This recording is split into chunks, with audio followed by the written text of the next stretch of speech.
89 days. 89 days since you were all captured and imprisoned. A little more than 3 months by the calendar you all share. 89 days on the outskirts of the river city of Wuzhe, the largest urban center of southwest Yulong. 89 days, confined in the sweltering heat of the Wuzean labor camp you now call home.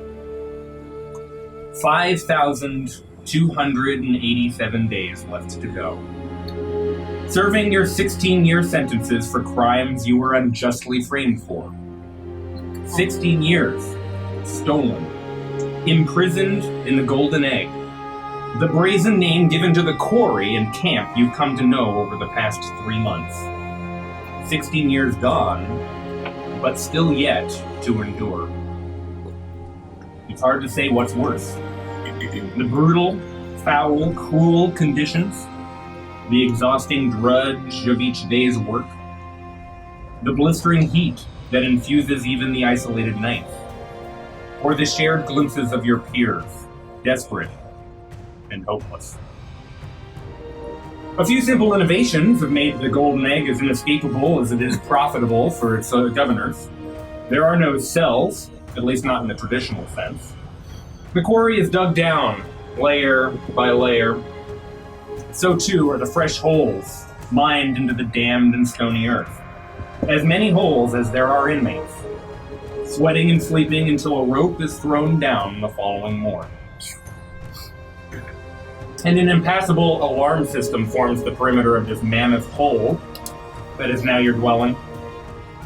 Guard geese. Territorial, vigilant, spitting, hissing, biting, and wholly unbribable. Guard geese supplement the usual security layers one might come to expect of such a place. Hopelessness, it would seem, is not without a sense of humor. And so it is on this day, the 89th day, you awaken to find yourself wondering again, not just how you came to be here, but how you might survive. Let's all make a survival check. Ooh. Oh, okay. Alrighty. My first roll of the campaign. I'm going to roll with the dice. I'm also using my camera dice. Same. Oh, big money! You said perception? Survival. Oh, perception. Survival. 18 total. Thank you, Kimmo. 22. Nice. 13. 20 to 25. 20. Oh, sorry. Oh. 22. Oh, okay. Some weird initiative thing going on. What is here. this? Scrim? I think Yornir beat me. 22, yeah. Yeah, I got an 18. I got a 20. And Barnabas, yeah. So Yornir Barnabas. Thank you. I can listen to my players. Then I got a 13. then Scrim. What'd you get? Taishen. Oh, I got a 13 as well. You can Well, survive I would better like to than go me. first. You survive better than I would. I don't do well in prison. Yornir. It's the 89th day and you find yourself at the bottom of a hole. You've been in similar holes. This one you've been in for perhaps 4, 5 days. Things are starting to blend together. How do you have felt about this time and a camp, knowing what you know, with no possibility of escape? What goes through Yornir's mind as the morning approaches? I think, are we doing character voices, or are we just going to kind of... You get to just decide how you want to enter the session yourself. It's a player choice. Do it, Rich. I'll be speaking to myself. How many days has it been? 89. It's had many times where it's paying that. There's a lot going on. Sorry. 89 days in this hole. But what is 89 days over the course of centuries? This is the way, the land. This is the path I'm on, and 16 years is just a simple drop of water. In the greater scheme of things, I'll do my duty here and then move on. At that moment, as you are still processing, a rope dangles down through the hole, and you hear a voice. Hey, Yornir, get up here! All right. Warden wants you! And I will lumber up the rope. You're able to pull yourself up without issue, and am I peeking? I'll fix it. Just. You're able to pull yourself up without issue, and 5, 10, 15 They're saying it minute needs walk. to be closer to him, not further away. Sorry.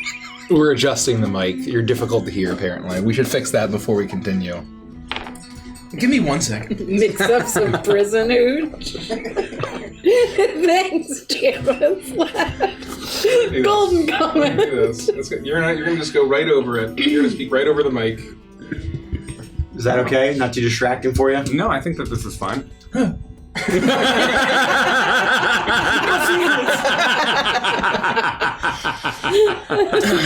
How does this sound? I mean, I don't mind the metal sound. Don't worry about peeking because Kimma's there's hard really limiters. upset Yes, that you're the hard drinking out of limiters. the You should cup find while to go washing ham. it. Yeah. Can I I'm living Yes. the prison life. Ham You rock. can't wash cups in prison, you know? This is role playing. How's that sound? She just All wants right. you to know she can't be held responsible clear, for what okay. may happen to you. We just want to make Let me just sure. check a few things here. We just want to make sure that you can hear your Let me lovely check my narration. picture. Okay, And our lovely dogs. Testing. Holy 1, 2, smokes, 3. look at that thing. That's better, Derek. This is my bean More voice. clear, people are saying. I didn't know Frost was DMing this. Testes. 1, 2, 3. Hinanska says much better. Okay, good. Beans. Keep us updated. You're here. You're wanted with the warden.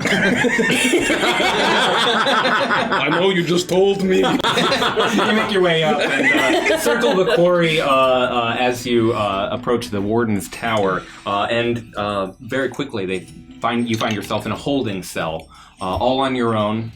The door clangs to a shut, and you find yourself waiting, wondering what the warden or whomever could possibly want. Do I have any of my old possessions on me? That is a great question. The answer is you have none of your, with the exception of the rags that they give you. Part of the process of being entered into this labor camp was that they took your things and sorted them away for when and if you ever should make your way free back into the world of Evantris. So if I have nothing on me, I would literally just sit. If there's like a bench or something, I would just sit down and kind of just hang my head and wait for time to pass. Time passes. And at the same time, Barnabas, you find yourself at the bottom of a hole. How have you been processing this time in the golden egg?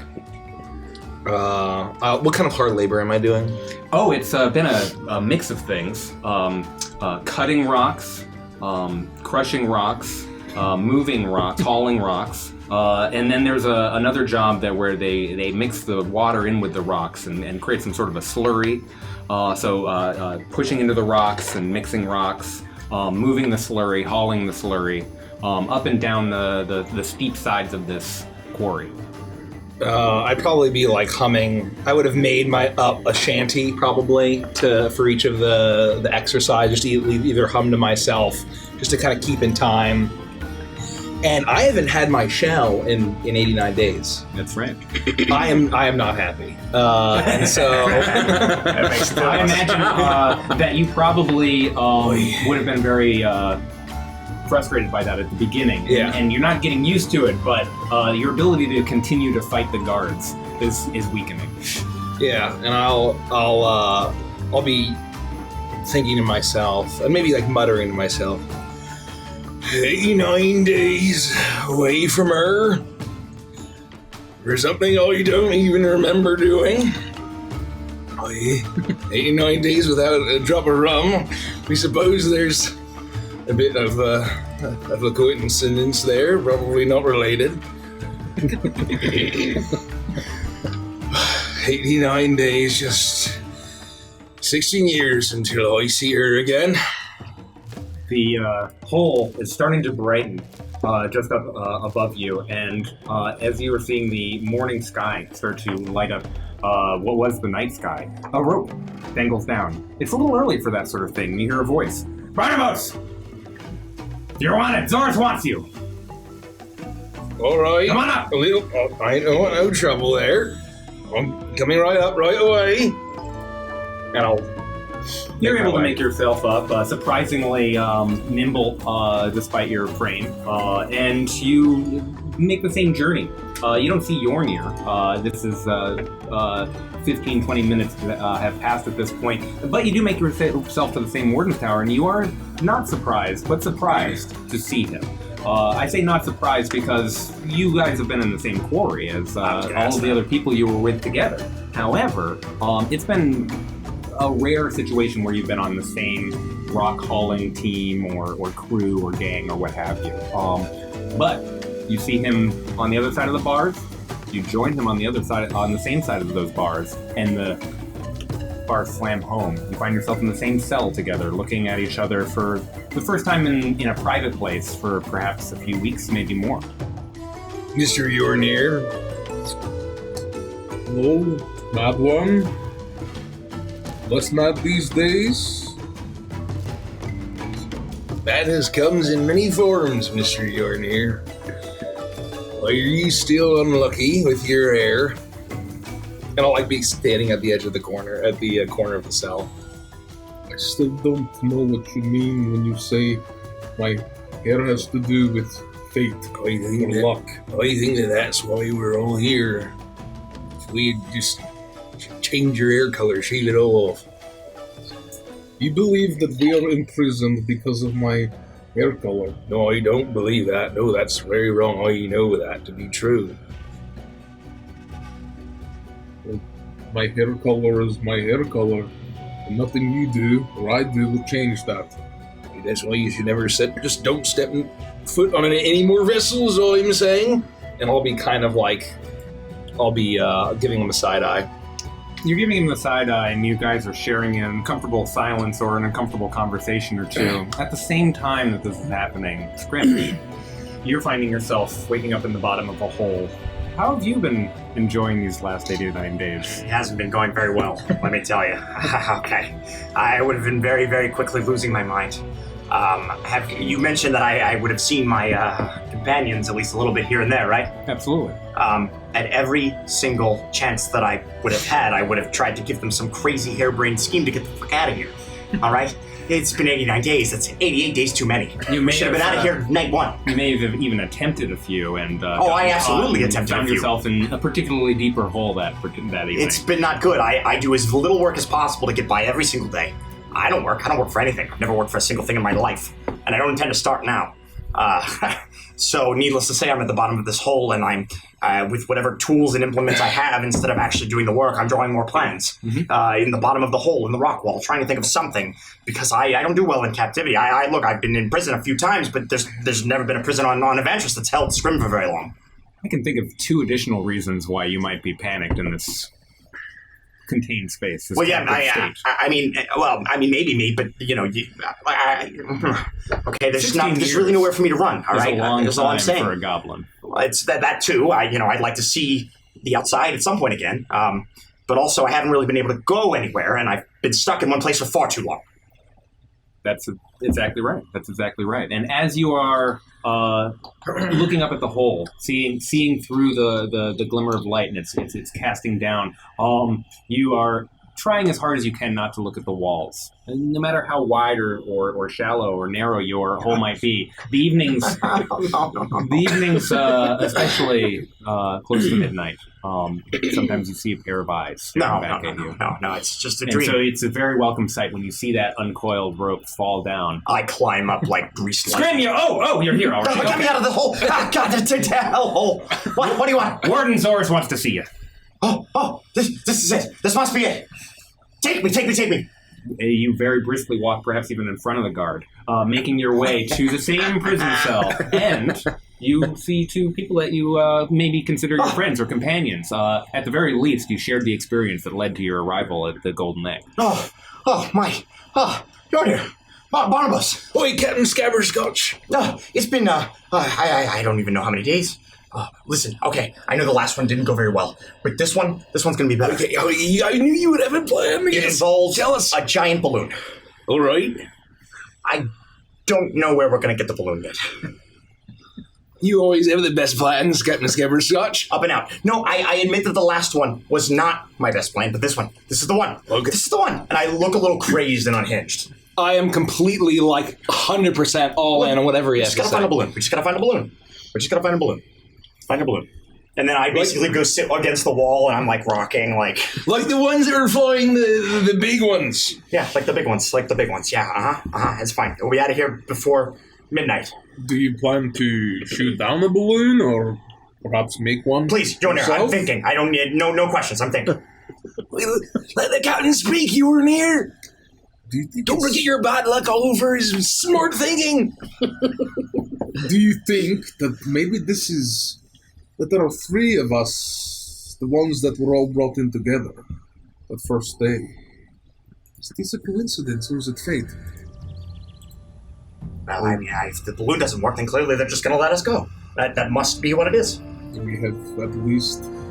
Maybe we're all coming here because Captain Stabberscotch came up with an idea that'll break us all out, finally. It's the balloon. Yeah, this is the one. This is it. This is the one. This is the way. I don't think that there's any bad luck for stepping on a balloon. I don't think that is proper told one way or the other. Queenie, as you are left alone, of course, the guard comes, makes his way down, and you have the morning of brief respite while you're awake but not working to think about the last 89 days and what they've meant to you, how you've been feeling, how you process that.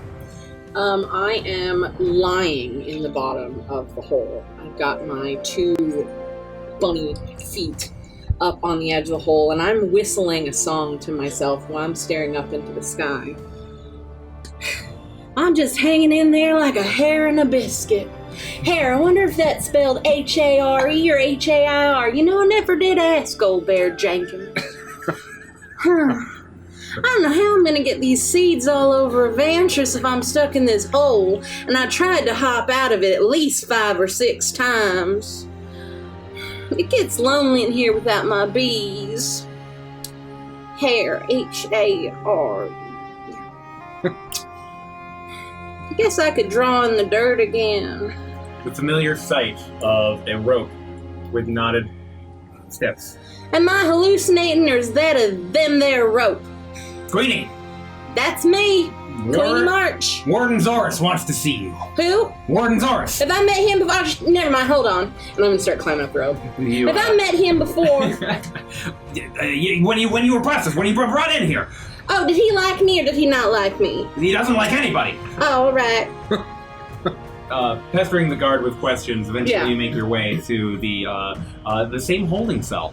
You recognize 3 of these faces, and when you find yourselves on the other side of the bar, you were able to say Well, hello. look at y'all. I ain't seen you fellas since you were knee-high to a grasshopper. Oh, Queenie, it's good to see you.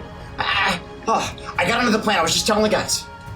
We're gonna steal a balloon. Yeah, big balloon. It's gonna fly right out of here. All right, how are we gonna do it? I'm thinking. Don't ask me questions. Well, if I don't ask you questions, how are we gonna figure out how we're gonna do There it? is no balloon and no plan for acquiring a balloon. Are you being a Debbie Downer No, again, I'm not being Yornir? a Downer. Queenie, I think that he's just bringing his bad luck here. Why do you keep There talking was- about his bad luck? The more you talk about it, the more bad luck he's gonna have. You know what they say, Is you that how can't... that works? Yeah, if you mention it, then all of a sudden the bad luck appears. You thought the more you think about it, the more you avoid it. You know what to do. No, I don't think it works that way. Taishan, how do you spend time in a place like this? What is what goes through your mind as you wake up and start to realize the permanence of the place you find yourself in? I think I'd be thinking along the lines of, I don't know what purpose the great dragon had for me here on my quest, but what I do know is if we turn the slop counterclockwise, at a slightly faster speed, I think we can make some of the best rock slop for the warden that they've ever seen here. I really think we can in this increase space, the you're quality. thinking of ways to help. Increasing the quality of the brew that we're creating. I think that my family would never deal in subpar brews. With that, Rope, cascades down from the hole above you. It's nearly like full morning now. The sun is finally starting to rise, and that dark blue color of the sky is turning the color of day. And you hear a voice, Daishin, Yes? come up. I'll be right there. I'm not very good at climbing. Do you have a Morgan's Arms ladder? wants to see you. Okay, I'm coming. I climb up the rope as best I can. You're able to make your way. It's notched in even spaces, and so you have footholds in order to eventually pull yourself up. As soon as you get to within reach, a hand pulls you by the collar and tugs you along, making your way up the coiled road of the Golden Egg Quarry until you find yourself in the Warden Tower. And there, you find 4 people you recognize immediately. 4 people who helped, or at least were with you when you were imprisoned or sentenced to this 16 years, and you find yourself alone in a prison cell with them. Friends! Look at that, it's our friend Taishi. How is your imprisonment going? Oh, Taishen, you're just the Dragonborn I wanted to see. You've arrived at the perfect moment. The other friends here have pointed out that my giant balloon idea was absolutely ridiculous, and so I've come up with another plan. You can just polymorph us into giant geese, and we'll match it with the guards. How are they going to stop us when we're giant geese? That's really smart, Captain Just polymorph us. We'll bust through the cage. Grim, I love your plans. Remember the last one when you tried to bribe the geese? That was hilarious. They said they were unbribable, and there you were. Well, it turns out that I don't really know what geese like. Or how to Needless to say, speak- go ahead. Or how to speak geese. Turn us into geese. Yeah, okay. Here we go. Are you geese? I don't think so. What do you mean? You're the one who knows the magic. You have to know how to turn us in polymorph. Have we ever seen him turn anyone into giant geese? If he could turn us into giant geese, don't you think we would have been out here much sooner? No, I just came up with a plan. He's Dragonborn. No, I He's don't. Magic Dragonborn. It's true, I'm a magic Listen. dragonborn. All Green right. One, we do not need a plan. This is not coincidence. It's clear to me that Scrim is as nervous as a cat in a room full of rocking chairs, so we need to be asking someone else how we're going to deal with this situation. We don't need a plan. I wish we had a cat here right now. We should believe in fate. What? Trust fate. What? And I climb up on Yornir and I plant my feet on his shoulders and I'm pulling on his hair as I get right in his face and I say, "We don't need a plan. I don't intend to die in here, Yornir. I'm not going to die here." And I jump off. You will not die in here. What are the chances that the 5 of us again would end up in one room? The universe. I'm has not a very greater good at plan. math, so I can't answer I have that. seen the weird. What?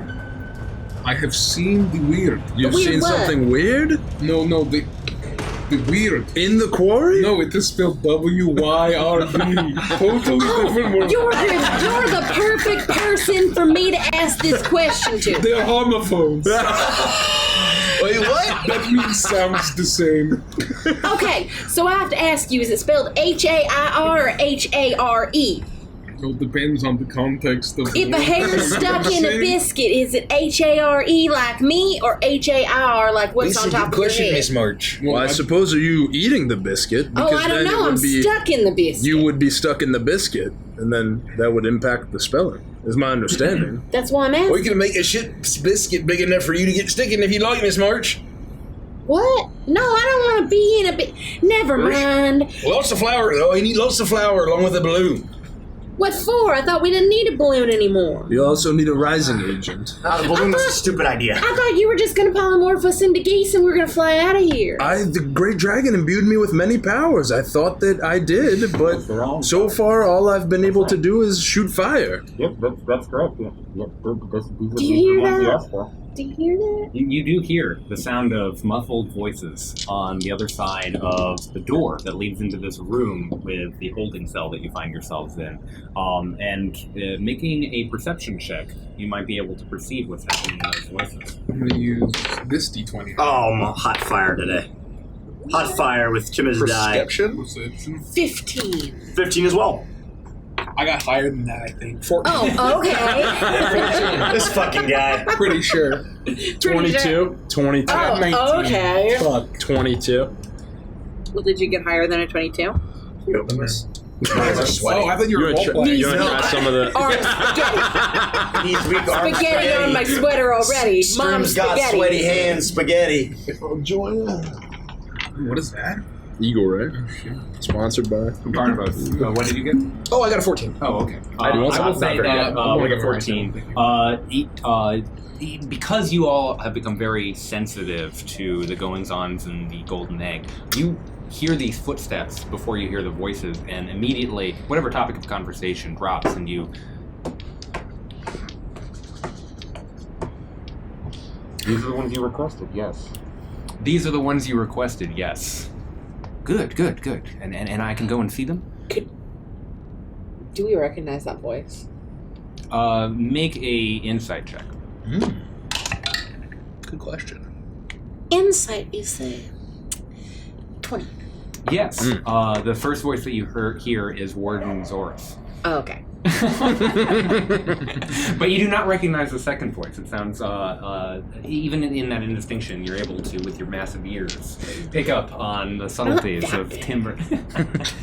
They're reasonably sized. They're moderately, like, average. proportionate to my body. Proportionate to my... I mean, it's what rabbit folk are like. You hear the same voices, and so I can go inside. Yes, if you please. So that one's the warden. This is the warden. I'll do warden Thank and then I'll do the other one. I was wanting to do some like outrageous punch action. Just to make sure. Oh, wee. Sorry, Derek. I just want to know. I love this hardcore survival.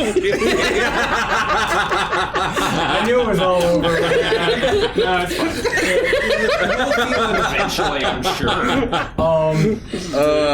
This is the conversation to accelerate things. Is just that the anonymous voice is requesting to see you, and it becomes clear that the warden seems to think that their transaction is complete, and that he's free to see you as well as he might please. Who the hell could convince the warden? Door opens, and in walks a very tall man wearing what is clearly a happy blend of leathers and like sailing adornments. His head is completely bald, and his tanned skin is totally smooth in all directions. He's very stout gentleman, broad-chested, tall, and he's got a clip from one ear, which continues in a scar down his neck on one side. He looks at the five of you and yes, you're the ones I've been looking for. Yes.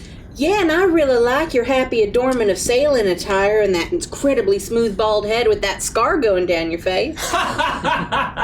Thank you. I believe you're the one they call Queenie, yes? Yeah, sure, you can call me that, Miss March, if you're nasty. I've been saying, am I nasty? We've been saying that this whole time. Taishen, Barnabas. Oi, sir. It's me. Yornir. Yes. And you must be Scrim. How do you know my name? Well, I've heard the story of how you came to be in this very place.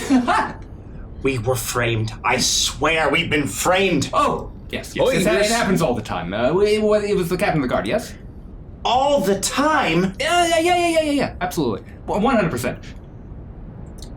I knew it. This is not surprising to me. Oh, yeah, you all told me that we were framed. Yes, that one we were framed. Oh, yeah, the one who framed us. I do believe you. None of you are from Wuzei, so I understand if you don't understand. Coin is king here. This is a scam.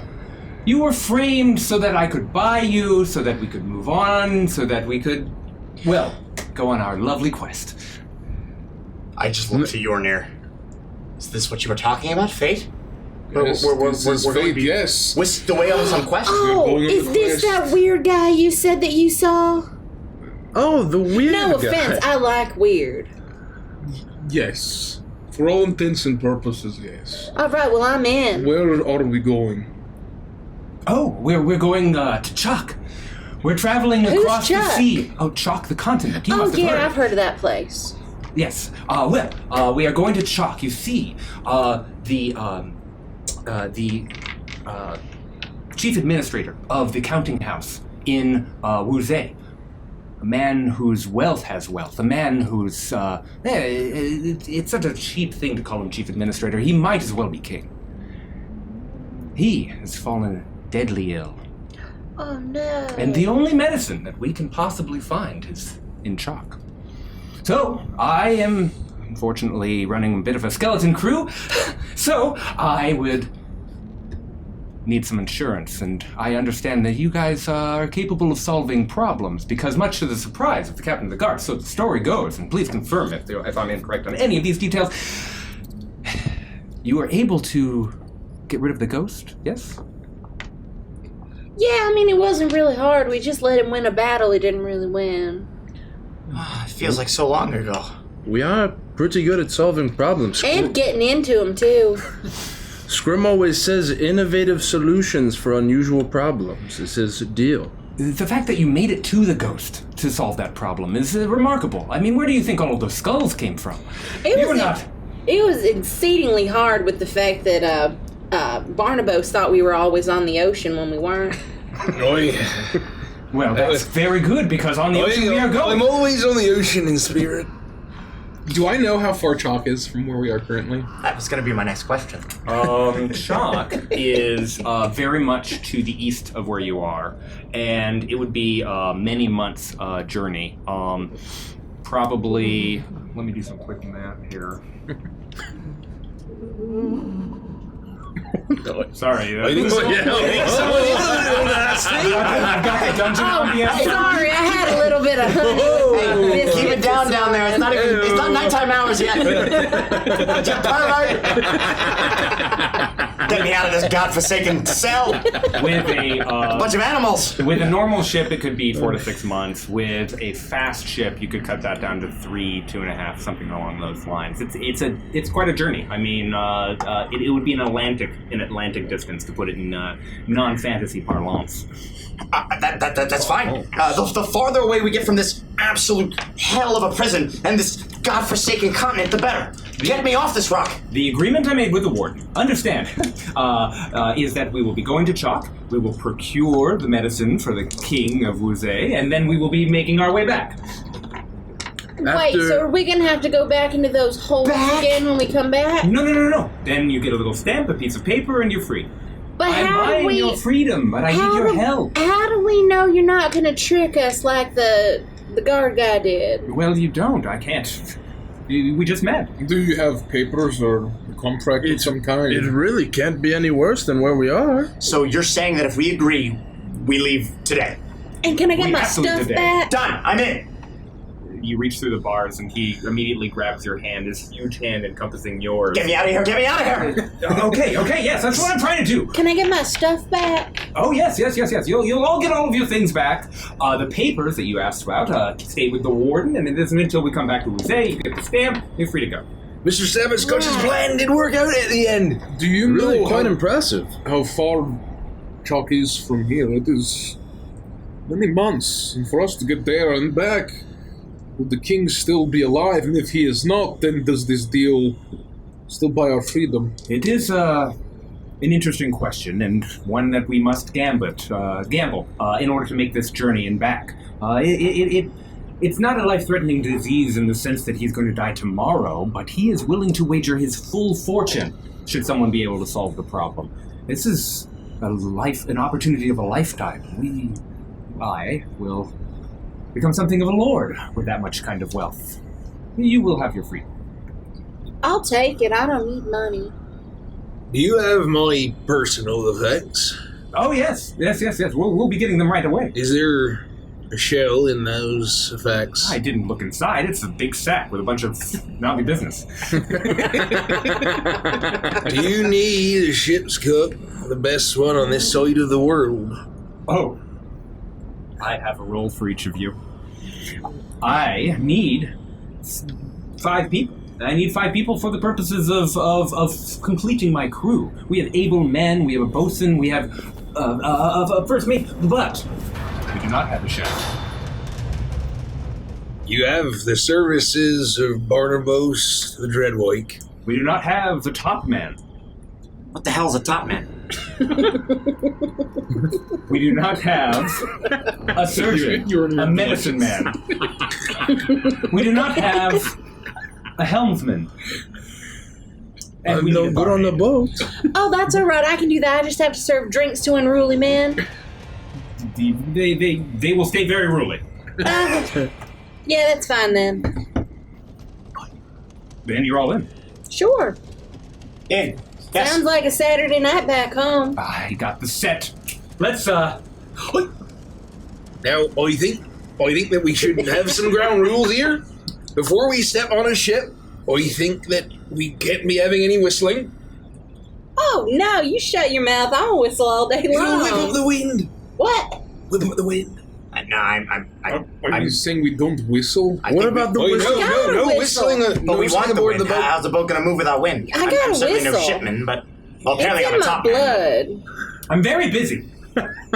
We have a lot to do in a day. Yes, red hair. They're loading the cargo onto the ship as we speak. We must make our way down the Isla River. Oh, excuse me. I need to let you know that my hair is red. Is this a problem? Yeah, and for- apparently I'm a woman, so... Are you comfortable being the only woman on board? Yeah, sure. Are you comfortable being the only red-haired man on board? Yes. I think we're fine. See? Now, I will tell you, like myself, the rest of the crew, we're all humans, Wuzeans. All right. That's fine to me. Are you going to finish your sentence? Are you pointing out the fact that the rest of us are not humans and are quite the otherwise? You may experience some friction in that way from my crew, but I will sort them out. What else is new? Please Yeah. open the bars. We've Please been get us outta living here. in holes for 80 days. I cannot open the bars, but I can tell them to open the bars and get you your things. Okay. I'll see you just outside the tower. That Are you sounds- excited? Yep, absolutely. Yeah. I'm very excited. Okay, go get the guard now, please. He turns Okay. and walks to the door, and just as he's about to close it, he turns back and looks back at you, Uh-huh. Uh-huh. and then Yeah? closes it. Oh, wait, do you have any bananas on board? This guy is an idiot. He doesn't realize that the second we step outside of this godforsaken hole and we get on chalk wherever the hell we're going, we can just run. We don't have to come back here.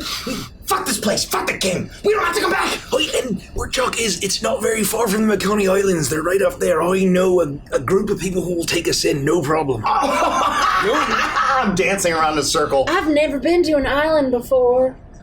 I grew up on an It is the most beautiful place in the entire world. The I'd best love to food, go. most beautiful women. Feet your ear, and I like I elbow your feel knee. bad though. He's getting us out, and we're just gonna leave and not help him with his mission and No, stuff. well, I mean, we can if we want to, but my point is, if things get bad, we can just cut and run. Yeah. Oi. All right. Oh, he says that's the smart plan. I'm just saying, just in case. We don't know anybody anything. This town Yeah, screwed us but- over.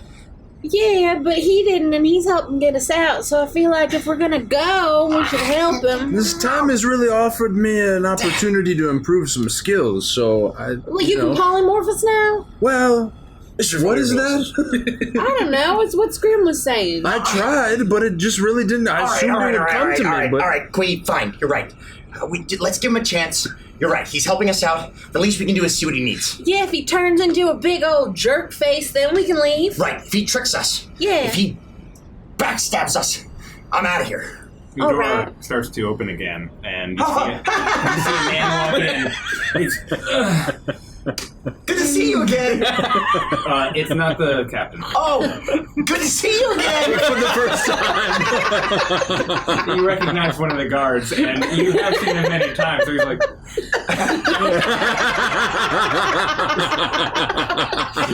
He comes in bearing 5 satchels on his back. He's clearly over-encumbered, and he sets them down, and he just opens up one, and... Should have turned off. Encumbrance Encumbrance rules. what do you, I think these are all 5 yours. What did you have on your person before? He points to you, Barnard, both. Is there a shell there, lad? He starts to, You have my shell? He starts to rummage through. No, I see some like ceramic tiles with like marks on them. I see or bone tiles, I should say. Do you ring my shell? Can I reach to the bars and grab them? He is definitely too far away. Like even No, Matt. Those are my runes. That must be my bag. Can you name a few more items that you have that you would have had on your person? Well, there's my walking stick. It's about 10 feet. Oh, tall. the walking stick. Yeah. I'll get that before you go. 2 massive mammoth tusks, one of which is broken, covered in runes. I thought that was a joke. I need to go get those too. Do you see how big I am? Yeah, you're enormous. There's some seal pelt cloaks. There's some boots. Oh, yeah. I bet. He hands it through, and you find yourself opening and looking upon something that you haven't seen for almost 90 days. I'll just sort of very quietly and pensively start to get my old gear back on. You start to put your gear back on. Let's see. This one has a teapot in it. Ah, that's mine. Oh, great. That was easy. Excellent. Thank you. Going through the next one, there's a little golden here. There's this one. Can you guys start to name some of the things that you guys had on you? I look very, droll and annoyed, and I say, there's a big fucking knife in mine. This one's yours. And as he gives me it, and I begin to dig through my things, I'm tossing them out, and at the bottom of the bag, I am almost dismayed to see my coin. Yeah. I pick up the coin, I put it in my pocket, I sheath my knife, and I prepare. I redress. Yes, you redress. This one's got a small, like a pot in it or something, and Yeah, it should have some flour, seeds, a honey pot, some arrows, a bedroll, a dagger, some leathers, 1 day of rations. Nope, those are probably gone. Rope, hempen should be short bow, tinderbox, and a water skein, and a sprinkling of gold. You've got really good memory. And then you said something about a shell, right? Aye, lad, I did say something about a shell and also a sloop's anchor. You have a full anchor Yes, in your here. bag. This look familiar, and he pulls out what is this The shell. pink, beautiful, swirling, multicolored. He pulls this out. This is the one you're talking about? Aye, give it here, lad. Yes, give it here. He puts it in your palm, and then he hands the rest of the satchel through. But I'm assuming you don't take it from him right away. My lover, I miss you so much. Did he just say to that shell what I Leave it think there he on the said? ground there, lad. I'll go get your tusks. And then don't forget Barnabas' anchor. And my walking stick, please. Yeah, it's like 10 feet tall, he said. It's a 10-foot pole. Sure enough, you. Sure enough. And he wouldn't touch you with it. Your things are returned unto your person. Yes. And you find yourselves escorted out and away from the Golden Egg Quarry. Why don't I... Music. I'll root through my pack and I will find a probably of the bottle of rum, and there's probably only 2 shots left, and I'll pull it out and I'll look at it and I'll say, I'm not going through all those shakes again. Mr. Stabberscotch, will you like this? Done. And I down it. And I would have spent basically much of the time, and we won't have to roleplay the whole thing, but with my shell. And then what season is it, Dungeon Master? Oh, the season of the... Oh, yeah. Yes, I forgot about this. It is now the 22nd of the 6th month, which makes it summer. Summer. I will, almost with the same reverence, I'll pull out this lovely bag that Kimma gave me, and with the paper that Kimma gave me to you, and I'm going to steal it, and I will rip out some capstan herb, and I will Rip out a little paper. I'll rip out a little paper. Did you want to also tell everyone what it does? So, I have a special magical item, and so this is capstan herb.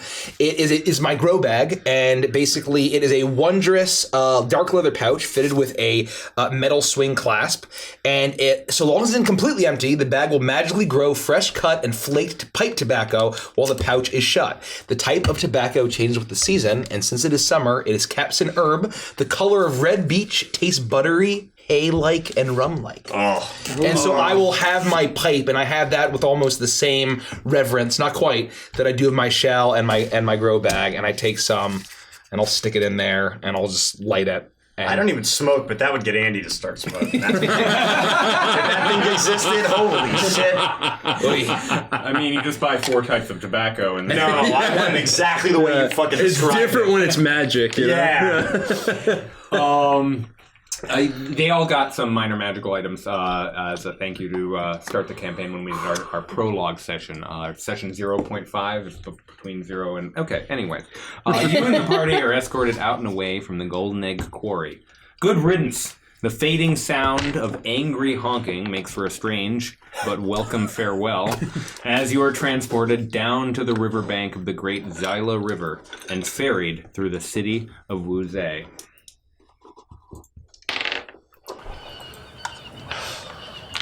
The ride through the city is slow and quiet. You can actively feel the humidity you've been enduring for the past 3 months dissolving as you approach the mouth of the river, a great delta connecting Wuzhe and the Karas Sea. You're riding with this captain, and it suddenly occurs to him something in the back of his mind. He turns to, and he's been watching the buildings pass. You guys have all been processing the fact that you're free, sort of, for the first time in 89 days. I didn't tell you my name, did I? Captain Vermeil. Oh, I thought it was Chuck. No. Captain Vermeil is what you may call me, and that is what you will call me for the remainder of our voyage. Is that Whether we're fine? nasty or not. What is the nasty? I don't understand. I don't know. It was in a song I heard once in a tavern. Your name does not matter. Thank you. Well, that's not nice to say. Of course your name matters, Chuck. It's No, I nice don't to mean meet it- you, Captain Vermeil. I don't mean that Thank you, as a Captain. negative insult. I mean none of our names matter. Just because you're an officer, Mr. Yornir, does not mean you can show disrespect to the captain. What do you Captain mean Vermeil. I'm an officer? Well, you're the surgeon. I mean, I can perform medicinal acts, yes. Was he but not the surgeon, Captain? Yes, we need a surgeon. So you're an officer. You should start acting like it, even with your bad And the luck. surgeon is an officer on a ship. Oh, yes, exactly right. Well, I don't care what my job is. It's a pleasure. Oh, to you meet say true. Pleasure. Scrim. That's right. They only called you. Do you have a last name as well? Yes, it's Stabascotch. Stabascotch. Scrim Stabascotch. Barnabas Dreadwake. Dreadwake. That's what they call me, at least. Taishen. Fire Blossom. For Unusual. the I Fire like it. Blossom tea. You make tea. Would you like some? When we get to the ship after we've loaded the cargo on, absolutely. Excellent. Queenie. Yeah, Miss March. I knew that. I know. It's good to have this conversation again, Chuck Vermeil. It's not Chuck What? and Yornir. Yornir. Yornir. Well, it's a pleasure to meet all of you. I need you to trust me on this voyage. I need you to trust in the crew, and I need to be able to rely on you. Do you understand? Of course. I mean, you got us out of that hellhole. You've got my buy-in. You're the best ship's cook this side of the world. That is a fact. I trust anyone who can enjoy a nice cup of calming jasmine tea. I do have one question, though. Yes. Are there going to be stored bananas on this voyage? No, unfortunately. Thank goodness. Barnabas, what is it with you and bananas? Bananas are bad luck on a voyage. Thank goodness we have you, Barnabas. I wouldn't even think to check for these Oh, things. you gotta check if there's any bananas on board. Bananas. That's a doomed voyage right there. May I ask you, Barnabas, what is it about the nature of bananas that makes them unlucky? I mean, yeah, they don't have red hair. Are they unlucky? You just said they were bad for the voyage. Well, aside from the bad luck, Mr. Yornir, you know what likes to live in shipments of bananas? There are creatures that like to live in shipments of Spiders. bananas. Oh, spiders ain't gonna hurt you. Most of them don't have teeth large enough to bite, and those that do are big enough you should know not to touch them. I've known surgeons, proper surgeons, who've had to see to it for young ship's boys and all sorts of seamen who got bit by a spider, stowed away on a shipment of bananas. You don't want to see that, Mr. Yornir. What the hell kind of bananas are you eating? It's the spiders that come with the bananas. The spiders in I general. don't think that's a true fact. Well, God. You won't have to worry about it because there aren't going to be any spiders on this ship. Chuck, are there spiders on I this hope there are ship? not spiders on this ship. You're free now because of me, in a sense. I know. Captain Vermeer. No, Queenie March. I know that's your name. Yeah, Refer to me as Captain Vermeer moving forward. Do we have an understanding? sure, Captain Vermeer moving forward. As they say in Yorn, there she blows. My angel.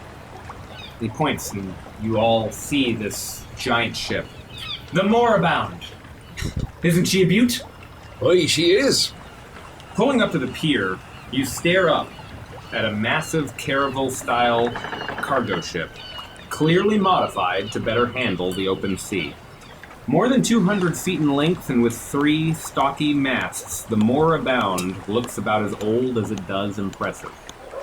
The beak of the ship features a roughly carved and painted figurehead, decoration of a winged woman flying forward, sword outstretched, dress billowing. I'm sure you're all exhausted, but you can rest once we are at sea. Get these barrels and containers on board with the other men so that we can depart today. Understood? Understood.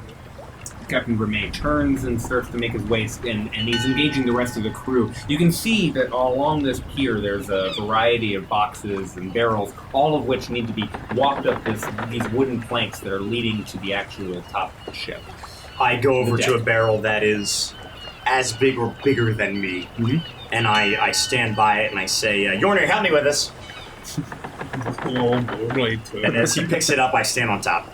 I'll just pick up This way, Yorner. Make a strength check, and I'm increasing the DC. I weigh like 30 pounds. Just roll it straight I strength. increased it by 1. 19. 19, you're able to easily pick up both the barrel and the goblin that stands atop it. Freak the Mighty and style, start I to direct him make up your the way gangplank. I'll grab a barrel too and You grab a rope, make a strength check. strength, you say. 17. Easily done. You find a hogshead barrel or something along those sides, and you're able to grab both sides of it and start to make your way up.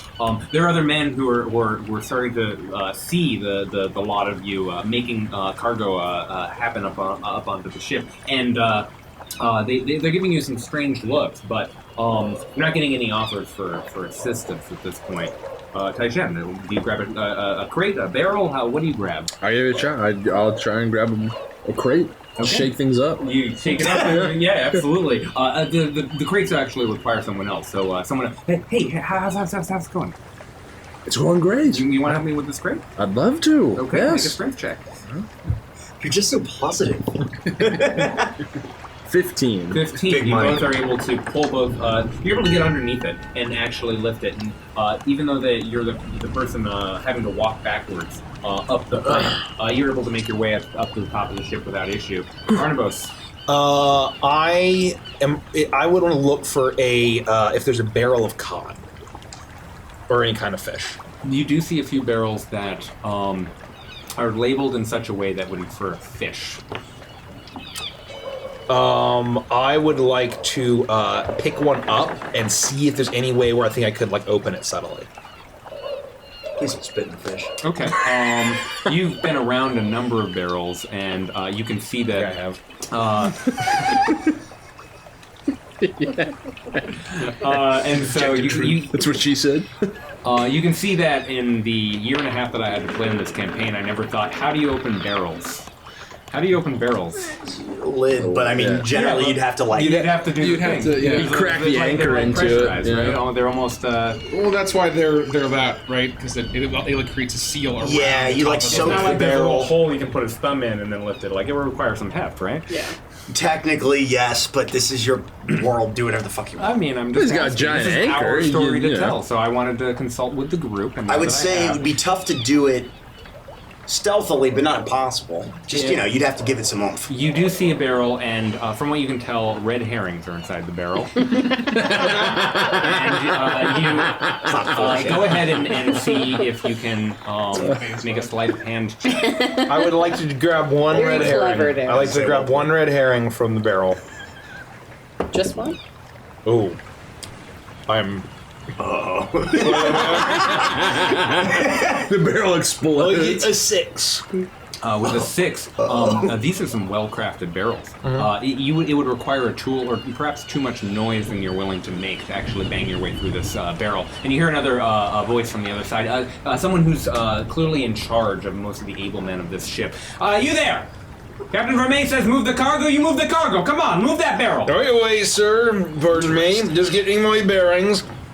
I will, I will ignore the barrel, I'll reach into my pack, I'll grab a handful of salt and throw it into the water, and I'll say, for you, my lover, and then pick up the barrel as I'm watching Yornir. Karen's like, oh, Mr. Yornir, make sure you step with your right foot onto the ship each time, as I will keep the barrel, and I intentionally step onto the ship with my left. oh, Mr. Yornir, no! As you're moving into this barrel, I need to make a strength check. I love this so that. much. Oh, how visually pissed the Hornero was. 12. That's enough. You, I mean, they're barrels, but like you're a big man, and you've done this a lot of times before. You're able to Many walk times. up, without any trouble. Make a perception check for me. Okay, there's a better one. Perception, that'll be 18. With an 18, is just as you are putting your right foot down onto the deck of this ship, that the Moorbound, that you hear a voice on the other end of the pier almost. You hear a fucking bird! Get the fuck away from me! Get the fuck away from me! You guys are all starting to make your way back down to pick up additional crates and things like that. Very specifically though, this makes your ears perk up. I will stand and I will step onto the ship, and I'll almost take a moment, and as I'll step on and I'll just kind of sigh and I'll say, oh, it's been far too long, and I'll drop it. As soon as I hear that person, I'm going to look over and I'm going to say, "Oi, best leave it be." You turn and you can see that he's already pulled out what appears to be a dagger, and he's attempting to grab a seagull or albatross. And what I'll also add is that you need to make a perception check when the barrel hits the ground. I am going to drop the barrel and I'll make a perception check right now. Natural 20. First 24. campaign. 24. Let's go. When the barrel lands, it sounds a little like this. Then you can see the dagger that's starting to come down. This guy is attempting to, but failing to grab a bird that is around the other barrels of fish. What do you do? I am going to just drop the barrel, ignore the jingle jangle that I saw, and absolutely just sprint full tilt to him. And I'll say, "Oi, don't you dare lay a hand on that seabird, lad!" And I'm going to be just sprinting towards him. And let's see if you can get to him before his annoyance bests him and he is able to actually stab down. Make a dexterity check for me. You know what? Can I die? We also have twists. Depending on how badly you want to save this bird. That looks like a good number. 13. With a 13, it's at the other side of the pier. By the time you're able to reach them, the albatross is cut at the neck. It completely coming free. It starts to flop down onto the pier, and he's holding the fucking bird. He throws it into the water in disgust and starts to yell at the other men in frustration to move the additional barrels that need to get closer to the deck now that you've been clearing the way. What are the four of you guys doing as this unfolds? I would say that I've perched myself on top of another barrel and asked Jornir to help me with it. You're on the pier both. And then I notice, if you are willing to continue to carry me. Yes, back and I forth would the basically ship. keep carrying Scrim on barrels. And I would have seen Barnabas, I guess, full tilt run and been like to Jornir, been like, oh no, what is he on about now? That's about it. What do you mean? I don't think I would really notice. I think it would just be like squabble in my ears. If you had asked me, I'd be like, well, he's running. This certainly can't be good. Sprinting and screaming, you see Barnabas Yes. running down the pier. What do you guys do as you see Barnabas running just before this event unfolds? You know, Scrim, that he is mad. Well, certainly, but we can't have him be attacking anyone. Yeah, well, the last time a building caught on fire, who did that, I don't know, but maybe we should follow after him and help? Seems like something of urgency is happening. I'm sure he just thinks he's seeing spiders. I'm gonna keep getting these barrels up on the ship. I'm just gonna keep grabbing barrels. I will have spun around on the barrel, though, and while I'm being carried backwards, just watching him run down the pier to see what's going on. Yeah, I would just keep going. I would be like, he's off to his own crazy ways. And I'm like peeking over Yornir's head from on top of the barrel. I'm just gonna make sure he's okay. I'd try and follow after. This merchant it sees you running at him, and what do you want? I am going to run up to him and try to grab him by the scruff, and I'm going to try to just like lift him up. Oh dear Lord. And say, "What is your rank, boy?" You're able to grab him easily. He's not a strong man. He's just in simple robes and clearly here to conduct the business that his manager perhaps sent him down to do. He's young, and you're able to pick him up very easily. Hey, what are you doing? Stop! What are you doing? You just killed a seabird, lad. You know what you've done for this voyage. He was pecking at me. What do you mean? I'm gonna try to break his nose with my fist. Roll a hit. So the second I would see the scuffle happening, Yes. I would immediately say to Yornir, "Oh no, you can handle this barrel without me, right?" And I would jump over his shoulder and run down the pier towards Barnabas. I'm not going to try to stop. I'm going to roll. It's only an 11. It's only 11. Within his grappled state, I would say that an 11 does it. You're Okay. able to hit him across the face. Oh no, we're going back to jail. No. His face. And The other men who are around him aren't helping him. He may not have been well liked. They're themselves backing away. But you do feel the attention of the crew, and you actually hear a bit of a whoop from one of the crewmen of the Morebound. I am going to look at the dead bird floating in the water, and I'm going to look at his bloody, broken nose. And I'm going to say, now that I am your officer, you're going to be making all of the dark, lonely journeys to the hold for all of my ingredients. And that is if we even make it halfway to our destination. And I'm going to drop him on the ground, and I will say, at least it's good luck to spill blood in a fight before a voyage. I'm going to turn around and I'm going to head back to the You ship. turn around and just at your legs, skidding to a stop, is Scrim. And 2 or 3 of the crewmates that you're going to get to know over the course of this voyage, they've stopped up and they're smiling. Barnabas, what have you done? Well, it's not what I've done. It's what he's done. It was just a bird. We can't go back to prison. Seabirds have the souls of dead sailors, Mr. Stabberscotch. Now, Officer Barnabas, please, I'm just a lowly top man and I don't know anything about anything. but I need you to not do this. I can't go back to prison. Just a lily top man. And I'll look down at Scrim and I'll say, You'll be wishing that you were back in prison. and I'm just going to walk past him. And I'm gonna look around and see if you said that there were people like smiling. I'm gonna see if there's like anyone coming to arrest Barnabas, and potentially us. There don't appear to be any guards rushing. The crewmate of the Morebound, the 3 that approached, seem to have been there for similar reasons. They too looked down upon the killing of a seabird, and when Barnabas took action and was able to right the wrong that was made by this simple merchant, they turn and they continue to pick up crates and barrels silently. I'm going to take 1 step backwards, 2 step backwards. Turn and then back down the pier and go walk back with Barnabas, very close to him.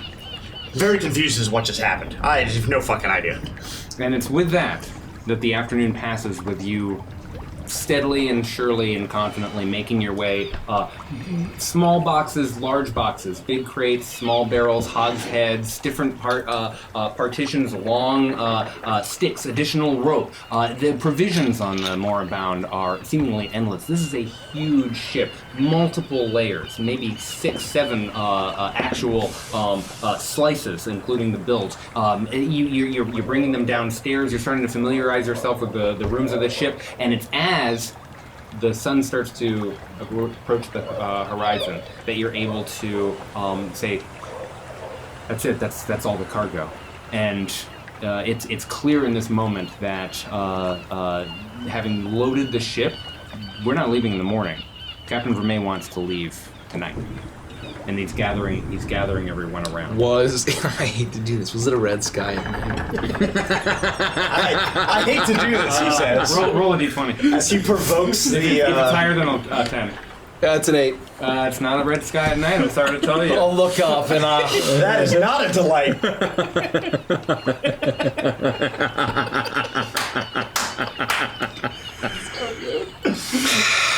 And I'm going to spend and I will dutifully, I spill the blood before the voyage, and I will just keep loading everything. Then I'll try to just make sure what the stores are and try to get a list of whatever we have for the voyage. Still disturbed that perhaps you didn't do enough. You are among the last of the crew to pull up the planks and steps that lead up to the ship, are able to help uncoil the ropes, and pretty soon the ship itself is starting to pull away from Luzay, from this great dock. And then I'd like to try to find the captain. It's easy to find the captain, for he is gathering the men on the top of the ship, and he's standing one level up, just there, looking down at everyone from his balcony. I will approach the captain, and he might notice that I have one of the red herrings in my hand. Since I've unloaded and probably set up my kitchen or the galley, and I would go to him and I say, "Captain, I know that there's a lot of fine things aboard this vessel. Do you have any pearl or nacre?" A pearl or a what? Do you have any pearl, mother of pearl, and anything jewelry made out of an oyster? Maybe, or why? I need it right away, please. Make a persuasion check. Natural 1. We're gathering around. I'm about to give a big speech. We can talk about it later. Of course. Settle down now, crew. Of Settle course, down. Captain. Gather around. Settle in? Good. We embark today on a noble mission. A great heaping pile of nobility that comes in the form of shiny flat coins. The crew cheers and whoops. Woo! That's right, gentlemen and lady. The head administrator of the counting house of Wuzay has fallen terribly ill. Head administrator is a cheap way of saying king, in my opinion, for I dare say few here could challenge his authority. That, my good lads, is why we unfurl our sails today. Today we sail for Shock. Only there can the necessary medicine that will slow and stop our good patron's malady be acquired, for a king's bounty will be rewarded to us all. Enough that we might each of one of us buy another 20 ships just like this one on which you now stand, with enough left over to deed a modest villa, I dare say. You hear more cheers and whoops from the crowd. Hear me very well, gentlemen and lady. This is no private bounty. This is a race. I know of 3 other vessels looking to depart for this same hunt. There will be more. We may be the first to unfurl our sails, but that is no guarantee. As I'm sure most of you know, the sea of fog between Yulong and Shock is a misery, especially during summer. Constantly adding weeks, if not months, to any voyage. No visibility, navigation, and progress becomes impossible. That is why I have charted a path southbound, through the Karis Sea, around Drakkar. The crew grows silent. You can hear nervous whispers all about you. I know, it won't be a terribly warm voyage, and it adds 400 nautical leagues to the distance. This is the gambit we must make. As captain, I'm not just telling you that this is our path. I am asking you to do it with haste. With fair winds and urgency, we add only 2 weeks to our journey while those dullards chase their own ship's tails in circles. By the time fall is here, we'll be sailing back westward from Shock with a single vial and other trade goods. Worth 10 times what we have here today. You're starting to hear the whooping. You're starting to hear the hollering all around you. The crew is clapping and cheering. So be it, lads. Let this destiny be ours, together. Let this be the swan song voyage for the Moribund. For next year, we will be sitting on a beach of our very own islands. Onward to glory and to riches. All right. Yeah, to getting out of those holes. I point to Queenie. The crowd goes wild.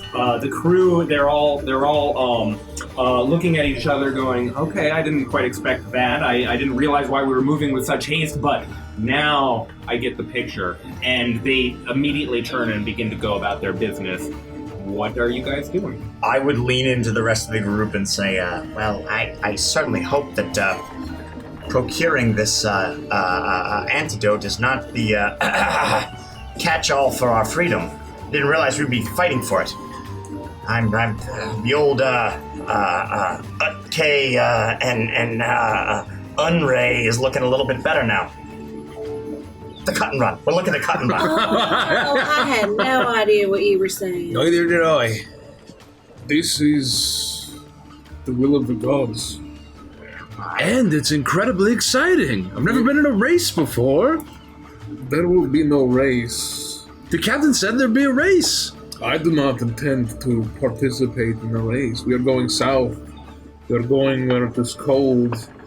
That is where my journey lies. Do I know of, with the murmuring of the crew in my sailing days, do I know of this passage as it being like this pathway being Make a history check. dangerous? Wow, that actually might be pretty good. Looks good from here. Or anything of a southeast passage, so to speak. 20. 20. With a 20, you will say, yeah, that's more than enough. People don't go south very often. It gets cold quickly. That's one of the major reasons. Certainly, if you were going to make a journey like this, now would probably be the best time because you're entering summer. And you know that even farther south, the tales that you've heard from other sailors are terrifying. However, Drakkar, it's possible that you would be able to make the slingshot voyage that the captain is describing, if not a bit reckless. Okay. Well, I don't really know what's on the docket for tonight, but I'm certainly not new. I'm new to ships in general. I'm hoping to find a little bit of rum and maybe a little. I know I'm the top man, but I'm looking to find some top round roasted, maybe. If anybody's looking to have some food, that would be good for me. Salt pork tonight. What? Salt pork tonight. What's salt pork? It's exactly what it sounds like, Mr. Staviscotch. I believe it is pork with salt added. Okay, well, at least it's meat. Is it hot? No. What? It's... Would you like me to boil it, Mr. Staviscotch? No, I trust you. You're the world's greatest cook and all that. You'll get some ship's biscuit. Okay, what about rum? You'll get your grog. Oh, perfect. Well, then I'm set. It's 1/3 rum. What? What's the other 2/3? Water. Oh, sweet heavens. And we've got plenty of it. We've got plenty of everything we need, the captain walks up. We've got water, we've got... well, not you name it, but we have most things. All right, well then I guess I'll wait for that. What else is there to do? Well, we have to unfurl the sails and begin our actual trek out into the journey, but I wanted to make sure that you were well settled. We all are. Just getting our sea legs back, so to speak. You're the topman. Mr. Sabascotch, that's your job? I look around and I say, no one's explained to me what that is. The topman stands at the top of the mast. Excuse me? He goes, yeah, you're going to crawl all the way up to the middle of the middle mast, and you're going to make sure that we don't hit anything. Sounds like a very honorable role. Taishen wants to do it. Taishen is our helmsman. I don't know. Taishen seems like he really wants to climb up When there. I'm not, he's very manning good the at wheel. climbing. I'm good with the wheel. He has to stay up all night. I'm good to stay. I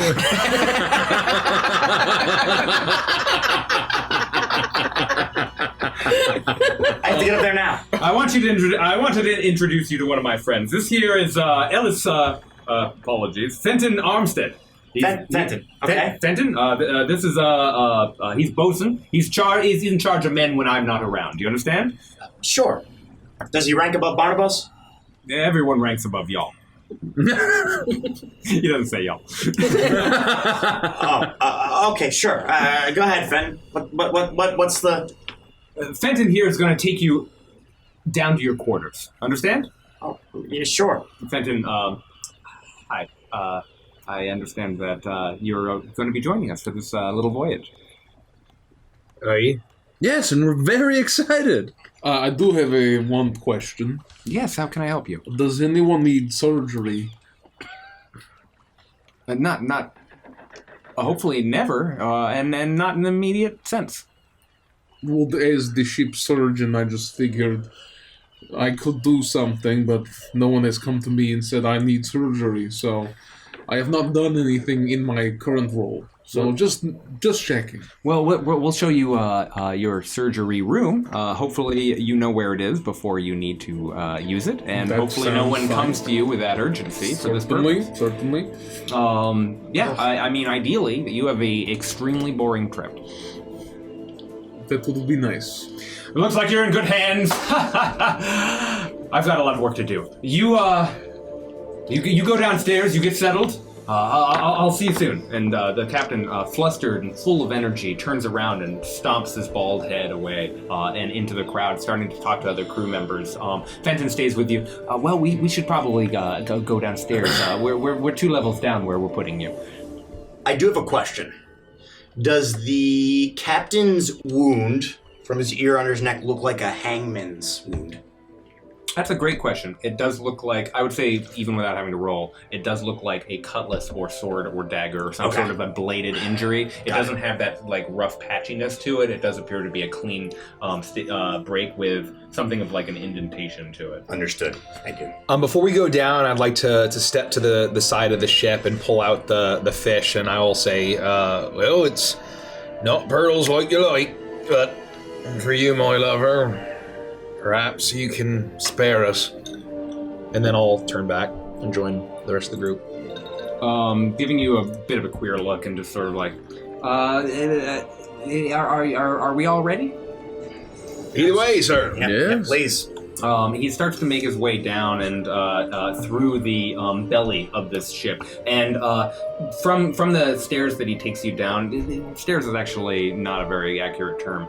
These are very tall ladders, essentially. They have steps, and you can walk up them without touching the actual bars, unlike a totally vertical ladder might be. But they are extremely steep, and you have to make your way through these narrow little holes from one level into the next. And eventually, he is able to take you down.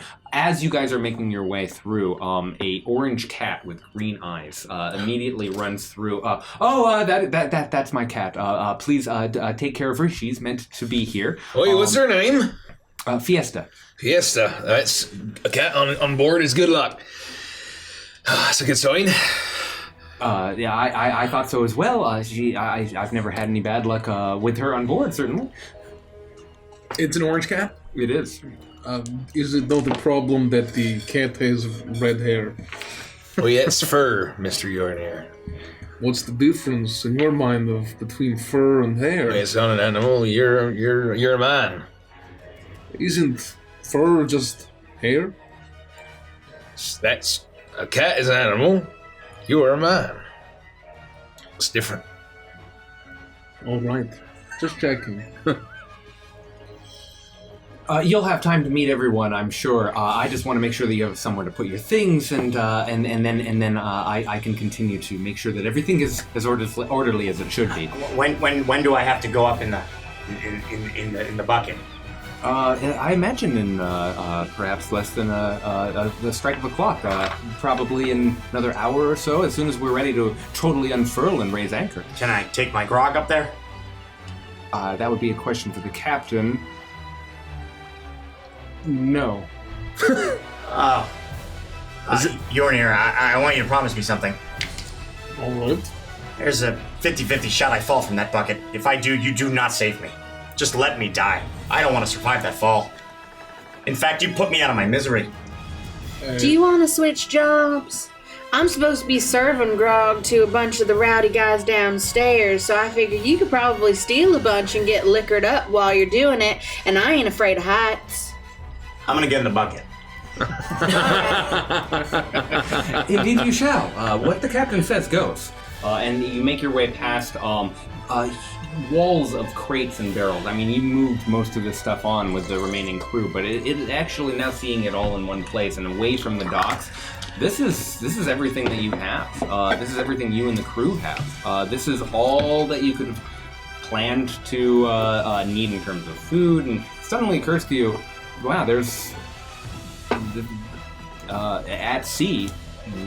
We'll hopefully have enough water, we'll have enough beef, we'll have enough, and as you do, there are 2 goats in one corner, and you can see that there are a number of chickens all clucking around for the purposes of milk, eggs, that sort of thing. Eases your mind a little bit, and you make your way down to the second layer of this ship. It's hard for me to describe, actually.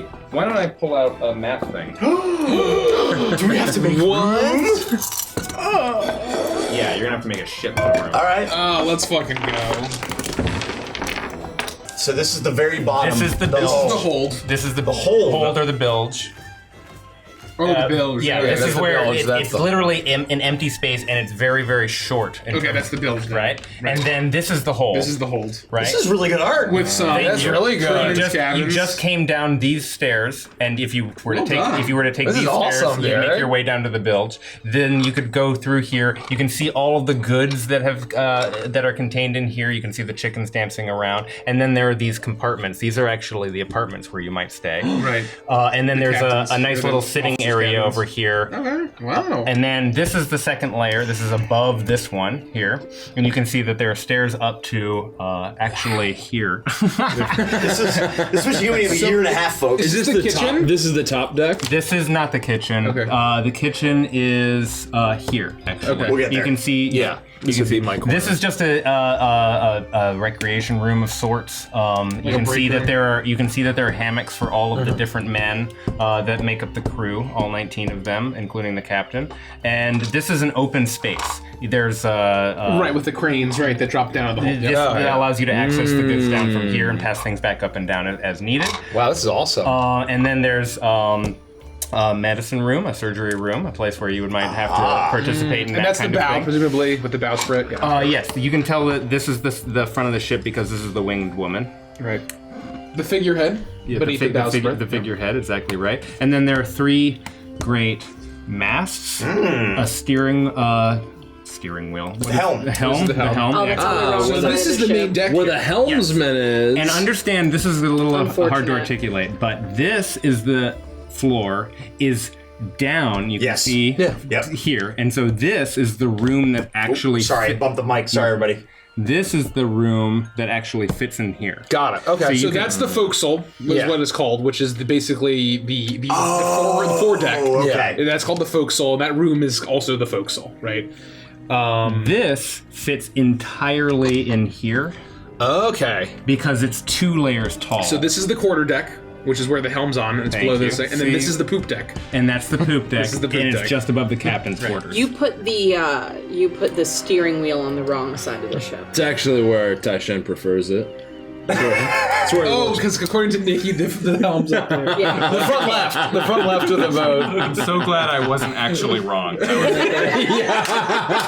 right, so where are we right now, Derek? You are We're being going to the hole, escorted, by the bosun. Fenton. Fenton, thank you. Good. Listen. Right here to actually access your different rooms. You got me fucking enthralled.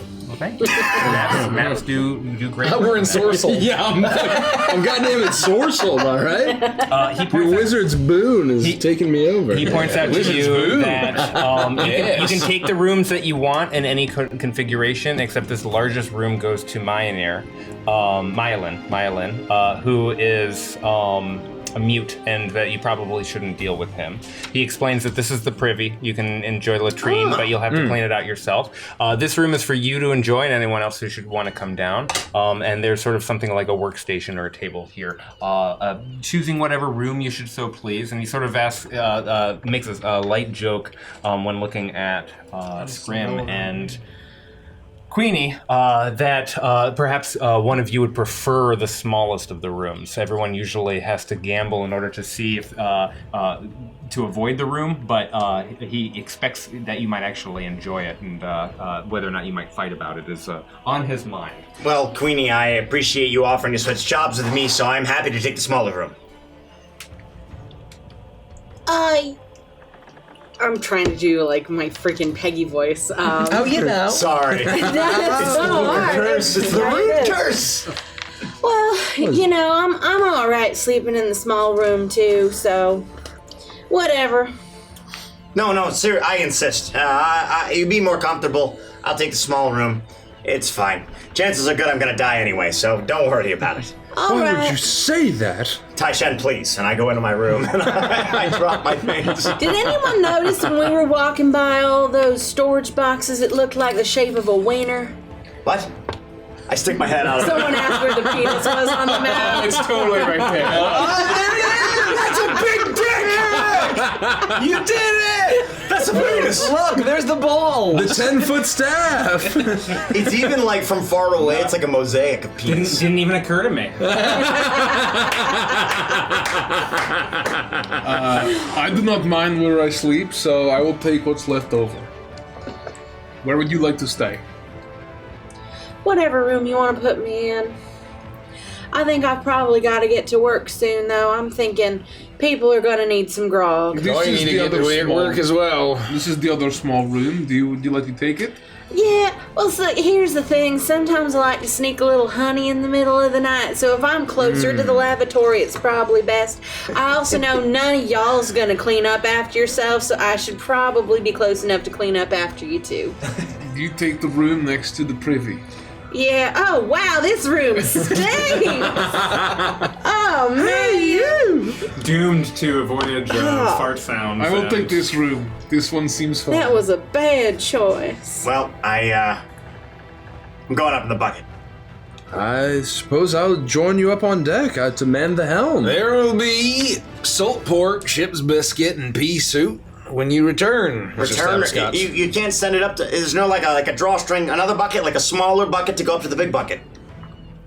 Would you like to get your supper before you go up there? I'm a little worried it might come back up. You know what? I'm gonna go up to the bucket. I'm just gonna see how this goes. It'll be fine. It'll be absolutely fine. You're not the only crewmate as you make your way up and out. You can see that there are many people on netting, using the different footholds, working to unfurl and attach and actually start to pull up these massive sails that are for each of the three masts, in addition to some smaller sails for stabilization, that kind of thing. Once I get to the mast with the crow's nest, not that Scrim knows that's what it's called, I'm surprisingly dexterous. And I scurry up that ladder all the way up. I would say you do that without issue. Barnabas, where do you find yourself? I would get to the galley as soon as possible. I'd survey and basically I'd be barking orders to whomever they would have been assigned to assist for this evening's meal, and I'd be barking orders and getting all of the ingredients that I would need in order to make enough hardtack, salt pork, and pea soup. The person that you'd be barking orders at, effectively your assistant, is the barmaid. So you're working directly with Queenie in order to run the kitchen and the dining room. Oi, Miss March. Yeah. Are you going to be assisting me tonight? I'm serving people mead. Oh, yeah? That's what it is, right? I'm putting some honey in it every time I serve it. They seem to like it.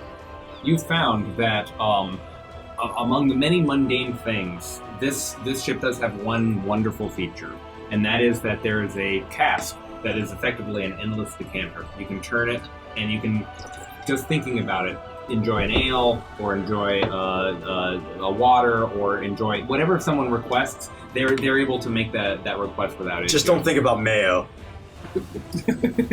Turns out it's an alchemist jar. Mayo, lemon juice. Yeah. Oh, it's a nice aioli. It's a good dressing. It sounds like a good dressing. After about 20 minutes of being in the crow's nest, it's very quiet. I look over the edge and I'm like, hey! Hey, can you guys hear me? Yes? What am I looking for? Nobody gave me direction! I think anything. Given that we are at open sea, I think anything out of the ordinary you should know We're about. not moving yet. I look around. Never mind. I just mean in the future. Thank you. And what do you find yourself doing, Taishan, as the voyage is just about to get underway? Would I be moving towards the helm, or is that like at a different time? You said when the captain sleeps. Basically when he's not at the helm, you're kind of like the ball boy in tennis who like runs up and takes care of business. He's not there. I'll be there to stabilize it, and he'll give you more direction about exactly like how many notches you need to turn it when he's asking for a certain turn or maneuver when it comes to the ship. But primarily, it looks like your services are particularly needed on this first day because the captain is there shouting orders at the different crew members, holding on to, he's clearly gunning to go. I think I would still be towards the helm, trying to learn what I can from him. He would start to explain in as more detail than I care to memorize nautically. Thank you for your honesty. I just don't want to be the person who's like, I never sail, I'm going to make it up, or I'm going to, no. Yeah, so turn it that way. Yeah, exactly. He's giving you the 101 version of things, but right now the rudder isn't doing any real work. You're not turning, you're sitting on the ocean because they're finally finishing up things, and of course they poof out as the fair winds start to push you out and into the Karis Sea just beyond southwest Yulong. It's been 10 days now since you departed the Delta dock area of Wuzhe, the river city, said goodbye to the Golden Egg, and finally you are out on the open sea, and it is getting cooler. I sailed as a DM a little bit to describe exactly how sweaty and hot and humid and horrid it is. It's the point of southwest Yulong where you found yourself. We're talking about like 99 feels like 106 kind of humidity. Very, very hot, and hotter still questing rocks, certainly. However, it's getting cooler now as you travel south. We're lowering the temperature band, so to speak. We're dropping now from 106 to the low 90s, and that actually feels like a relief. We're going to do this again a few times. I'm going to need your assistance to help me tell the story of this voyage. What does it look like your first week as you're just getting through the back into the swing of things, getting your sea legs? Do you take to sea voyages easily and quickly, or do you find it hard to get to know this crew that is a bit standoffish, with the exception of perhaps the laughing captain and the more timid Fenton? Not Fenton. Yeah, Fenton. I mean, I think that I would basically fall back into it immediately, and I would absolutely be in my element. I would love it. Being back in a galley, feeding the men, I would get to know all their names. And I would like basically feel like every one of them, like their strength and their ability for this voyage is my responsibility as the cook. Including your companions. And my friends, obviously. Including your companions. This is a 19-strong crew. Yes. The captain, the bosun you've met. There's a cabin boy who you meet named Roland Stonebridge. for I would example. have Roland helping me, and I would get very upset if he would, like, when he's cracking eggs into, like, the soups or the stews or whatever we're doing, and if he doesn't smash the eggshells enough to my liking, I will get very upset with him and berate him every time. And I would, in turn, pull him to the side and, like, pump him up. And tell him it's gonna be okay, Roland. Like, you'll get it next I'll time. say, do you want wishes? That's how you get wishes if you don't crush your eggshells enough, boy! Jesus. chef. Stop. I'll write in my journal. You fucking donkey! It's wrong! What are you? I'm an idiot sandwich. Roland is clearly not here for the journey. He does. If you are intending on making him a chef or teaching him the ways of the sailor, it's not an easy task because he's constantly escaping to a hidey hole somewhere in this superstructure that is this ship. And drawing, writing, these kinds of things. I'd be extra stern with him, but I'm trying to, like, teach him how to actually be in the galley. To be a ship's cook. Well, make a persuasion check Oh. to see how well you do. Oh, shit. Oh, that's actually better than I was expecting. Persuasion? That'll be an 18. An 18. He actually does start to warm to you. Perhaps it's your persistence. Smash those eggshells, boy. He starts to show up when you've asked him to. Wait, no witches are gonna be sailing on those things. It's primarily those kinds of superstitious sayings that seems to attract him the most. These first 10 days, Yornir, how do you find yourself? I would just basically throughout the voyage, I would take my knife and I would basically around the ship, whether it's in the walls or in the gunwale or rails or whatever the ship has, or anywhere where there's wood, I'd be like just kind of carving runes around the ship just to try to kind of, hope for a good voyage and protect us as much as we can. Ellis Coombs, the carpenter on this. For the entire week? How much does Alice come? Let me tell you. Alice Coombs so much. Come home. I didn't spell the name right. Hey, do we work for a match game? Do I not know a dirty phrase? What is Coombs? Remember match game 76?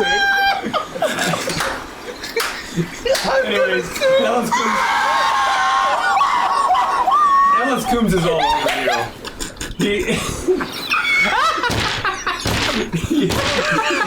He does not want you touching that wood.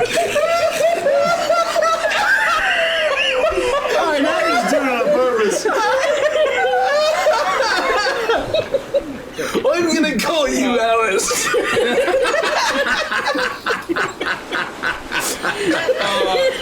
I would basically, like, if you would, like, tell me to stop, I would stop, but then I would, like, go to my cabin and I would, like, extra few runes here and there. Okay. He clearly cares about the integrity of this ship, but he's not getting through to you one way or the other. No, I would ignore him. How are you feeling as top man, Scrim? I'm not so sure. I appear to have traded one prison for another. I don't know where the sea ends and the sky begins, and where the bucket ends and my feet begin. I am one with the ship, but I don't want to be. Is there any more grog? Help me! It falls on deaf ears because usually during the evenings and night, especially, the ship surface, the deck, is not often traveled.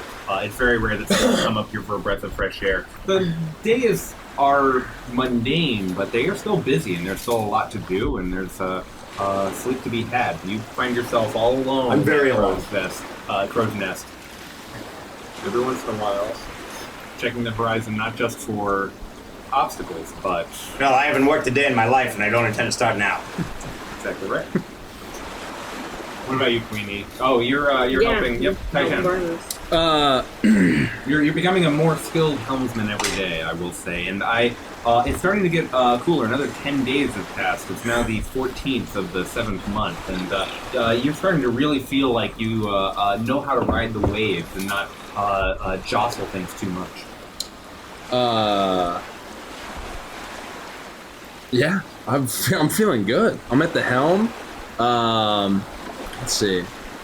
Well, so presumably I'm working like overnight, like Exactly right. Yeah. So, or whenever the captain needs you. And certainly there are 8 other able men. You're not the only person who the captain trusts with this purpose, but the captain is for whatever reason, felt inspired to make you this person, and that responsibility you take however seriously you like.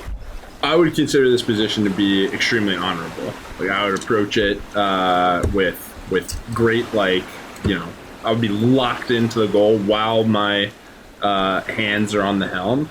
But like the second I'm relieved, I think I'd be, I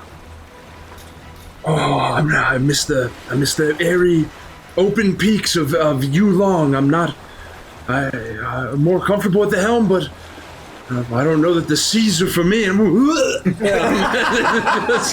Just make a Constitution saving throw to see how you've been doing over these last 20 days or so. And I will also say that yes, absolutely. As you make that roll, you have been. That looks like a small number. We'll call that the old sea legs out the window. So sorry. Oi there, Mr. Fireblossom. You're doing mighty fine for not being bronze of scale. And what is your actual Constitution score when you tell me your actual roll? Con is 14. The saving throw would be Saving throw is not what I'm asking. Just the actual modifier plus what you rolled. 8.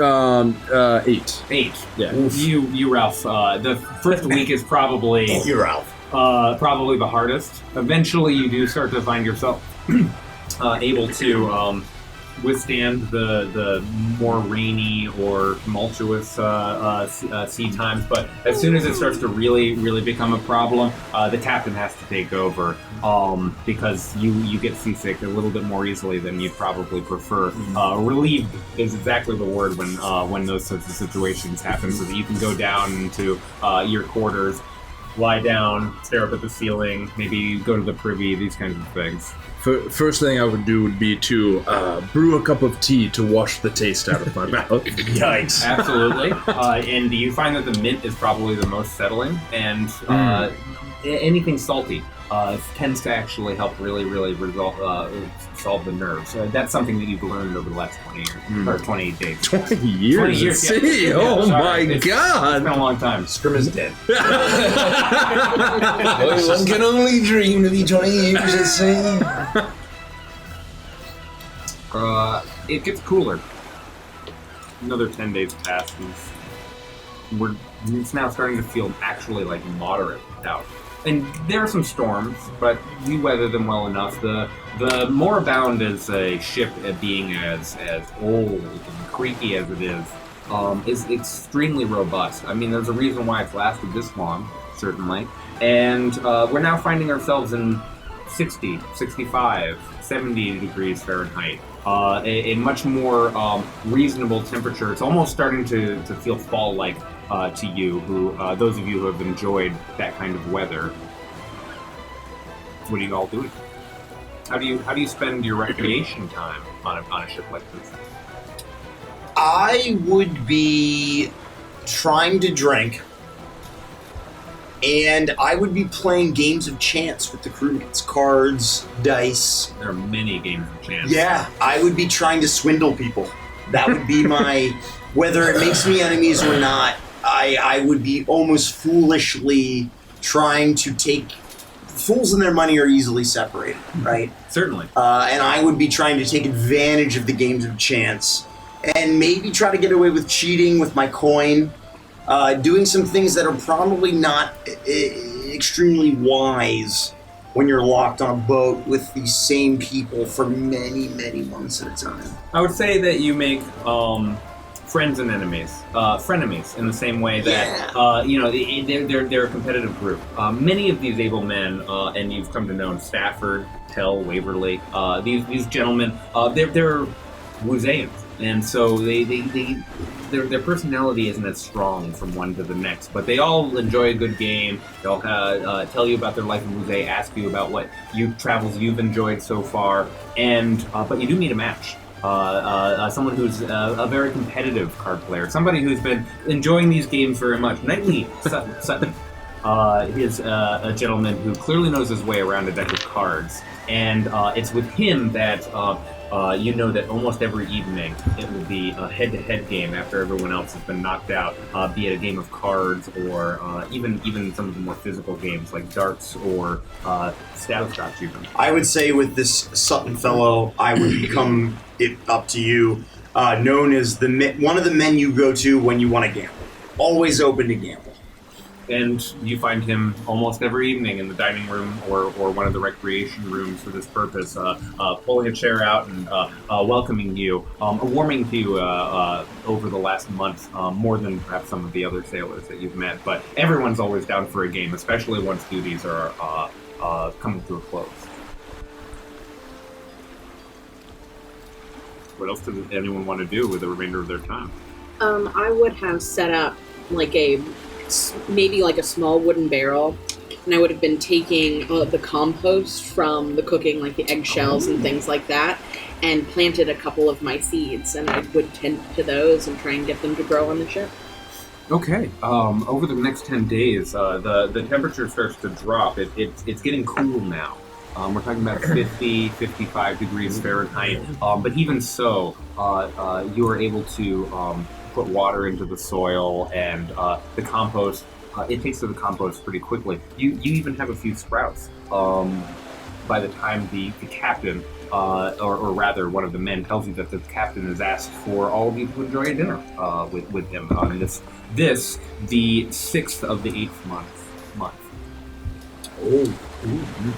6 months have passed? No, it is the of the year. Of the 8th month. Of the 8th month Oh, of the year. The 6th of August. 8th month, Yeah, 6th day. I'm not going to use Right. August or something It's the non-fantastical, equivalent. but it is the equivalent of the 8th month. There was no in Caesar the calendar, Augustus. in the calendar that you all share. Exactly right. So Because on a we slightly haven't- cooler night, your duties are relieved from you, and the 5 of you sit down. How have you been making on? I'm certainly no a native to a ship like Officer Barnabas, but it's been good. I get lonely up in the bucket, but the food is good, the grog is good, the games are Well, great. thank you, Mr. Rudd. Thank you very much, Mr. Stafford-Scotch. Well, it's very clear you know your way around a boat, and I'm just lucky I don't get seasick like Tai Shen. Well, Barnabas' salted pork has helped me along with that. And if I may, Captain, it has been an honor to be able to man the helm in your absence. And I would bow to him. He lets out a little laugh, but an honor. Yes, absolutely. My pleasure. And the cooking is indeed good for Barnabas. Thank you very much, Captain. We're here for koi. We're not here to buy. Well, perhaps we can when we have it, but we're here for a prize. I appreciate that you respect the duty, but honor is not a word we use very commonly among the crew. Most of the crew I've encountered seems extremely honorable. Barnabas himself is a man of great honor. Tends to all things seafair and seaworthy with the same gusto that I've seen him destroy a tavern. You see. That's true, Mr. Fire Blossom. That is true. Perhaps you see much farther than I do when it comes to the hearts of men. How are we doing in our race? Any word from the other ships? The winds have been fair. There have been very few evenings or days, as you well know, up in the Crow's Nest, where we've come to a complete standstill. I get a 1,000-yard stare as he enters the crow's nest. Do you know how much further we are from the next sign of land? Yes, actually. Our quartermaster, Walker Clemens, I'm sure you've met him a few times, our navigator. Yes. He is hard at work tracking the stars, making sure that we're where we need to be. And we're right on track. We expected to see the northwest coast of Drakkar in another 10 days. What? Hey, Captain. Do you really expect us to make it through the Southeast Passage with this ship whole? Well, it is a risk. It is a risk. And I know we'll make it through. It's just a question of whether we make it through fast enough to earn our prize. Have you or any captain you sailed under done it before? No. However, we've gotten some information from Mylan. He actually is from Drakkar, is my understanding. As few words as he does say. None words. I've never heard him speak a word. He is shaking his head yes, and pointing and shaking his head no when it comes to making certain choices. We believe that we're going to be able to thread the needle. Is he your ice master? Well, I imagine he knows quite a bit about ice. Given the fact that it is still the middle of summer, we don't expect to hit much in the way of ice floes. Mainly small specks of ice, perhaps some flurries. I don't mean to be presumptuous, but we haven't had a lot of time with you since, all those days ago in the cell. You mentioned after the fact, after we'd signed up, that this was a race. Does our freedom depend on winning that race? No, actually. If we make our way to Chalk and then we come back to Wuzay and we have been bested by some other crew, that was not in my contract deal with the warden. I never doubted it for a second. What do you know of this land of Drakkar? I understand it's almost uninhabited, isolated. It's not connected the same way, and I understand you're a man from Amut. Yes. That circle. There's so much land there, and you can travel from one continent to the next almost, just circumnavigationally. Drakkar is well, except for Asazoa, it's nearly on the edge of the world. And it is cold. It is a harsh land. It is a harsh land. I understand that it gets quite cold, but like I said, that is why we chose this path. We left in the beginning of summer. We'll be able to pass just under the south of Drakkar and above the two islands that my maps indicate, and through that needle we will thread, making our way through to Chalk. We'll have clear skies for the rest of our lives. Well, that's good enough for me. It sounds great that Drakkar is not our destination. It's Chalk instead. No, yes. Trust that you are an expert seamstress. Seamstress? You're talking threading the needle. Cheers, my good lad. Great joke. He holds up a mug. Cheers, yeah. Keep the grog coming. And we don't plan on making port in any perhaps city or village in Drakkar. You stay off the coast the whole time? From what I've been told, there are no ports along the western coast of Drakkar. You'd have to go to the northeast, to the dwarven kingdoms that lie in the archipelago there. But that is another reason why we're not going through that twisted path. Well, plus there's no time. We gotta win the race. Right, well... If the captain is right, then we'll all be enjoying fruity beverages and sizzling pork in the Makani Islands by no time. You mentioned these Makani Islands, and I gotta say, it sounds pretty fantastic. I do like the sound of sizzling pork. It's unlike anything you've ever had before, lad. Your evening with the captain continues, and eventually you say your farewells. Another 10 days go by, and on the 17th, 16th of the 8th month, you find yourself shivering a little bit. It's cold. It's starting to feel like 30, 35, 40. It's starting to get to the point where you look up at the clouds and wonder if there might be a flake or two. There are jackets, there are coats and things that you can wear. Nothing heavy, nothing that would really, as it turns out, people in Wuzhe very rarely buy furs. So there's nothing along those lines. But there's a few extra layers, especially for a top man to enjoy. If you have a warm mug, you might be able to withstand the blowing winds that seem to get faster and faster as you make your way south. A warm mug of grog. I don't know if you warm grog. Do you warm grog, everybody? Yeah, Scrim warms grog when I'm up in the goddamn bucket. I would, I think, what was the cabin boy's name? That was, it wasn't Ellis Coombs. That's the I'm Mr. I've been bothered by Ellis.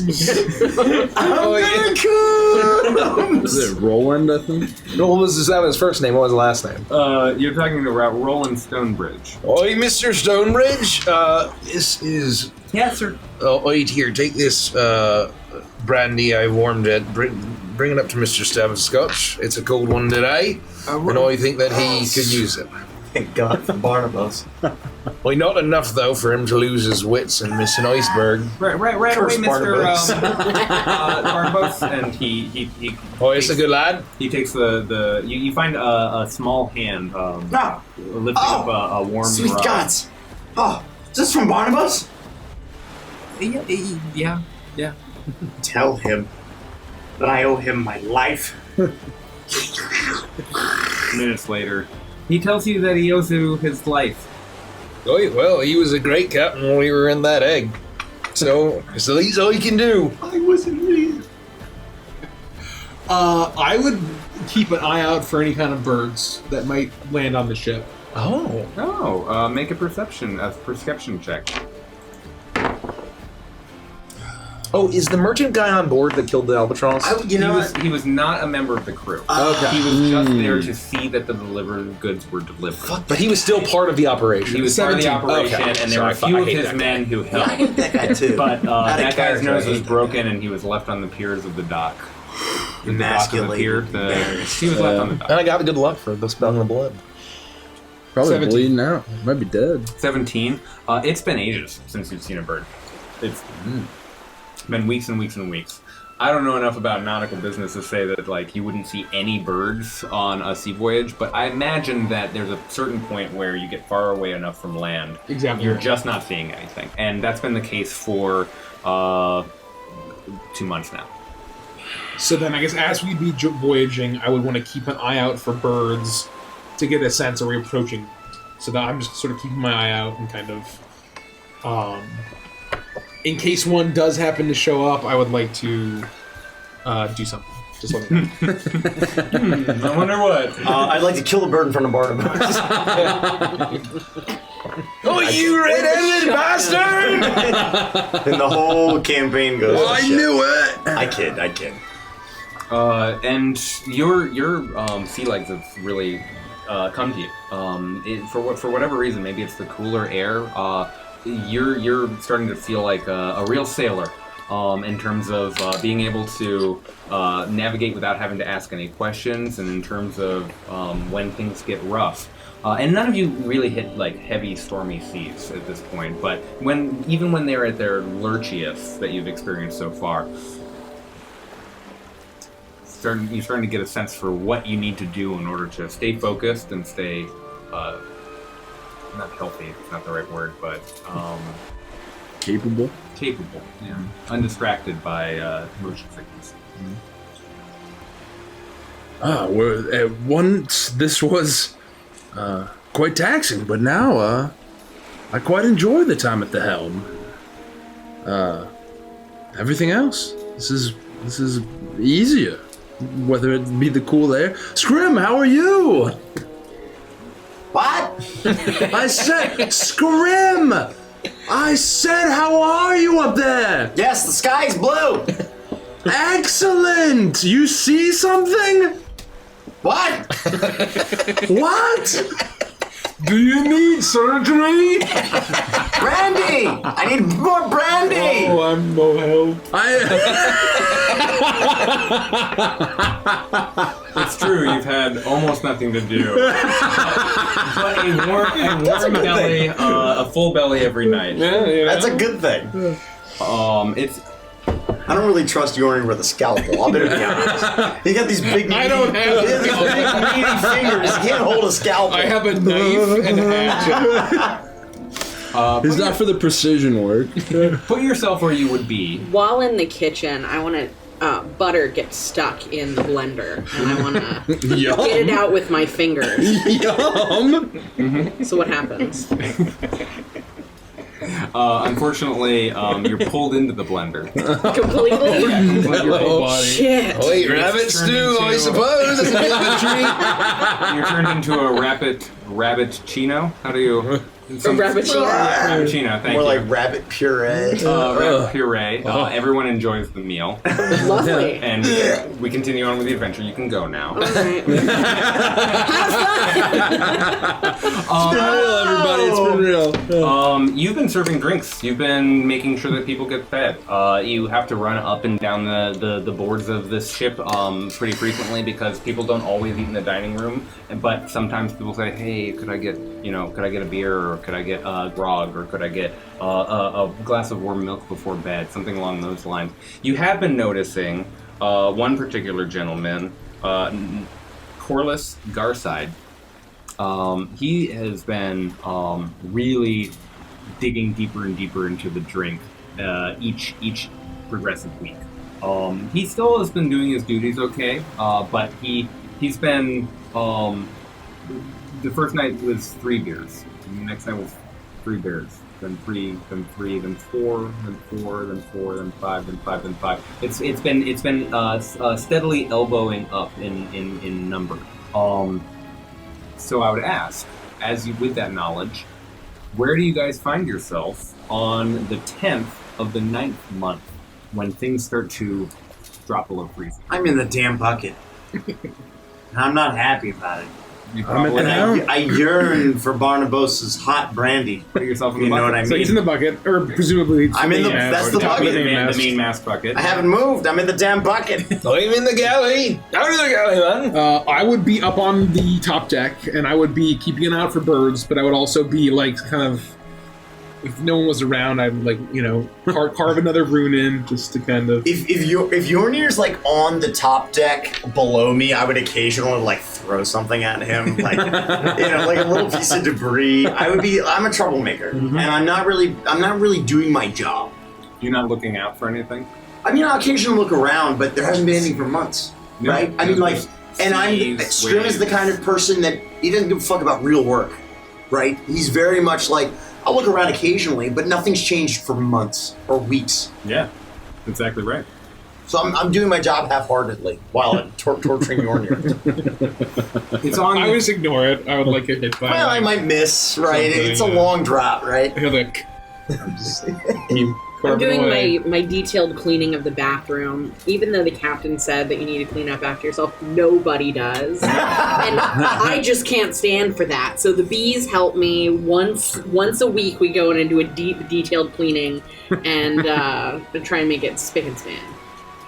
I would also add that as you were making the bathroom spick and span, you realize you haven't seen Corliss Garside for most of the day. Normally, you'd have handed him 4 Well, he's or 5, the one who 6 pisses beers. all over the floor more than anyone else, especially lately. Yeah, it reminds you of him, the fact that there are fewer piss drops on the toilet seat this particular evening. Well, shit, I should go check on that guy.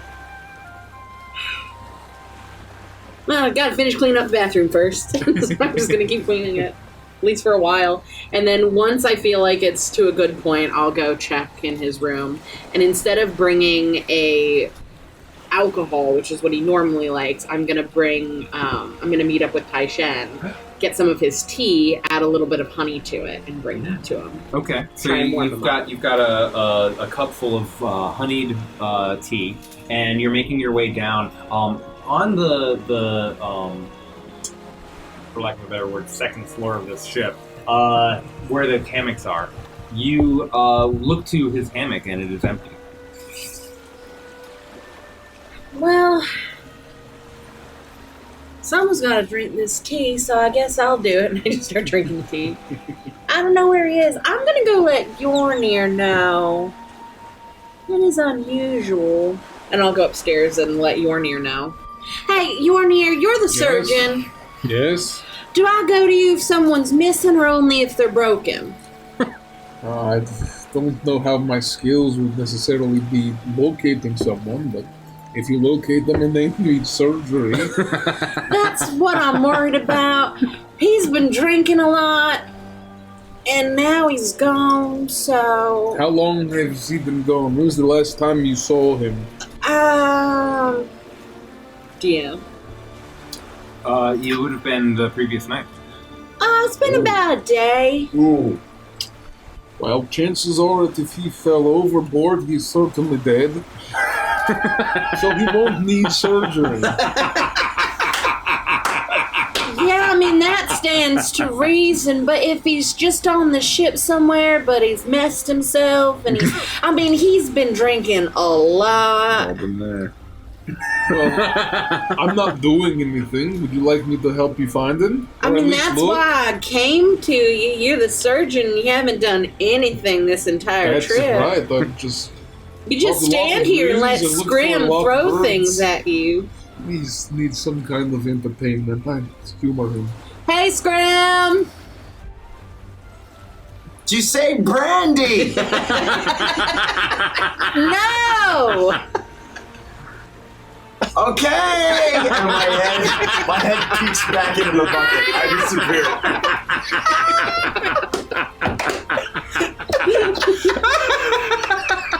I'm gonna copy. All right. Scrim is such a scam. Yeah, incredible. Let's look for the drum. I checked his hammock, and he wasn't pissing himself in the bathroom, so I'm not sure where he could be. Well, let me take a look at this hammock. Perhaps I will find something. Oh, can you look at his hammock and know which way he went? No. I might be able to, actually. Perhaps there are clues of what he's been up to. I probably should have done that when I was down in his hammock. Well, that's It's why been I so offered long to since do. I've tracked anything. I'm done up and forgot how to do it. I will go down and I'll have Queenie point me to his hammock.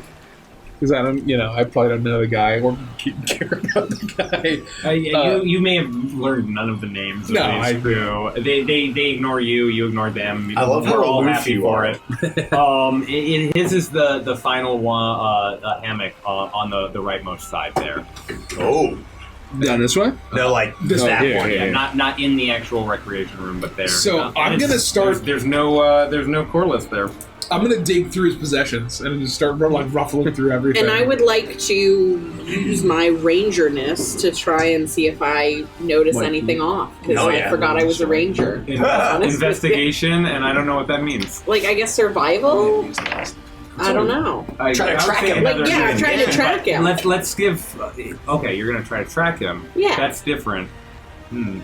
I still think it would be investigation, right? Sure. Whatever you tell me it is what it is. These dice are hot. Yeah, agreed. 19. I'm rolling like hot fire. And cool as hell. 17. Really well.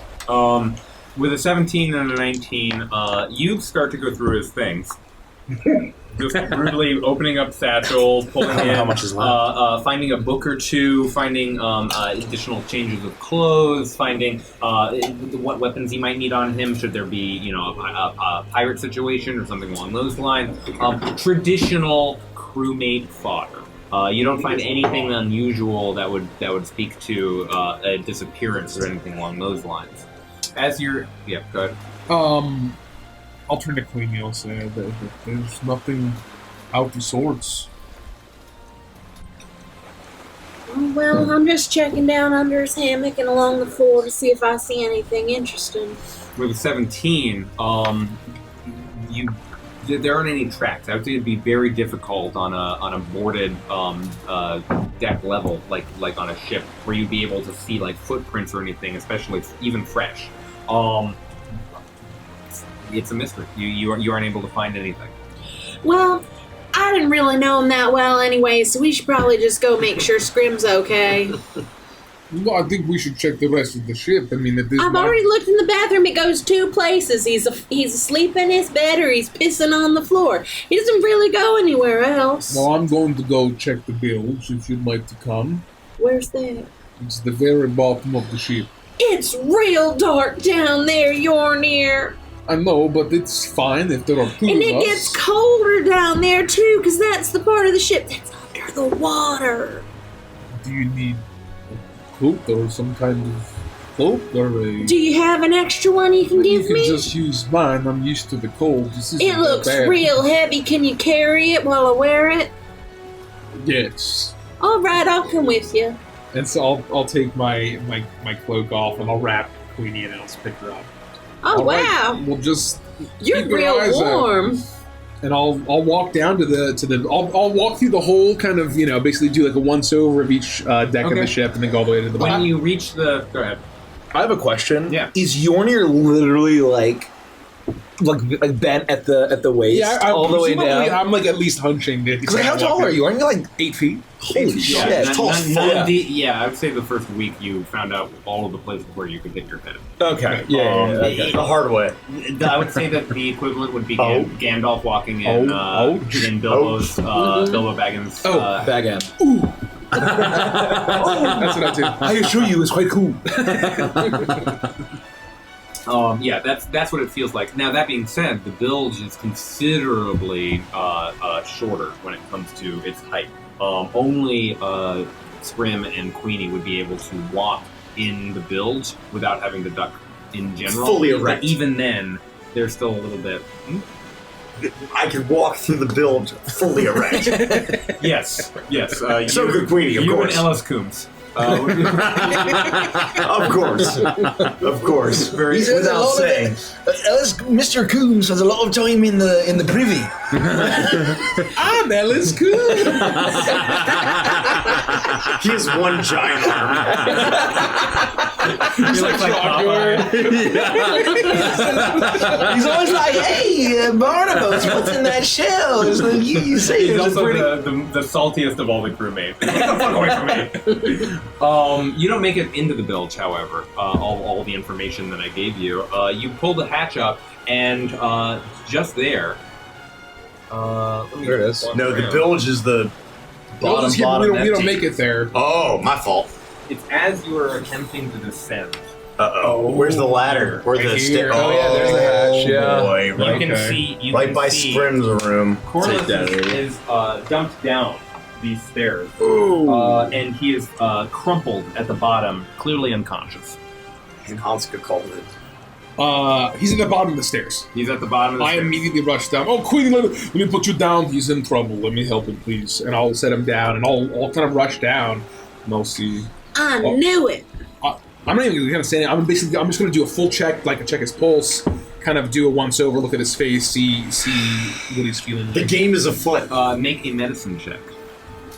That is where I am a Viking. See, I use these other dice I bought at Gen Con, and they suck. That is where I am. It is where I am a lethal Viking.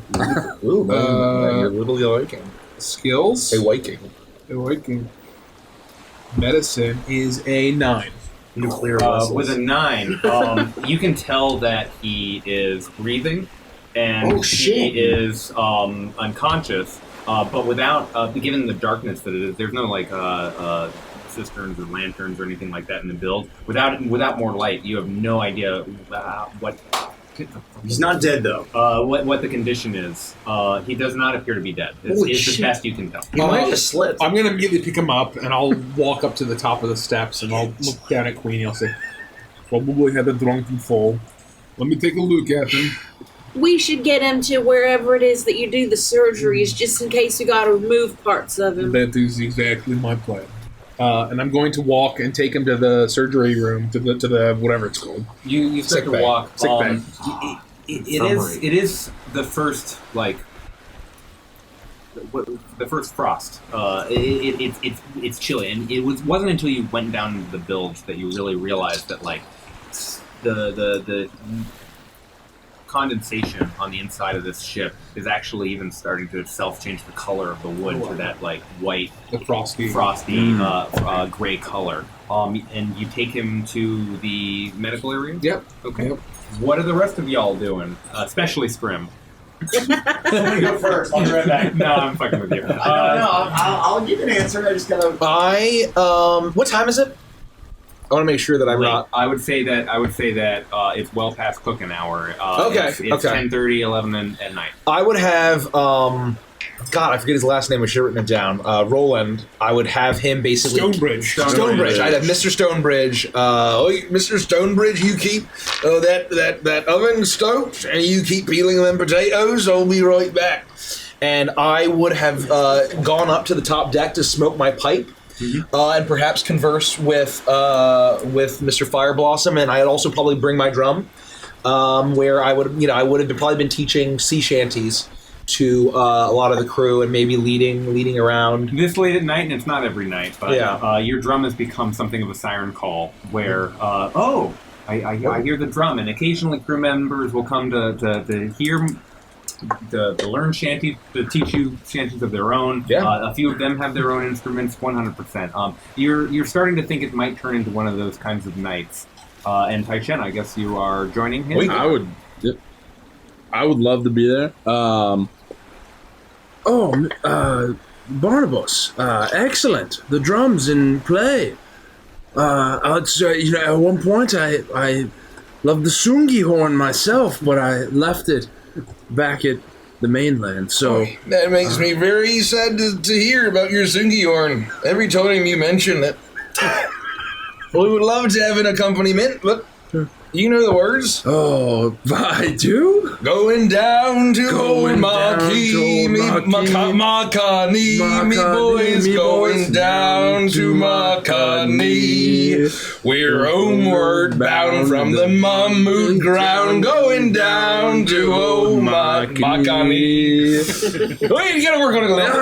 It was, next night maybe. We'll be in harmony. Again, two other gentlemen, Wade and Pendleton, make their way over to you. Wouldn't do as any You arm. can hear the sound of music as you pull Corliss down. I would say that I'm still in the hear bucket. You've heard this music Yes. a number of times. Yeah, and I hear the faint roar of the crowd, if you will, and I feel sad that I'm not there, and I'm flipping the accursed coin, the damned coin, and I'm singing a song that Barnabas taught me, but I'm doing it in a way the lyrics are clearly wrong, but I smile at my own cleverness, and I'm half-heartedly singing a song. There once was a ship that ran aground, and the name of the ship was the Moribund, and just passing time as I am jealous that I'm not down with the rest of the crew, and I hate the fucking coin that I'm flipping. I'm mad about it. Every flip, you feel like you get a little bit angrier. As if I can't get rid of it. Corliss hits your surgery table, and you can tell that his fall must have happened perhaps in the afternoon. It's been quite some time. Make an additional medicine check. He's not wearing the usual coats and belts that other folks might be wearing. There we go. That is a Fenty. Now with enough light to see, you can see that his skin is starting to turn blue. He's definitely unconscious from the fall. He's got a hard gash on one hand, what is clearly a number of bruises on both of his a contusion on his head. Exactly right. Thank you kindly. This is a collaborative storytelling process. And That's Derek's way to tell me to shut the fuck up. it's hard for you to see any of these things because the table, Yeah. of course, the height that it is. All you can but- see over the table are the tips of my ears. How's it going up there? But this man is not in any danger of dying necessarily, but is clearly in need of immediate medical attention. I would like to inspect him and try to get a sense of what kind of attention he needs. If he's going blue, I want to like try to stick my fingers down his throat to see if there's anything blocking his airways. And if there's not, then I guess try CPR if I could, or at least just trying to kind of do what I can to help him. You start to do exactly that. There's nothing blocking his airway. He seems to have been just knocked out effectively. But what's most concerning is how cold he is. And it's as you are pushing down on his chest that he... Oh, shit. No fucking way. Are you okay? Where am I? You're fine. You're safe. You're healthy, I think. Pretty cold? Queenie, and I'll Queenie like Pick wearing me up by coat. my ears. Queenie has a coat and like half of it's behind her. She's just like walking up. Please, may I have my cloak back, please? Yeah, sure. I just pull it up. I guess. And I try to wrap him. Does this help? Do you feel warm? I think you gotta get naked and cuddle with him. I ain't joking. That's not a ritual that I've ever heard of. Yeah, no, when someone's got hypoplasia or whatever is going on with him, you gotta get naked and get on top of him. Yeah, that's the top, man. Ow! Someone go get Scram! He starts to push his hand up, and it comes away this very tacky, sticky blood now that's been cooling for who knows how many hours. He's clearly going through shock. He's freezing. Something is not who knows, but he's going through hypothermia.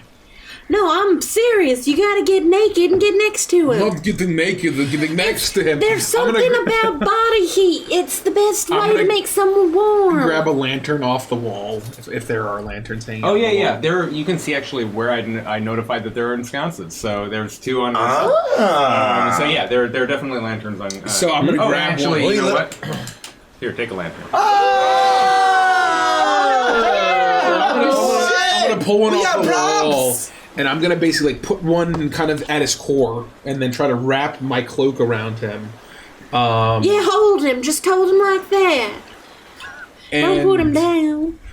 I'll do what I can. You're very... Don't squeeze Very him too cold. hard. You might shatter his bones. And I'm gonna put my hands on him, not try to squeeze him so hard so that I shatter his bones.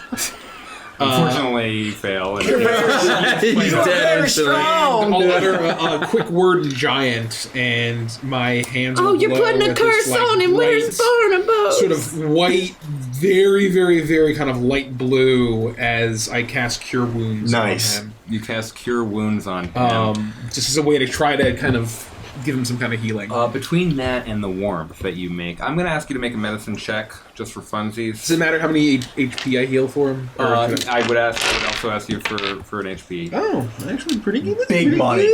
Let's go. 11. 11 money on HP. 11 HP, and then my... Let's use one of these. God, these dice, Kimma! Natural 20 plus... Let's go. What did you do, Kimma? What did you do? So 27 One for my ritual medicine check. sacrifice. 27 for your medicine check. Wow. Between that, Wow. see, it's obviously not just the lantern and the wrapping that's happening. It's the fact that you are pouring your magic into this person. His cheeks go from pale to flush. You can actually physically see it like a wave going up and across his face, down and over his arms, presumably down and through his torso, past his waist and into his legs. Question for the group: does Cure Wounds cure drunkenness? I don't think it does. No. Does it? No, that's lesser restoration. does, but not Cure Wounds. My head. Oh. What was the last That's thing? nice. What did you do? Ow! Oh, my feet! Ah. Is he clearly drunk? He's very intoxicated. Even after the hours he's spent unconscious, you can tell that he is still on the edge of unconsciousness just from the alcohol that's still in his system. Not something that would have been pushed away by the magic of Cure Wounds. How but- much did you serve him? Oh, I think he had 10. today or 11. He had 10 yesterday, so it could have been 11 today. He's been going up. I've been sneaking them too. Oh, It's a no. miracle he's still alive. I know. My boots, my boots. Do you want me to take them off? It Yeah. still hurts. Why? Your boots hurt you? And I'm gonna go to, because you're holding him, I'm Yeah. gonna go to his boots.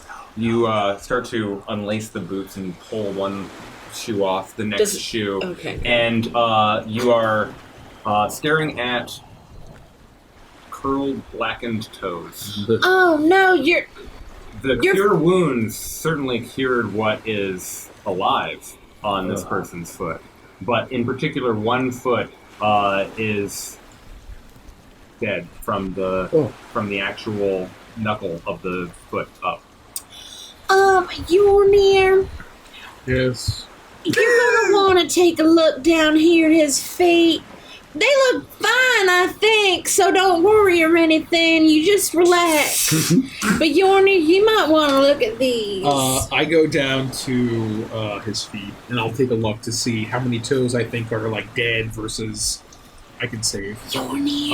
As you are confronted with this new information, I'd be curious what the rest of us are doing. How are we all just laughing and dancing? It's been probably 20, 30 minutes since Yornir and Queenie started to search down into the bowels of this ship. Yeah, I'm salty that Barnabas hasn't sent me any warm brandy. We'll roll the I'm old pissed. Because I can hear them partying. chariot along, and we'll roll the old chariot along. I'm stewing. I'd be leading around. Okay. I just wanted to check in. Now being confronted with this information, Yorny, Yes. you're gonna have to cut his feet off. Where on the feet? Knuckles, he said. Right here. Just the knuckle? yeah, to the knuckle. The good news is no, he will keep his feet. I will, however, cut his toes off. How's he gonna be able to stand? In boots? Oh, all right. What's happening? Why? It is okay. What Do do you I think- have as far as implements go? Do you think now would be a What you good would time to imagine get you him have more for the purposes of alcohol? implements. What is that? You think now would be a good time to get him more alcohol?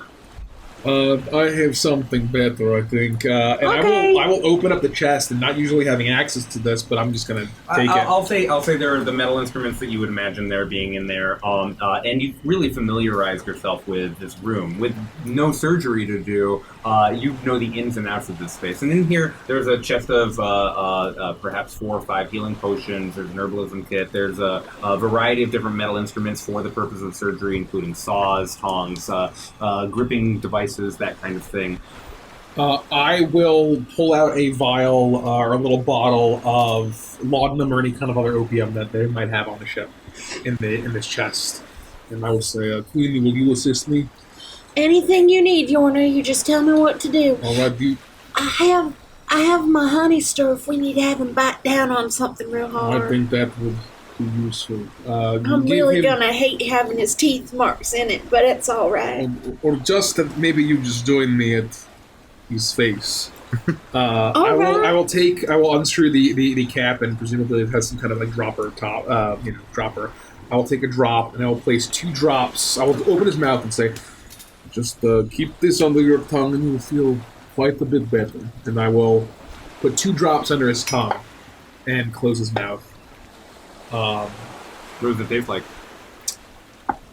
It tastes just kind of like an astringent kind of chemically taste. Okay. Sort of not really citrusy, but just really kind of like bad medicine. You know, just that kind of gross. That sort of artificial Yes. feeling to it. Yes. Yeah. It's as you're dropping in, and maybe it's the music you're hearing above. You're still hearing the chanting that you've come to grow very used to. You hear this very loud pop sound somewhere else in the ship, but you continue to maintain attention towards the.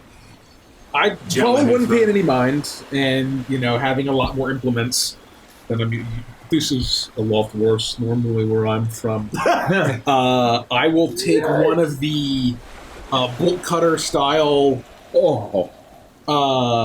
implements, and I will go to his feet. I'm gonna sit on his chest. Seeing this, I'm gonna sit on his chest and block his view, and I'm just gonna look down at him and talk to him.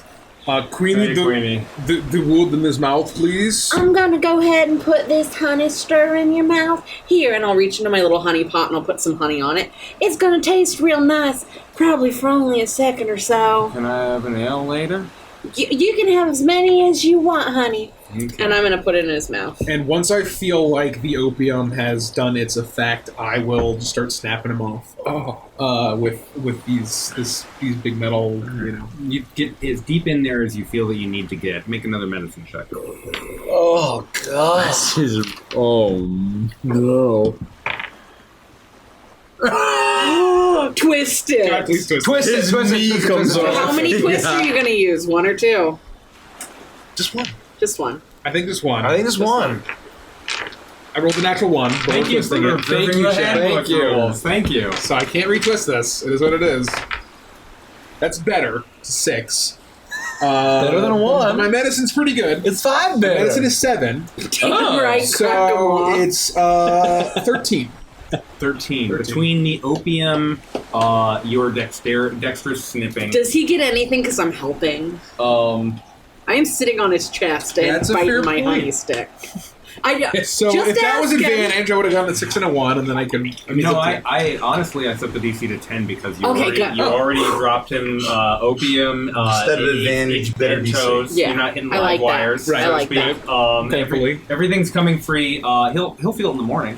Yeah. But you don't even see him react. He's just sort of like smiling with this piece in his mouth, and then by Laudanum's a hell the of a time you drug. hear the last snip, there's no reaction from him. He's just seems sleepy. You poor sweet thing. And I'll just sort of wrap his feet really well. You bring me his boots, please. Sure. And I'm gonna hop down off of his chest and grab the boots, and then I'm gonna use my bunny hop to hop back up onto the table and hand you the boots. And I'll slide his boots on, and I'll tie him up real tight. I'll say, you see him in the morning. Keep an eye on him when he wakes up. Is he Tell him even gonna be able to walk tomorrow? you try to keep him in that hammock, and leave his boots on. I don't want him seeing it or messing with it. Alright, I'll do that. I'll take real good care of him, Yornir, I promise. I feel real bad. 'Cause I was cleaning up the bathroom when I realized I hadn't seen him, and I continued. If I had just got to him maybe a couple hours sooner, maybe his toes wouldn't be gone. Do you think it's my fault? It is certainly not your fault, and Well, that makes me feel better, but I still think it's partially my fault. it is his fault for getting himself in this situation. He did not take the coldness of the night seriously, and he put himself in this state. Do not feel bad. This is the natural way in the Arctic. Well, he must be going through something real rough to be drinking as much as he is. This might be true, but there are consequences Now we regardless ain't of what got we're no going through. toes. Did I cut off every single toe? No, he still has these two on his right foot. Okay. Oh, thank God. To be fair, I didn't cut off every toe. I know, but you left the ugly ones. I only cut off what was dead. That was most of them. Anyway, will you help me get him into his hammock? I can't carry him all on my own. Yes. We'll get him all warm. And can he keep that furry blanket thing that you got on him now? That is fair. And so I'll wrap him up real good, and I'll almost sort of full blown like just like one of those sleeping bags you can like zip up and just get Mummy real tight. You use a leather cord or something. Yeah, like, and I'll just sort of like tie him up. Yeah, you tie him and up. I will place him in his hammock on his side. Because on your side of the hammock, does he feel? I'll put him on his back, but I'll just try to turn his head to the side. Should we elevate his feet? Does that do anything for him? This is as much as we can do for him. Alright. knowing that you'll likely have to check in the morning to see how things progress, and that this is going to become a part of your daily routine, Corliss is left passed out in the hammock. As you are walking out of the actual door, I will say, you get a cobweb in the mouth. Just hitting you in the face, almost impossible to see. And then you were able to put the unconscious body of Corliss Garside into his hammock. I do not tell Barnabas about the spider webs. Do you tell me? Nope. Out of mention. What was that? Nothing. Nothing. There's nothing wrong. And There's the rooms. do you eventually go upstairs to join the merriment, or do you find yourselves rest? I think I would pull up a stool and I would just sit next to Corliss and keep an eye on him for the next few hours, and basically just provide him warm things to drink. And I would go back into the sick bay, and I would open the lantern, and I would take the tools that I use and kind of hold them over the flame, just to kind of keep things safe and sort of clean everything down. And then I would come out, and I would go to Queen. what do you do with the toes? That's a That's an important question. Presumably there's some little waste bin. I just throw them in the waste bin. Which would ultimately go overboard, right? I mean, like... Yeah, and then eventually you throw waste. it. Yeah, you throw it with the rest of it. Biodegradable. Thank God. Don't want to harm the environment. How well would human feet do in a compost? Do you think? Very well. I mean, it's just it would just be rotten flesh. It would decompose. Is it rotten if it's frostbitten? Well, presumably it would eventually rot. I have right? questions about that, but Scrim don't know. As long as it was up in that bucket. now that it's warmer than freezing, right? It would be. It's weird that his toes were. Anyway, I would clean everything up really well, and I would go to Queen and I say, I think he's fine for the night. If you want to join the others, that you should let everyone else know to be careful when going all the way downstairs. It's clearly very cold down there, and if something happens and you're by yourself, you could lose toes or fingers or anything else. So they need to know. I can tell them. Should warn everyone. It's cold down there. I wasn't wrong. why was he that? Was the hatch already open? I said that you opened the hatch, right, and it was closed when you found it.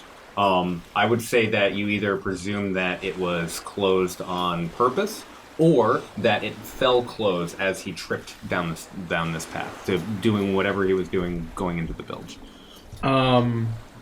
I will let them know in the morning when their heads are clearer. But in the meantime, I will just check to see if there's anything else that I can find where he fell. I don't know if it's a good idea for you to go down there by yourself, because if you fall unconscious for some reason, I can't drag you back upstairs. So, you think you could maybe go get Barnabas or Tashi? I will be fine. Don't you worry. I'm already worried. Just keep an eye on him. It is fine. I can't keep an eye on everyone all the time. And that's why I will be fine. And so I will turn with another word, and I'll go down back to where he fell, and just As you do, make a perception check. Oh. Spider attack! We knew there were bananas on this ship! 12. I knew it! As you're walking down from that side, you would make it to the entrance is just at that door that leads into the cargo hold area. Right here. Oh, is that where you go down? The fastest distance would be that. Yes, I would go right here, and I would know that, right? Okay, yes, and then you go down a level To here. and through the open door, out of the periphery of your eye, you can see what was a hogshead barrel has burst open, and there's what appears to be ice, just like melting on the ground. Knew it. This makes sense for Okay, I approach the barrel, and Approach the barrel. I'll grab the lantern off the wall, and I'll walk up to the liquid, and I'll kneel down, and I'll look at the liquid, and I'll grab a little bit and taste it, and see if I can get a sense of what the God, liquid you're is. gonna die. Make a perception It's check. poison. Just licking shit. Ice Another spider's 12. gonna burst out of his chest. Another 12.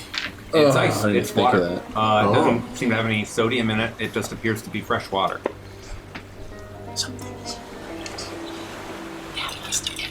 Do I get this sense of, based on sort of how cold it is in here, where I am currently, and my experience living in the Arctic, does it feel like it's ice should not have frozen, expanded, and burst a keg in this temperature? Is that weird, or is it, well, clearly it's just cold? I would say that I don't think you need to roll to know that it's starting to get cold enough that other barrels full of water might be at risk of bursting. Oh, and it it's is starting that to cold. get starting to get bitter cold, not Okay. freezing cold, but Okay. bitter cold. It is that cold. Bitter cold is starting to get into the 20 degree action. Fahrenheit. Fahrenheit. So it's beyond freezing. Freedom units. I will notice that that's kind of weird. I will check the rest of the hold to see if there are any other burst barrels. Okay. You do a once around, and there don't seem to be any burst barrels. You know that many of the barrels that are water are a level above you. There have been times when you need to go over and get a scoop or what have you. I will approach this hatch where he fell. And I will take a look around, see if I notice anything weird or off, and then I'll work my way down if I don't see anything. Make an investigation check. So I hate that I'm doing this. Next 20, though. Ooh, let's go. 21. 21. You see you see how he could have slipped. This particular stair is a little warped. And you could see, okay, yeah, I can understand walking down, especially if drunk, for whatever purpose, a person might be able to slip. What is unusual is that you know that there was this contusion, this matted blood on the back of Corliss's head. And at the bottom of the bilge, where that pool of blood might have been, it is not the way that it was left, which was a pool. It now seems to have marks in it. Shapes, scrapes. It seems to have been pulled off of the wood almost, and all that's remaining is the stain and the smear of this blood against the bottom of this bilge, this ship. I'll walk down the steps and duck, right? I've got to be hunched, like basically bent over all the way. I mean, you're read like about those. duck walking. Yeah. You're a Like, literal giant. I mean, I wouldn't be scared if I was him either. I don't know how. I haven't decided if it's 3 or 4 feet, but like either way, Yeah, I'm like on my knees almost you crawling. might as well almost be a marine crawling. And I'm gonna lift the lantern to see if I can see any sign of spiders or otherwise. Make a perception check. Twist it. 10. You could. I think that's fine. I think Yeah. 10's What's fine. your Oh, perception is so high where if you twist, you'll probably crush it. But it depends on how badly you're worried about getting How many- spider bitten. We've gotten a good amount of twists. We haven't- Yeah, Yeah, like, use it. yeah, Yeah, yeah. Use I want one. to find. I want to see the monster. It's 1. So that was worse. But you get That's to fine. choose which one you want So to use use. the better one. So still It's a 10. 3. Yeah. Where's the So it's a culture? 10. Oh, here, I got you. Do we pull any others out? Are we good? Did we pull one out for my last one? That's what I'm asking. I No, wasn't there. I don't So- And I'll remember. grab Okay, one yeah. more. One All out. right, Okay. we're up to date. Thanks, chat. You guys are great. Thank you. We're up to date. Holding up the lantern, It's 10 solid. So don't die or anything. That's the plan. you can see the light doesn't reach the other end of the ship. It's just flickering yellow wooden planks in the darkness. You perceive no movement, no smell, just the extreme bitter cold of this environment. you can see why in a few hours someone might naturally have been affected by hypothermia in this space. Bullshit. Do I get it? The markings through it, does it feel like tracks?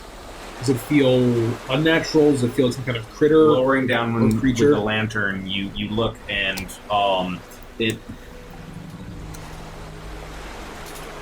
With a 3, I would say it looks like a clumsy hand tried to pull the blood off of the wood. Like a 5-fingered human fin. like something that has appendages grabbed at the blood. I do not like this, Derek. In the time that I lifted him off, took him away, and then I came back, in that period of time. I mean, the time that it took you to give him opium and get him it was up. an hour. I mean, it was a long time. We had a good time. Yeah, absolutely. I'll head back up to probably to where at least where Queenie is. Okay. Queenie is dead. No. Oh God. What did I do? The government prayed to your gods. The first one is a nightmare white, and then it's finally cool. Real fast. I will kind of lead down to Queenie, and I will sort of in kind of like a whisper so that nobody else hears us. There is something not natural about the situation where he fell. What do you mean? Meaning that something in time between us finding him and me just going back down there clawed at the blood, grabbed at it. I don't think I understand what you're saying. Like, something is trying to get rid of the evidence that he was bleeding down there? What I mean to say is, have we seen a single soul down here? Is everybody up top deck? Like, everyone's at top deck at this point. No one's sleeping in any of the hammocks. It's a late night crew. Most people are perhaps in the recreation space, starting playing gambling games at this late hour. But I would say folks have heard the music and have decided to join in. Captain tends to stay in his quarters most days. Will you come with me? You want me to go down there with you? All right, I'll go. And did you mention that we hadn't seen the big feller from? Mylan, he tends to keep to himself. You haven't seen him for most of the evening, but that's not unusual. He might be on the poop deck just looking out the back of the ship.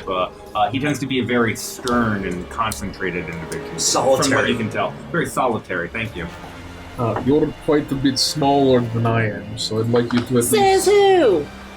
who? Says nature. Oh, all right. I'd like you to maybe come down with me and you can get a closer look at... Are you scared and you just want me to come with you so you don't feel lonely? these... I mean, you don't have to play into the size thing. If you're scared, you can just tell me that. I'll come. Scared is not the right word. I know it is. Let's go, Yornir. I won't tell anyone. All right, well, just please come with me. And I'll lead Queenie down and back down to the bilge. You find yourself at the bottom of the ladder, both of you, and Yornir is hunched down, and you, standing tall, are able to see the same thing that he's seen. Unchanged, Yornir, you would notice, from the time that you saw it last. Smeared and not as much blood as there was when you first left it. And you see the same. Can I inspect it to see if it looks like it's being wiped away? Or if it looks like it's... Can I like ranger look at it to see if there's anything that I can determine that's different than what Yornir could determine? Yeah, I mean, I don't know. Just with my skill set as a ranger. That's what this whole session's about. What role am I asking for? I think it's survival. I think it's reasonable. Yeah, give me survival. But don't let me tell you 23. Run your game. 23? Yeah. You lean down and Yornir holds the lantern just close enough that you get a real sense of it. The pattern looks like some sort of not hand, but creature actually was able to arrive, and you can see these almost like kiss Like marks. proboscis. Like Sucking it's been blood. sucked away from the wood.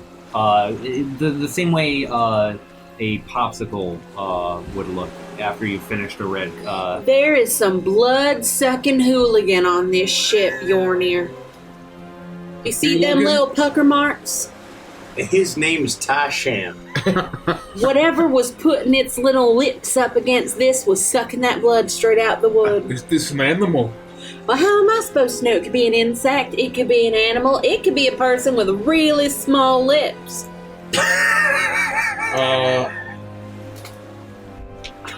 I will, But I fear for us being down here. They could put that little sucker right into us and just sloop us.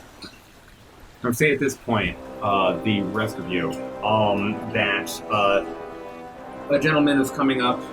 It's time for your night watch to be over. You've been Oh, up here good, because I was going to ask you all if I'd afternoon. ever been caught for shirking duties before. Are you asleep? No, I was going to just bail and go to the party. You have a bittersweet relationship with the Crow's Nest at this point because on the one hand, it's lonely, it's boring, it takes a long time, you never see anything, you don't get to interact with anyone. But there I'm are also no not games, doing any real work. But there's no other ever on the top of the main mast. It's only you. There's no other on the top of the main mast that you would ever see. You seem free from any eyes that might be looking at you or any shadows that might play tricks with your mind. But I've been relieved of my duty before. You have been relieved, and you're being relieved now. Well, I zip down the fucking rope and I go party with my boys Taishen and Barnabas. You land on the deck surface, and you are about to run up when you see that their last song is being sung. It is after midnight at this point. People are starting to disperse and think about making their way down, perhaps having one more drink. No. Barnabas and Taishen, you see Scrim run up. No, the party's just starting, no! Mr. Savascotch! Barnabas, no, I just got done my duty. Scrim, welcome. Welcome. Cup of tea? Oi, would you like? Mr. Savascotch, are you off duty? Yes, Mom! Oi, no, I got something better for you, my friend. I have to say, these past months I have been impressed by how seriously you're taking your topman duties. And nary have I seen such a fine topman. And so I have taken something from the captain's private stock. It's better than rum. At least I think you like this a little bit better. And I'll reach down into this bag that I'll have, and I'll pull out a bottle of whiskey. And it's this dark brown bottle that I would have, if this isn't the case, the captain would have whiskey in his private stores. Oh, no.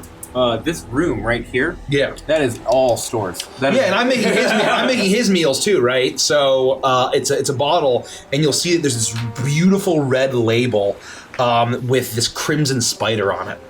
Of all the sweet gods of the upper plains, please tell me that at the very least, Barnabas and Taishen, you will not go to bed now. The party can just begin. You can teach us some new shanties. I'm running out of things to sing while I'm in the bucket. I'm about to. Young Roland still has time, and I'll relieve him. I'm planning on enjoying at least another hour or so up here. Even if it's just the three of us, we can get Queenie, and we can get the big guy. Yornir. Yeah, that's his name. Oh, the bucket. Oh, it's just so horrible. I think that you need this, and you will see that it says Red Spider whiskey. I would take my big fucking knife and like basically saber it to pop the cork. Make a quick dexterity check for me. I hear that it's very spicy. If you get less than a 5, you destroy the bottle. There's no way. I got a 14. Okay. It pops off as quickly, and the glass and cork disappear into the oceans. It's us. And we'll save some for Queenie and Yornir. No big deal. Of course. Cheers. Taishen, And please. I'll raise my pipe to it. Yeah, and I just cheers his pipe, and I cheers Taishen and his thing, and I've got the bottle in one hand, and where to? Below deck, please. I don't want to see the sea anymore. I suppose we could. We could find Queenie and Yornir. I would suggest at the very least we deck? head to like one of the recreation rooms. Either this one or this one, right? Yeah, it's a good Because idea. I'm tired of looking at the sea. Aha! And I lead the way. As you make your way down, you come across an odd sight. You're not the only people who are making your way down. There are a few other crew members who are making their way to their hammocks as well. But you do see Yornir and Queenie hovering. Oh, you're no longer next to the hammock, are you?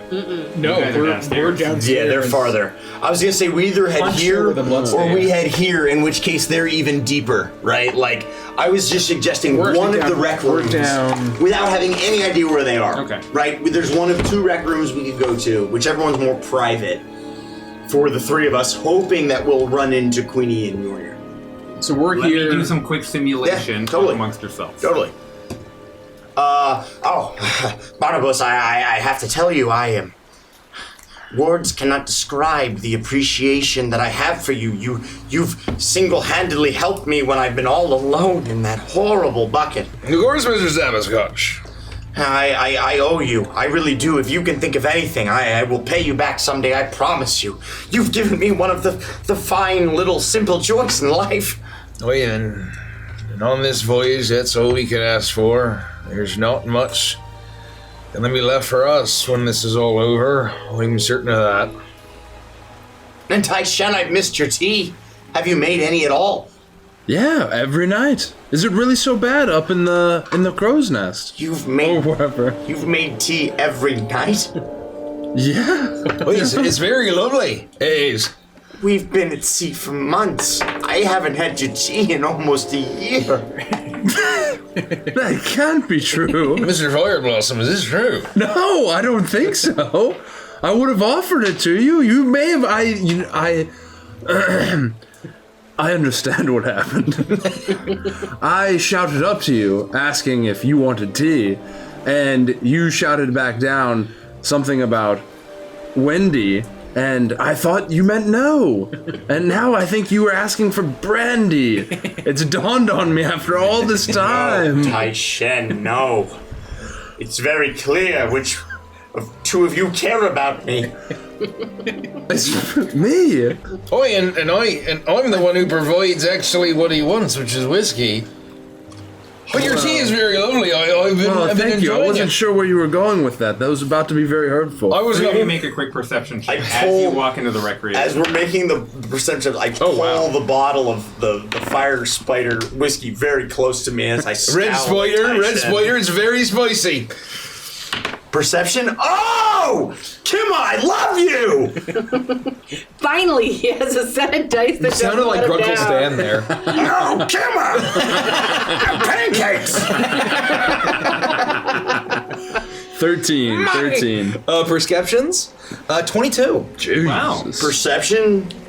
Hold on. 18. Neither of you notice this. Perhaps it's because you're too short.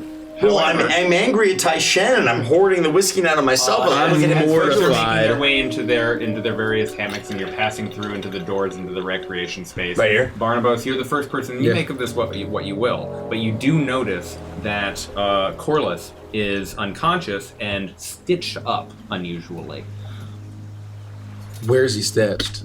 He's in the hammock, effectively motionless. Totally passive. He's like cinched up. He's been cinched up like a sleeping bag would be. Zippers don't work in Adventress. I don't know if you know the setting that well. But Okay, yeah.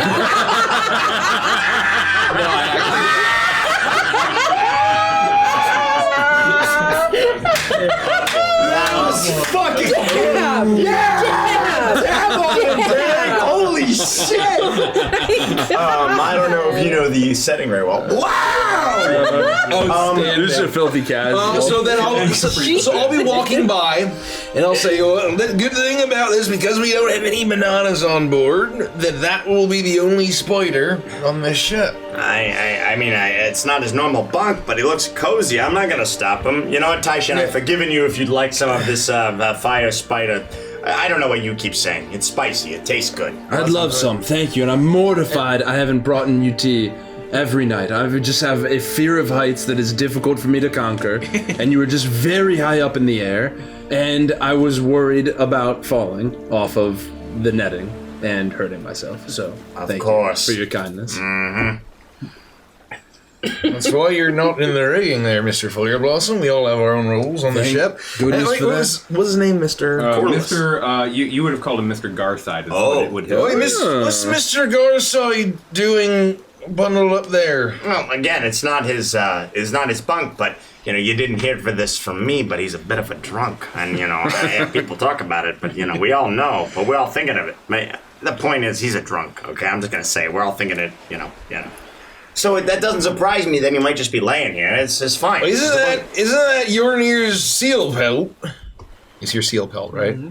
Yes. All right, that's a little odd. I mean, I haven't seen people in days, if not weeks or months. I just live in a bucket at this point. But I suppose that is Yornir's seal pelt. Well, I guess he got a little, drunk, and Mr. Yornir took care of him, being the proper surgeon that he is on this vessel. Speaking of, where is Yornir? Look, you know Yornir. He's a very generous person, and I'm sure Queenie is doing, what she needs to do. She has got a very difficult job. She offered to switch with me, and that was very kind, but it was also a second sentence, so I'm glad I didn't take that job.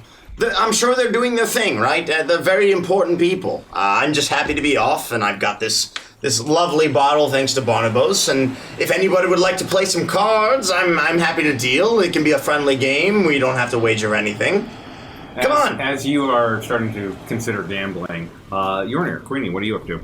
I'm telling you, they're like these little tiny needles, and at the end, itty bitty lips. If there was a way for you to see tiny things, it would be actual human lips. And they stick to you, and they start sucking and sucking and sucking until your blood just gushes out of your skin. You can hear how quiet it is, and the sound that's of the what waves. kills all the goats. If anybody was wondering what a female Forbes sounded like. You can hear the sound of waves are especially resounding and reverberating in this space now that there's no longer a beat of a drum or something in close proximity. Back in Yona, they call it a chupacabra. It makes the goats flat as a pancake. I want to lean down, and knowing what I know about animals from where I'm from, does it look like any kind of creature or animal that I would have ever encountered? Make a nature check and an arcana check. Nature? Uh-oh. Arcana. Okay. All right, got you, fam. We'll keep you honest. Both pretty good. Good and good. Oh. And I'm glad that Good and better. it shook Good out and gooder. the way that it did. We're gonna get a little more. Arcana is 18. I can make more.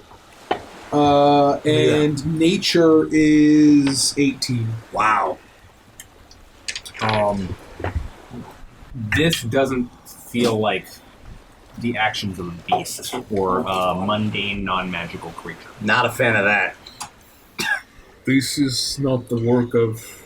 That's what I'm telling you. The chupacabra is like one of those... It's like not a real creature, but it's totally real. That means that it is somewhere in here. We should go. We should get out of here and get the others. Oh no, Yornir, what if it was stuck in here and we laid it out? We need to go right now. Have you seen anything strange on the ship since we cut off his toes? I'm gonna grab Queenie with one hand and lift her and put her on top. Yet again that meme. I can do it myself, Yornir. You just pick her up by the head like a Russian nesting doll. Exactly. I'm gonna lift her out of the hold and put her on the landing, and I'm going to very quickly climb out and put the latch down. Okay. And there is, in fact, a way to lock this latch. So if you wanted to do that, you'd be able to. I will lock it. He told me he doesn't want to lock it. The shape of an anchor and a little hitch, you're able to slide it in, and that's a decent security. And on my way up, I want to do a quick glance around the bottom of the bilge to see if I get any sense of something being done. Make a quick perception check for me. Very good. 21. Very good. 21.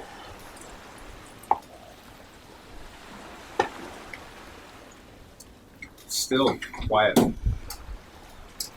So I will close the latch and I will say we need to find the others and let them know. If this thing, probably a chupacabra, if it's out for blood, we should keep an eye on. What was his name again? Corliss. We should keep an eye on Corliss because his toes are bloody. It might be drawn to the smell. Sorry, my nose got real cold down there. But when something is frostbitten, there's not really any blood anymore. It's sort of all frozen. That's real gross. Yes. I think we should find Barnabas. I agree. I think that we should find the capable ones on this ship and Okay, well then we hunt should. this down, whatever it is. Well, who are we gonna find then if we're not gonna go find Barnabas? Well, no, I mean, we should find Barnabas, Taishan, and Scrim. Oh, so we should find Barnabas and the capable ones on the ship. Yes. All right. And in a few minutes, you find yourself having made your way up. You can see that there are a number of different folks who have found their way into their hammocks at this point. Nearly all of them are full, except for the few people who have decided to enjoy a quiet night out on the surface of this ship. But you can hear mostly Scrim from the recreation room towards the back of the rear of I'm the a little ship. boisterous. So we'll At this point in the we'll evening. rush up with the rest of them. I'd be playing cards with Scram Yeah, and we- losing. I'm being completely like scammed by. It's friendly though. I would say for sure when the three of us sat down to play cards, the expectation was that it was friendly, not for pay, For money. like the way I would try to scam the other people. Because again, we've got a certain relationship, right? And we would just do our thing and keep an eye on. Yeah, exactly. It's I'm the top man, Tai Shen, bend over. Yeah, I'll work the helm. Yeah. Tai Shen, you dropped a card. Right,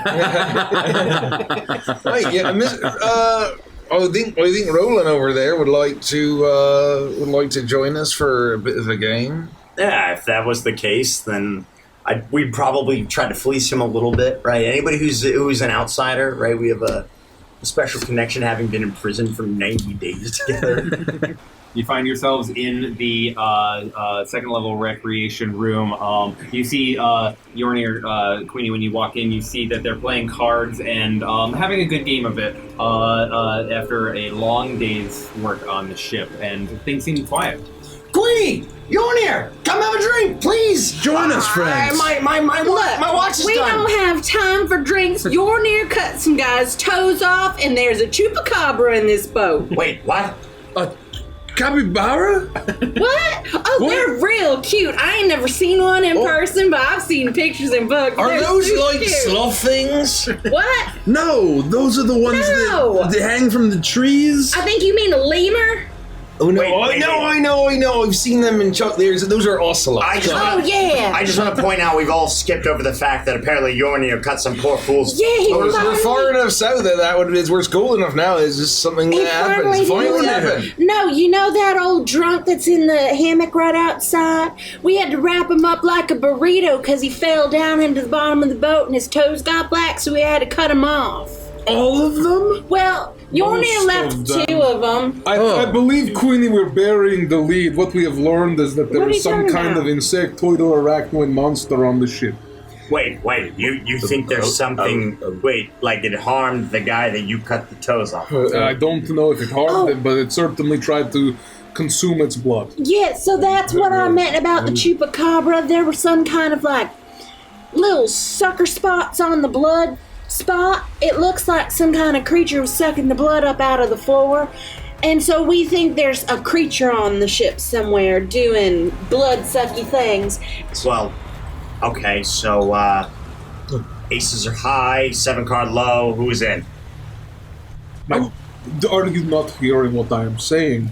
There is a creature on board that we must destroy. Oh, you didn't say arachnid, did you? I'm saying that none of that makes any sense, and I choose not to believe it because I have a nice bottle of whiskey, and I have good friends, and I have a warm fire, and I have a fresh set of playing cards. But All right? every life on this ship is at risk if we do not find this creature and destroy it. Do you understand? Should we warn someone? That's exactly what we're doing. We're warning you right now. I don't believe we need to warn anyone because We I don't. believe this creature was placed intentionally on this ship. We don't want to make a ruckus or a hoopla. Well, have we seen the little orange cat? No, I haven't seen him. Have we? Why? You know that Oh, Fiesta, that was her name. the orange cat is very much a fan of Fenton, his owner, and he'll do tricks. You know, he can do high five, he can do shake, that sort of thing. He'll do jump up, that sort of thing. The last time you saw Fenton was the last time that you saw the cat during the hootenanny that you guys were enjoying. Oh, so not that long Okay, ago. okay. So Fenton went to bed along with Fiesta. He's got an alibi. Okay, no, never mind. I think Fiesta is fine. All right, so what you're telling me is after the ungodly number of hours that I've spent in the bucket, you're gonna then make me go downstairs, and we're gonna go look after some creature that is potentially preying on humanoid flesh. I don't think there's anything we can find downstairs. Jornir and I looked all over the place from the single spot we stood in. We didn't look everywhere. We looked as far as we could. Do I need to go get my anchor? We don't have the eyes to see the dark, but you do. Yeah, can you see in the dark? Who told you that? Given what I know of goblins, unless you are a different kind of goblin. Are you a goblin at all? You look like one. I'm a goblin. And can goblins, are you not from deep in the earth? Are you not mortal enemies with the dwarves? I know a lot of Yes. dwarves and they hate goblins. Fine. So can you see in the dark or not? I can see in the dark. So do you want to go downstairs and see if you can find any of those bloodsuckers? No, but I have a feeling that it's 4 against 1. Really? Mr. Sabascotch, I have provided you all of the courage that you need in a liquid form. That's what this was. No, it was a gesture of friendship, but now it serves 2 purposes, isn't that right? I'll go get me anchor. So be it. And I draw my big fucking knife. And I would say that for any of you who can't see in the dark, like goblins, who are also the enemies of elves, that there are multiple ensconces, all carrying. I mean, every surface of this ship has, and for many of you, the duty of going and refilling the oil to make sure that everything's good for the coming night has been among some of your responsibilities from time to time. As I'm wielding, much to Jorgrim's, Jornir's, sorry, Jorgrim. I thought that might Much to Jorgrim's dismay. Bury you. All right, where are we going? Hey, you lead the way. Tell me where to go. Please do follow me. We should allow the mad one to grab his anchor. I'll quickly grab it. I'll hustle on down. Let us go. And I will lead everyone down to the exact spot where we went down. Okay. This hole here. Now you gotta be careful because chupacabras are really fast and damn near invisible. Oh, actually, hold on. I don't lead them there. I lead them. I want to check somewhere else. I want to lead them to this side of the ship You're in charge. and Yes. check these ways down into the Oh bilge, shit! just so that we're on the total opposite side. To see Oh, if shit. You push into the room, and on this side, both of the trapdoors that would normally be sealed are open, and you have access to the bilge in that space. Alright, it was down here. He fell on the other side of the ship. But we need to be careful. All right, so just so I get this right, you fell on the other side. You went down there. You didn't see anything. Now we're going to the other side, That is right. and you want me to go first. Given that you can see, yes, and we'll be right behind I'll be you. right behind you. I can see as well, Mr. Sabascotch. You'll have to crawl because you're too big to go down there like that. All right, and I reach into my pocket and I feel the coin that's there. I give it a little squeeze, You feel it. It's solid as it always is. and I let go with the big fucking knife in my right hand. I'll grab the stairs in my left hand and put my feet on the rails and kind of slide down very quickly. right? In a very, very Without dexterous effort, manner. you manage to find your feet at the bottom And I'll of the land and bilge, I'll you look around. land and you look around. Make a perception check. I'm gonna put in one more bit of capsaicin herb and take a puff, and I'm just gonna keep the pipe in my mouth, and I'm gonna heave the hammer with my anchor. 20. And I will join down. I'll definitely less gracefully. Less gracefully, but you do follow. I would, as we're going down, instead of grabbing a lantern, I will kind of like grab the flame from the lantern into the palm of my hand, if I can. Sexy. And as Barnabas goes to pack the... what are you using mechanically to do that? Just prestidigitation, if I could. So have you ever seen that trick where you like put out a candle and then you light another flame and you like hit the smoke trail and it just fucking sends back down? Oh yeah, Have you ever seen that trick? No, It's that a sounds very cool as hell. trick. Yeah. I don't know if I would be able to do it with the candle that I just lit, which I meant to light when we started this voyage, but here we are.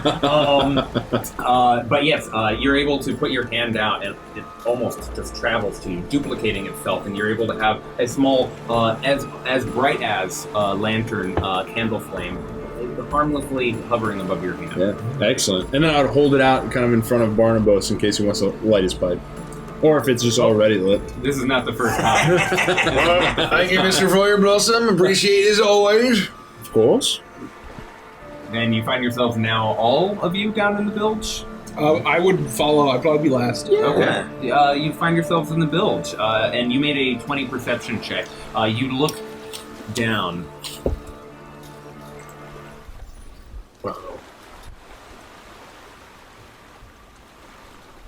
All you can hear are the waves crashing above you, strangely, against the side of the boat. Where darkness would begin for someone without dark vision, you're able to see all the way towards the end. You can even see a small splotch in the stairs, the ladder stairs on the other side, all the way down in black and white. No color, certainly, but you get information, and there doesn't seem to be anything other than wood and open air, frigid air, bitterly cold air in this village. I get one night off. I'm out here chasing shadows. There's something here. I don't- You said. I don't see anything. And that's not to say that I can see everything, but I don't see anything. Neither do I. Should we move further into the... Oi, Mr. Seberscotch, maybe get behind me. All right, that's fine. I'll stand behind you and I'll be your eyes. I appreciate that. And I'm gonna basically try to get in between Scrim and whatever dangers there might be as we approach. And I'd be right behind him, like peeking up behind him, trying to be his eyes. Which is hilarious because apparently wizards errata Triton to actually have dark vision. Yes! Which is fucking... Yeah! I have it now. You have it now? I have it now. You and I would be side by side. Amazing. I might be hiding I have behind it now. you, but we would be together. And I'd be hiding behind you and helping you look. I was about to make a joke about how I'm a Triton. I'm able to see in the crushing blackness of the depths of the ocean, but like this is really this. Thank you, D&D Beyond. Yeah, and then apparently I have dark vision now. So thank you, Wizards of the Coast. Make a, I guess, investigation check at advantage. Investigation? Okay. Oh, wow. That balanced. Natural 20 plus 21. Oh, let's go. 21. You and Scrim walk forward very slowly, looking at every surface, making your way all the way across the length of this ship till you get to one end, and then turn around, and there genuinely doesn't seem to be anything here, except for a pool of blood. I would literally shout out to the rest of the group, "There's nothing here!" You hear the sound reverberate and echo from the other side of the ship. You might not be able to see it, but it's clearly Scrim's voice. Yeah, I was afraid of that. We probably lit it up into the ship somewhere. So you think it escaped? We need to find It's very quickly, as quickly as we can. I mean, Let's check the hold first. all I can say is something sucked the blood up out of that floorboard, so there was something here. If it's not here, it's there. Are we sure somebody didn't just try and wipe it up? Yeah, what if No. the guy who fell has just had a conniption fit, and he's just flailing around and wiping blood everywhere? No, because when we pulled him up out of the bottom part of the ship, it was a pool of blood. And when we came back, there were little sucker marks It in was unnatural, not like any kind of beast. What would have been a circle of blood just from the back of a head that immediately went unconscious and didn't move? Even you can see that it's like finger paint almost. Like something is bathed in it or moved around in it and pulled up what material was there. I trust you. I'm not saying you're wrong. I had one night off. Okay? Just one. Let's check the hold. And we'll go back up and start looking in the hold. Everyone else comes. Yeah, I join you. I have a question. It might be stupid, but what if I cut my hand and we see if anything comes? Well, I mean, the idea of being bait is, I guess, is fine to some degree, but like. That's how we'd catch things out in the forest. But there's nothing here. I mean, do you want to walk through the whole boat with your hand bleeding? I mean, it might hurt a bit, but I'd do it. I just looked at Yornir, the surgeon. If you would like to try it, it's worth the shot. You would know best if that's the way to track something. Well, if it's a blood drinking thing, it may be attracted to the smell of blood. So I'm gonna pull out my dagger and I'm gonna slice my hand. Okay, take 1 point of damage. All right. I'd take more. I'll roll a dagger attack on myself. Wolf. I think when you have a little bit of dexterity, you can attempt to control But it. do I? I'm just kidding. Yes, I do. Well, I do. It's a ranger. I do. Attack yourself. and see what happens. I rolled an 8. Okay, you take 8 points of damage. No. I'm unconscious. Yikes! Oh, no. Actually, I'm No, double my HP. I'm dead. You take 1 point of damage, and sure enough, if you squeeze, you're able to produce droplets of your own rabbit blood. Rabbit folk. What are we calling you? We decided rabbit folk. Rabbit folk. All right, so we wait here for maybe a minute or two, and then we do this on every deck? Should we set up some kind of a trap, or do we just think that it's fine to just leap out and attack us viciously? I think we lure it out and destroy it. There's no use in trapping it. Yeah. Make a...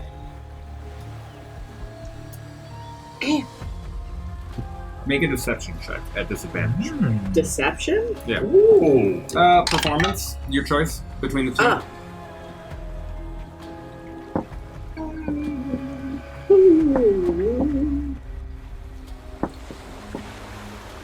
And they're both the same, so 21. 21. Oh, shit. I rolled a natural 19. So. Nice! Let's fucking go. Holy fuck.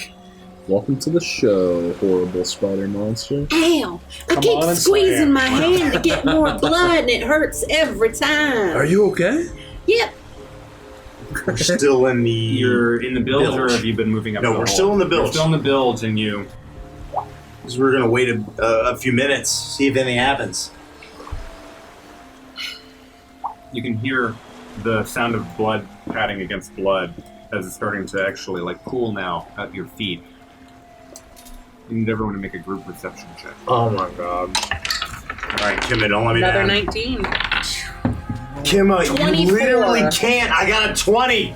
Kimma, Let's go. I'm divorcing my wife. Marry me. 16. I hope she's watching this. I love how this session starts with Kelsey never divorced me. Kelsey never divorced me. Divorce will be on your doorstep Monday. Where we started and where we've arrived. 10. Okay, 24... 16. 24, 20. You got a 10, I got a 20. Yeah, she had the most. I had the second most. 10. 10 and 10. 10. She's already married, Andy. All of you shared the same experience. Sound of waves. No perceptible change. All right. Alright, hear me out. So we went to the other side. The guy fell down. We couldn't get up. It was latched, right? We go up the way we came. We latch it. We put some big, heavy-ass barrels.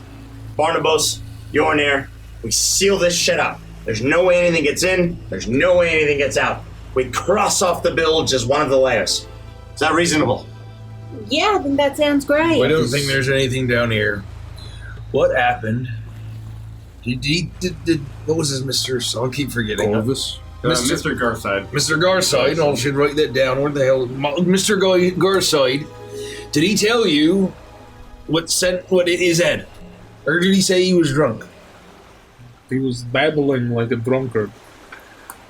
What if he's bewitched? We should check him first. Wait. You said something about witches and eggshells. I've been stealing all There are, if you do not crush every eggshell to smithereens, and a witch will use it as a ship to come and attack us. Okay, so, but here's the thing. Roland has followed probably every direction you've given him. And after that, it's like, how many goddamn conspiracies can we follow? All it takes is one time of not doing your due diligence. But I'm bleeding all over the place, so we should make a decision, because this is starting to hurt. we're not staying down here. We're sealing off the bottom, and we'll go from there. I think that is a great suggestion. I will... It could be bewitched. There could be a witch on board. I will look into the weird and see what I can find. Oh, exactly And I right, will Mr. close You're my near. eyes deep, and then I will open them in my left eye, I think. Yeah. No, my right eye. My right eye, Baby. the one that's just pure white that I don't have vision in, will glow with this kind of icy blue magic, and I will cast Detect Magic.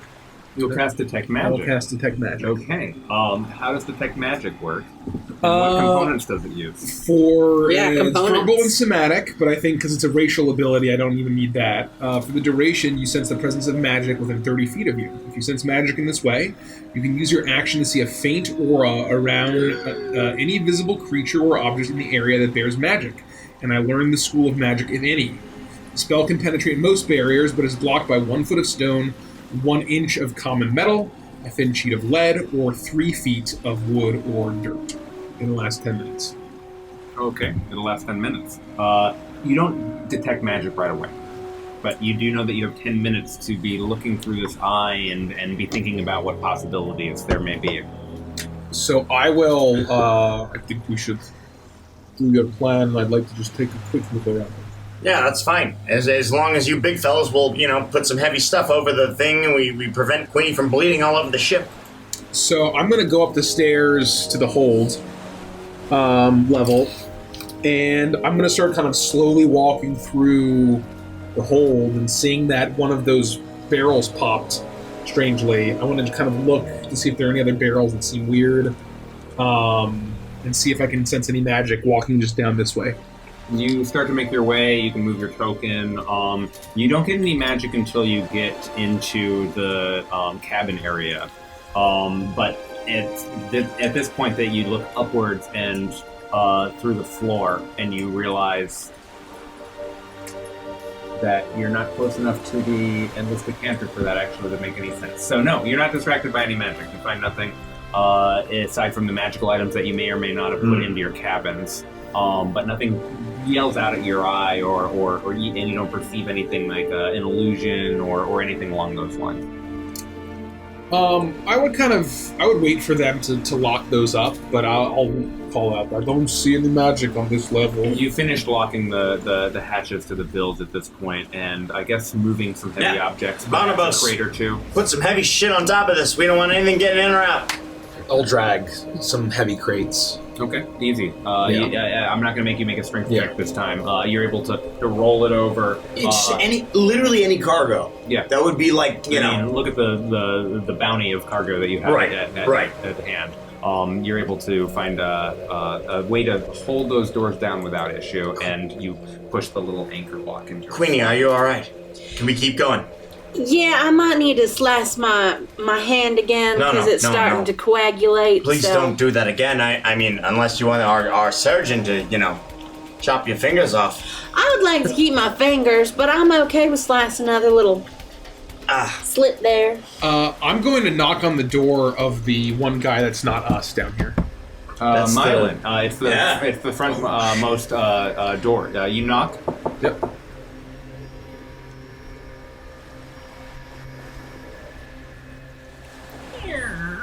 It opens, and you're staring at a human man, very grim, middle-aged. He is starting to have that sort of shade of gray, and he continues to look at you with this focus, this look. Big beard, also, I would say, with streaks of gray in it as well. He has always been a good hand. He clearly knows what he's doing around a ship, but he's never said a word to anyone. Have you heard anything weird tonight? Anything out of place?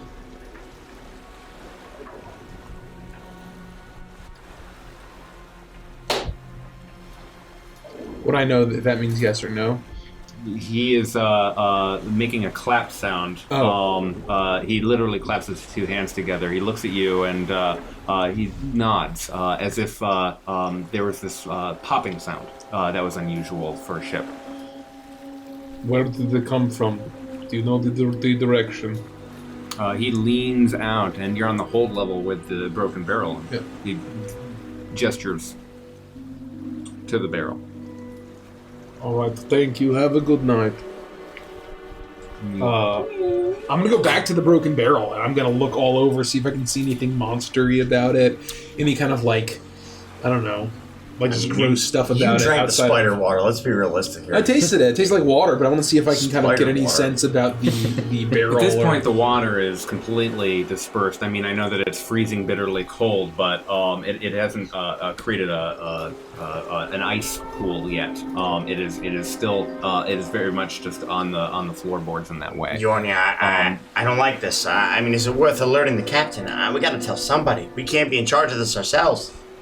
But if the captain brought this creature on board, I don't want to alert him. No, You Yornia, understand? don't put these ideas in my head. We can't be on our own here. If he did bring a creature on board, I'm sure that he did not intend for it to be running around free. He might know how to track it, or if it's even harmful, it might passively feed on blood if it finds it.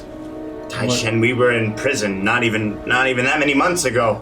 All right, this guy showed up out of nowhere and basically bought us. I'm kind of with Yornia now. I hate that he even said it, but he's right. We can't just go telling anybody about this. Next thing you know, we're overboard. I think we need to see Mr. Garside. There's something fishy about all this. He could be ensorcelled, bewitched, All right. got in on eggshell boats. Then one of you try to look for a barrel that looks similar to this one. See if there are any more down here that we can find. No, we'll split up. I would like to try to remember the barrel that I loaded that had the clanking metal sound in it. Do I remember where I loaded that?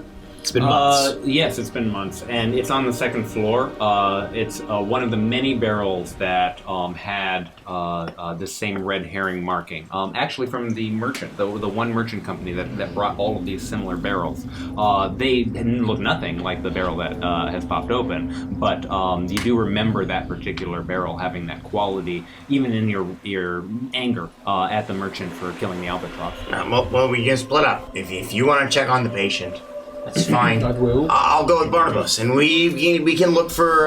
That's right. Yeah, we can look for some different barrels, or the one that looks like this one. Yeah, I'll go with. I'm doing it again. God, your voice is gonna trip me up every time. I'm just gonna say I'm gonna go That with sounded fine. Yornia. Your No, it accent didn't. It sounded fine to me. Taishen, They're very close. coin flip. It's up to you. Or you can go man the wheel like you always do instead of going up in the bucket. I will go help with the barrels. You can make tea too, he did get his toes chopped off all but two. Oh, now he wants I to think make that you tea. should give him some hot beverage if he is not And he was a bewitched. drunk, so it could sober him up a little bit. Maybe he'd be able to give us some information. I see it. could see if I can get him into a right frame of mind. Takes being a drunk to get some And- Tai Shen tea around here. I see. Jornir Okay. won't admit it, but he's a haven't got little none. You scared. said you forgave me. Well, I'm still working on it. So the two of you head up to examine the barrels that you helped carry onto the Yeah, ship. I would follow Barnabas to whatever barrels he wanted to inspect based on the information that he had. Okay. I'm just helping him out. You follow Barnabas, and you find yourselves in front of those barrels on the second. If you'll move your pieces. Oh yeah. It's all here, right? No. Here? The actual barrels that I'm describing are on the second floor, Right here. and that's exactly where they are. Okay. So we'll So we're be. all very close to Oh yeah, we actually are very close. Yes. Oh, so yeah, you guys are basically just over there. Like we'll pass them, and Yeah, I'll. you guys are looking walk at over old. to those same barrels. So I want to take a look at the fella and see. Hopefully, in the last minutes of my detect magic, I want to do a once over of this deck. Much has changed as soon as you get to Corliss. What? You look at him, and the same flushed look of a drunkard that you remember on his face has transformed into even paler, almost a ghost white look on his face. His eyes are still closed. He's still motionless in the hammock. But he physically appears quite different than when you left him last. Oh, Physical yikes. dead. Make a medicine check. And let me know how you are doing that. Okay, that is a 10, and I'm doing that by immediately take my knife, and I'm gonna cut, basically cut all of the, how I had sewed them up. I'm trying to cut all the threads. You cut the threads, and you're able to open up this makeshift sleeping bag that you were able to produce. Yeah, I want to feel him, see if he feels warm, check his pulse, like to try to examine him. He feels cold. He feels motionless, and it, with a 10, seems that he would be has cast off his mortal coil. He's dead. Oh no! I knew I should have stayed with him. Why can't this tea go to waste? Someone should have gotten naked. I knew it. How did he do it, Mr. Jornir? Aren't you the surgeon? Taking a look, I didn't. This was not just the frostbite. And I'm gonna look around and see if I can see any kind of like puncture wounds. I'm gonna cut his clothes off and Make a perception check with advantage. And thank you so much, Natorius, for the follow. Much appreciated. And Yeah. good night, Vertebrate Shake. It was so amazing having you. Thank Thank True you so Strike much also for gifted coming a by. tier 1 sug to Natorius. Oh, thank you, True Strike. And we'll be back on Yes. Thursday for, whatchamacallit? You don't always go Edge of this way. Midnight. Edge of This is Midnight, unusual. our Ravenloft campaign. Yeah, our Fridays are going to be a little wild. I don't know how to ride the RP Tiger that you guys have born in the last 2 years, so I'm figuring out my pacing. Totally. 16. Totally. With a 16, you are able to find the only exposed bits of him. His arms and everything were all in this makeshift sleeping bag. Were his neck and his head. And sure enough, just behind the ear, you find a single puncture wound. And This is so bad. the same lips that you remember from the blood stain, just around it, having pulled some sort of life force from poor Mr. Garside. And all the sailors are up here, right? Like, Yeah, sleeping. they're looking around wearily. You guys are moving around, clomping and clomping. Like you're getting a few confused looks. Some people are angrily turning, and it's a ship, so you expect people to be passing back and forth. Some don't wake at all. This man is dead. I say loudly. I need every other man to wake up. You see, I think it's 12 people down here. Yeah. You see 12 people all start to shift and some immediately bolt upright and turn to stand. Others are slower to wake, but sure enough, you're with your reverberating voice and commanding presence. Everybody is awake to find out what's happening. Someone's dead. Does anyone not get up? I would say yes. There's one person who doesn't get up at the very front of the heel of the ship. It's the tent of the hammock of Roland Stonebridge. Oi, Mr. Stonebridge, you heard the surgeon. On your feet, lad. I'll go over to him and I'm going to dump out the hammock. Yeah, he tumbles out. Okay. Fuck. Oh, God. What's going on? He starts to get up and dust himself off. What's happening? Mr. Yornier here is asking all the men what happened to Mr. Garside. He's dead. Mr. Garside is dead? Oi, lad. More and more people are asking the same question. Many are coming up and attempting to wake Mr. Garside, and immediately upon touching him, he feels very cool to the touch. He feels very cold. No progress. But they start to turn to all of you. What?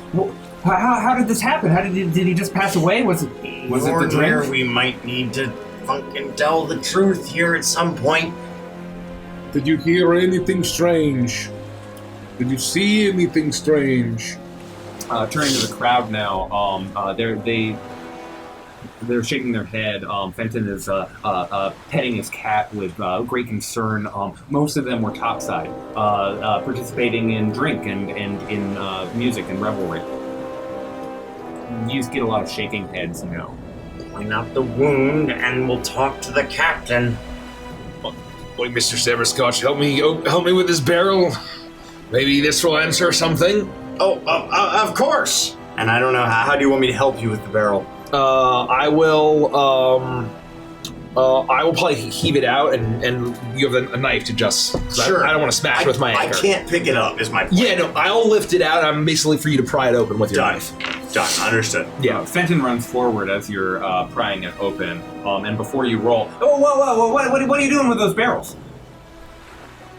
Does it look like I'm doing Mr. Severscotch, please?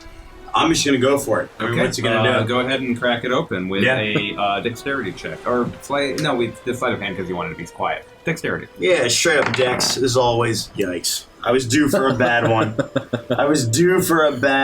I think it's going to be a total of a 7. With a 7, you push your tool down in order to get leverage just on my knife. Yeah, your knife. You push your knife down in, and it slips a little bit. Fenton again comes to you. Do you have any reason to suspect these barrels? They're not.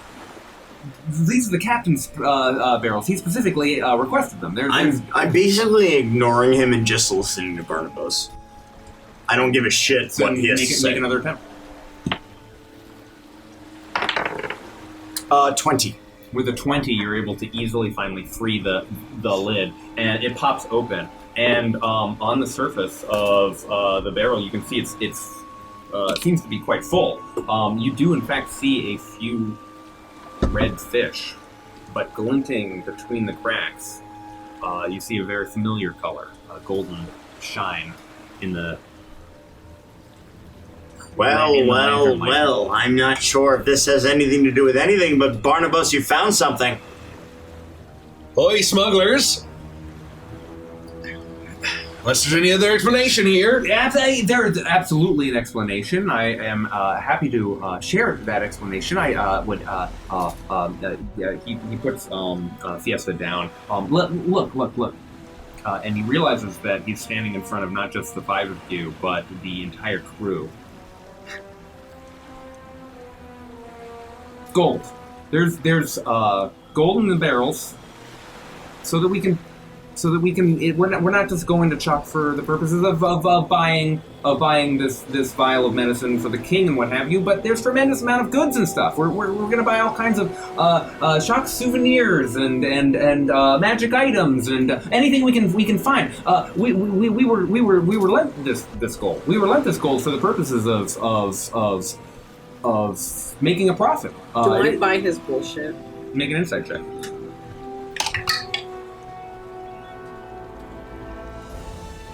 18. Even with an 18, because Fenton has such a picky demeanor, it's hard to tell if he's being Fenton or if he's being very nervous about it. You lean towards trusting him with an 18 and saying, "Damn, that makes some sense." But it's hard to tell. He's always flustered, even though he is in charge of the able man on this ship. He wants things to be a specific way, and being thrown a curveball after having just been woken up. Maybe he's telling the truth, maybe not. I'm just saying that the captain wasn't gonna. This was his business, but it's just 6, 7, 8 barrels of gold for the purposes so that everyone could benefit. It didn't seem like it was a need to know. Why store the gold under fish if it's for normal purposes? It's hard to move gold in Jose.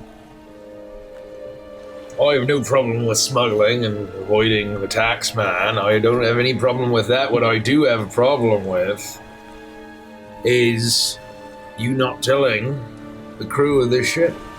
Well, even then, Barnabas, I don't think this really has anything to do with what we're currently dealing with. I don't know. What happened? I'll just kind of point my big fucking knife at Yornir. You will see that I'm like totally not even paying attention, and my eyes are kind of glossed over as I'm like chanting ritual to myself. Ooh. So I'm just motioning over to you though, and the dead man. Right. Ideally, right. I'll pull out my shadow and I'll just look into him and say, "Oh, we need your help and your guidance, my lover." And I'll just then put it back.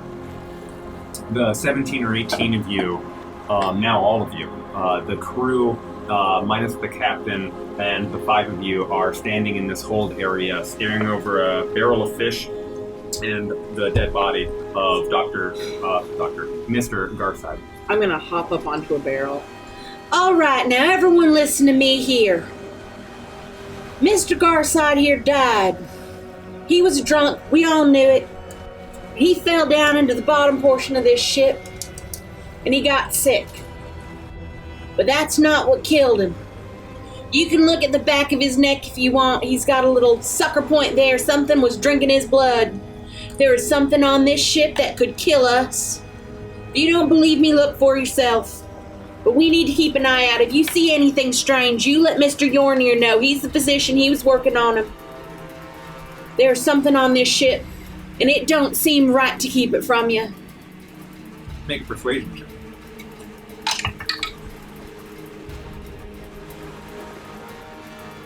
18. 18. Ooh, well said. The crew all looks at each other, and for the duration, I mean, it's been weeks and weeks and weeks on this ship. You felt a bit of at an arm's distance, all of you. Purely click style. Just the crew having been longer on this ship with Captain Vermeer, and you being newcomers, especially foreigners who aren't from Wuzay. It's been tough to make a connection, but you feel that you connect with them now. They start to stand to attention and start to look around in suspicion, beginning to assume the same demeanor that you are, that there's something seriously wrong here, and it's up to them, in addition to yourselves, to get to the bottom of this. Well said. I hope we have everyone's attention. What do we do? If you see anything strange, anything at all, you let us know. Only if we work together can we figure this out. We think we've sealed off the bilge layer of the ship, but we're not sure beyond that. Okay, Where's the captain? Who's last seen him? Ellis walks up. We had a conversation. What's Ellis's last name? Mr. Coombs.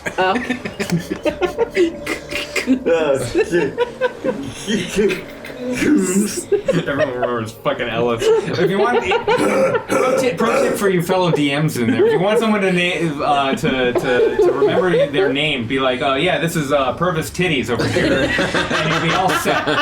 You'll be all set. Yes, Mr. Ellis. Gives you a look. All right. We stayed up late and we were talking through.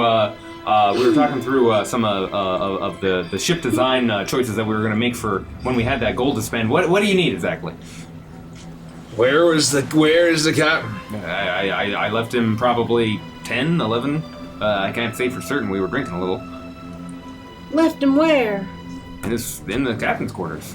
Oh. I presume he's still up there. He may still be awake. Wait, I mean, we have to at the very least let him know. We have to warn him, even if he's not on our side. Yeah, I mean, and we kind of need to tell him we found his fish gold too.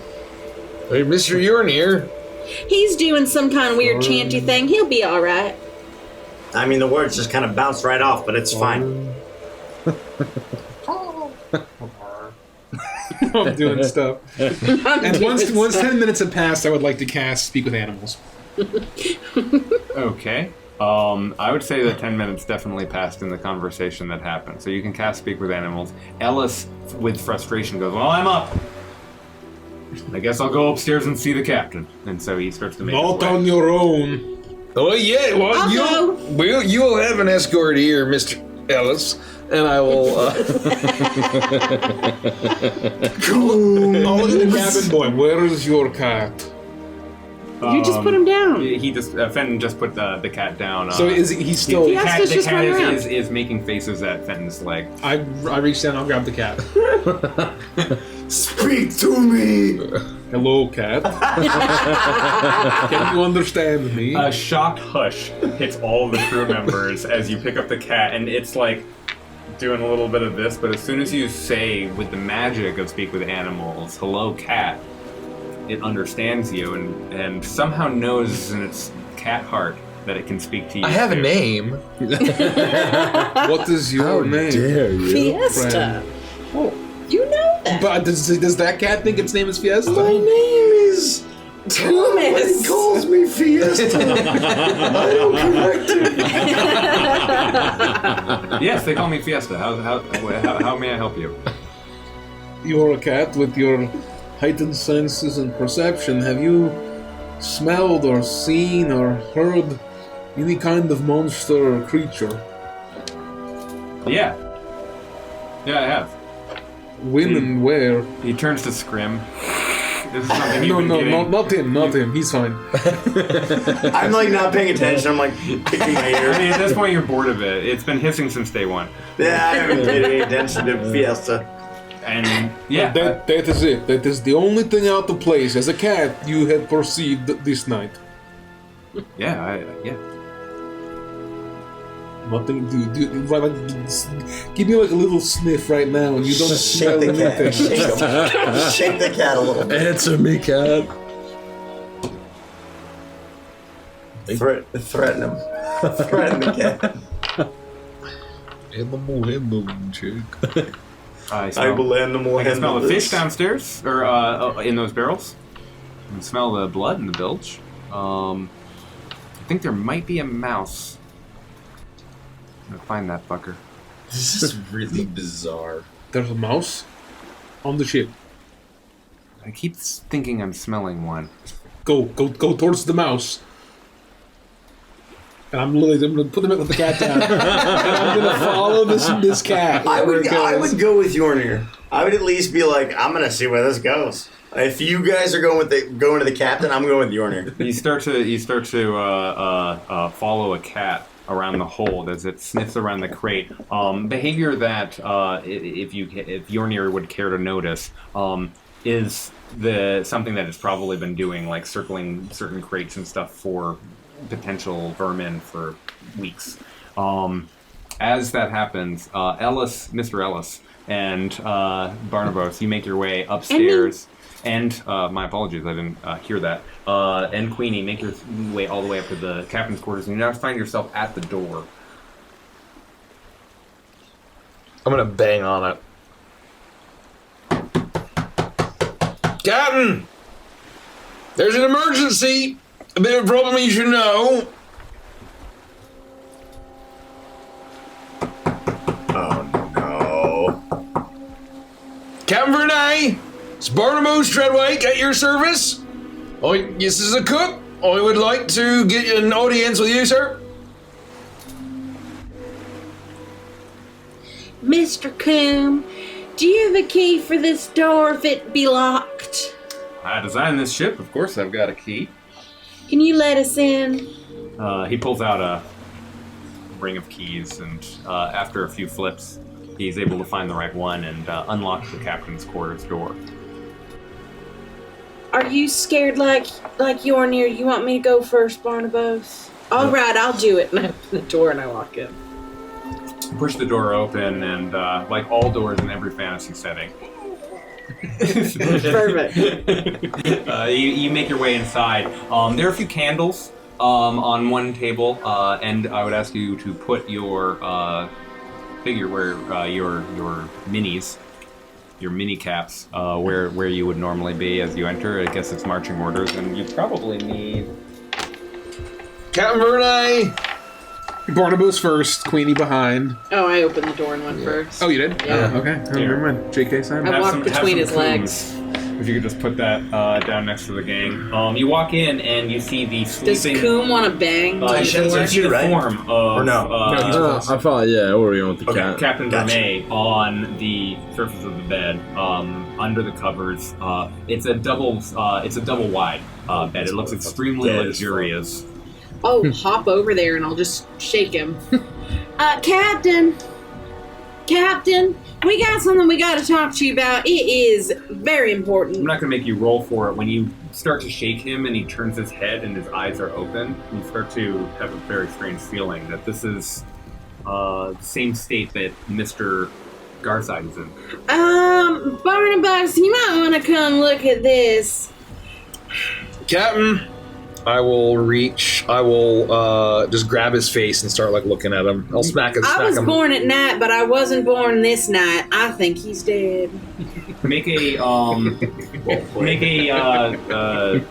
you're just like holding him and I'm trying to see what Yornir. I'm just like, trying to mimic what Yornir was doing, but I don't know really what he was doing. But I'm like, and I'll try to smack him awake. Pointed out that. Okay, yeah, and I will look. Where he was stabbed. Then I will look. I will look to see if it's at the same spot. Oh, that you can see evidently. He absolutely has been stung in the same place, and he his eyes are open, and he has the same coolness to the touch when it comes to his skin. His face is gaunt and seemingly bloodless. I knew it was the chupacabra. I just knew it. We got to tell everyone else. Wait, is there some sort of thing that we didn't do that drew a chupacabra here? I don't know. Maybe it was the fact that their merchant killed that seabird. Merchant killed. Oh yeah, well this is exactly right. You see Albatross's revenge? It's hanging from all of our necks now. I think life and death rolled dice for us, and I think death won. Well, for the captain, sure. Not for me, I hope. Oh yes, one by one, we'll be dropping dead. And I'm going to go, and I'm just tearing apart the room. Barnabas, I'm going to need you to calm yourself. If you start talking like that in front of everyone, you're going to get them all in a tizzy, and next thing you know, they're going to be killing each other. We just know that death rolled the 6. I know he did. And I'm Roll going the 6 on what? He rolled the 6 for all of our souls. And I'm going to start tearing apart the room. I'm going to make my way towards the door and I'm going to shut it to muffle the sound of him destroying the door, and I'm going to hop down to your. You turn around and Ellis is no longer standing in the room with you. He has made his way down and is getting as close to the helm as possible where an alarm bell is can be found. And moments later, after you close the door, as you are trashing and pushing over dressers, turning over desks, doing what you would do to see if you can find some additional clue or whatever it is that you happen to be seeking. Ding, ding, ding, ding, ding, ding, ding. You're still following the cab. Yep. And I would say that it's Scrim is close behind. 5-6 minutes have passed, and this cat doesn't seem to be any closer to finding any kind of a road. It's following a sentence perhaps in its mind. You're starting to think as it's starting to check the same places over and over. Now, Mjolnir, I don't doubt you, and I certainly don't doubt the fates, but what the fuck are we doing? promise you this creature has a better nose and better senses than either one of us. Ah, yes. If anyone could find a mouse, it is this cat. Okay, Yornir, whatever you say. It's an extremely elusive mouse. It is, but mice, that is their goal. They choose to be hidden. I'm sorry, I'm off my game. It's okay. Take your time. Take your time. But if you could find this mouse, it's critical. You could help everyone on board, including your friend. I'll try again. It's outrageous. You think the cat's rolling bad. Do we hear the bell?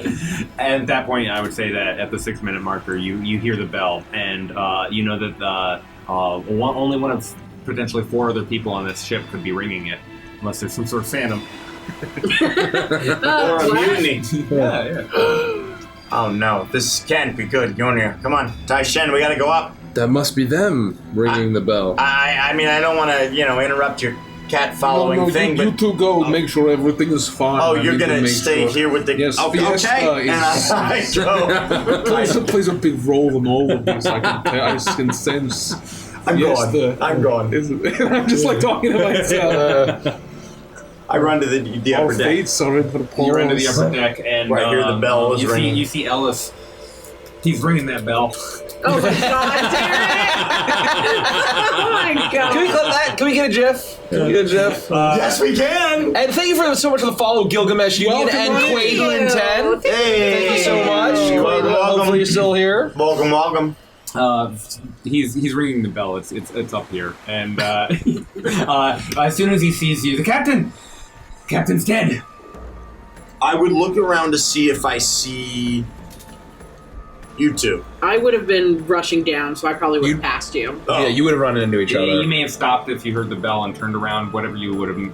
I still would have rushed down to tell you. Then I would be just looking to see if I see Barnabas on the upper deck. You look up and the door is closed. Yeah, I don't see him. I don't see him. But I'm you- confused by the bell. I'm upset. But you hear Ellis's words. The captain is dead. The captain is dead. I would stay on the upper deck. I would know what to do. Okay. Queen, what's going on? What's happening? Well, you see, the captain's dead. I don't know if you got that from the bell and the screaming. And then Barnabas went completely crazy off his rocker, started destroying the captain's cabin. So I shut the door so people wouldn't see how disrespectful he was being, lest they decide they want to throw him off the ship or something. And then I was going to go tell Yornir what was going on since he's the surgeon. What? How did the captain die? What? Oh, same way, Chupacabra. You keep saying that word, and I don't know what that means.